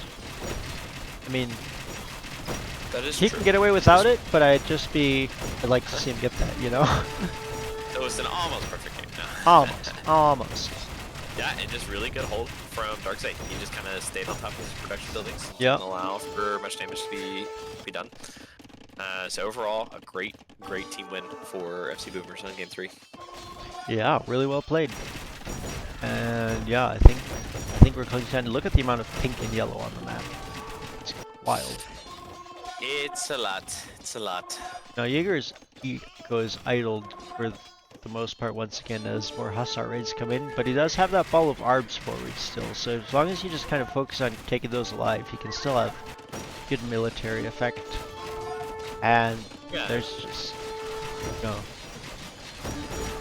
I did decide to go for some targets for fun, but I think it's just the combination of Arb and Camel was very, very difficult to push on that side. Yeah, I wonder, there were many moments in this game where I think just a few key switch arounds would have made a difference, but at the same time, just really good coordination. Once again from FC Boomers. Which I believe, with this win, which I'm pretty sure is going to happen at this point, that would lead, going into round 3, FC Boomers and Outpost Checkers with a tie score. Because they both won a total of 5 games. Draw a game each. So, which is pretty exciting going into playing for a first round game. The race for first place. And I think there were several of us on both teams who had never gotten first, so you know, definitely want to get that to happen. Yeah, that's super exciting. But yeah, there's the eco from Southpaw is now being it. I'm trying to figure. I guess there's more eco over here on the other side. But I think I think we probably delayed the resign a little bit. well, we have 270 army to 70 and 300 versus 180 eco. So you're telling me there's a chance? Sure, but Puddles doesn't think so, as the calls the GG, and the rest of the players GG. follow. And with that, the Fast Castle Boomers go in for a reverse sweep. Very well played. Very well But played. yeah, solid play. Couple of rough moments for both teams in the early beginning there with the Yeah, non-loop snipes villagers on and the the lamed boar. and some crazy crook walls from Jaeger. Man, I didn't realize he went out so early. Like going out at minute 5 Yeah, to wall up. I mean, he was dedicated to get those walls up, which, to be fair, really saved that side. So yeah. well played. And you do need to go out early to get that in the north. It's so much more to wall than in the south, so I can understand why he did that. But yeah, that was this set. As you mentioned, that leaves Fast Castle Boomers and Outpost Rushers at 5 wins each. And yeah, one more set for each team to play in Imperial Age. However, next stream, which I believe is planned for Saturday, we will be going back to Castle Age Bracket, which has 2 more rounds to go. But yeah, let me just hop over here real quick. Cool. That concludes the sets for today. I hope you guys had fun watching them. Some really cool games in there, and some really close ones as well. Especially this second set. The back and forth is always fun. And Yeah, it was. There were some like, despite like the first set being a 3-0, like they were really competitive games. oh yeah, That I for sure. feel like could have gone both ways. Like, Oh yeah, especially that last game, like on Donut. Like, oh, that was such a wild game. yeah, I think yeah. that's probably been one of my favorite games of the tournament so far to watch. Well, that's nice for you. It wasn't one of my favorite games because I just got stomped. But I'm glad someone enjoyed it. That's the way I felt during that Hill 4 game Yeah. that we just watched with the Cav Archer raids and then That's fair. Yeah. the QCA coming in. Uh-huh. So, you know, I can sympathize with you Yeah. a little bit. Well, that's the thing, right? It's not necessarily as fun to play as it is to watch, but also not games that are fun to play aren't necessarily as fun to watch. So, Indeed. but yeah, I'm gonna wind down there. It is 1:30 a.m. and I am getting rather tired. Indeed. Honestly. Indeed. Well, we'll rest up that voice and looking forward to some great casting on Saturday. Yeah. Thanks for hopping on once again, and Absolutely. yeah, thanks for everybody who was hanging out. I guess we didn't get any bingos called, but I'll see if Guess today was not the day. I guess not. I think some viewers also took off or showed up, so they may have missed some stuff. And I feel like we missed some stuff. I know I wanted to track my demo shots on hill forts closer. That is true. But the ones that I looked at all had a max. I saw 3 different demo shots across these sets that killed 4 units. I think it was 4. Yeah, I think that's what I saw every time was 4 units. But every single time there was a 5th unit that was down to like between 1 and 4 HP. I'm like, come on. Whereas like So close. that should count. I think 5 or more units was what the sheet says. Okay, I don't remember I offhand. did it the first day we did it. I kind of went through and checked everything afterwards, but I haven't looked since. Yeah. It might have also been 5 plus monks that I'm confusing. It was only like 3 plus units. In which case we're good to go. But like That is true. I We haven't seen the 5+ monks yet.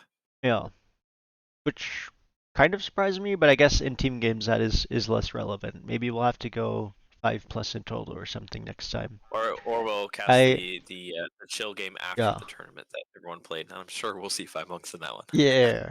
Well, and yeah, I have to say I create this bingo sheet. I didn't watch the games beforehand. I just kind of went off of things that I expected we'd see at least once this tournament, but wouldn't necessarily be guaranteed every round. So I'm not trying to make this intentionally hard on you guys or deny you a bingo. I am hoping someone gets a bingo eventually. I just wanted to make sure it was also not a bingo every single game. And so far, it looks like I haven't quite found that balance yet, where there's some stuff that we're getting every single game.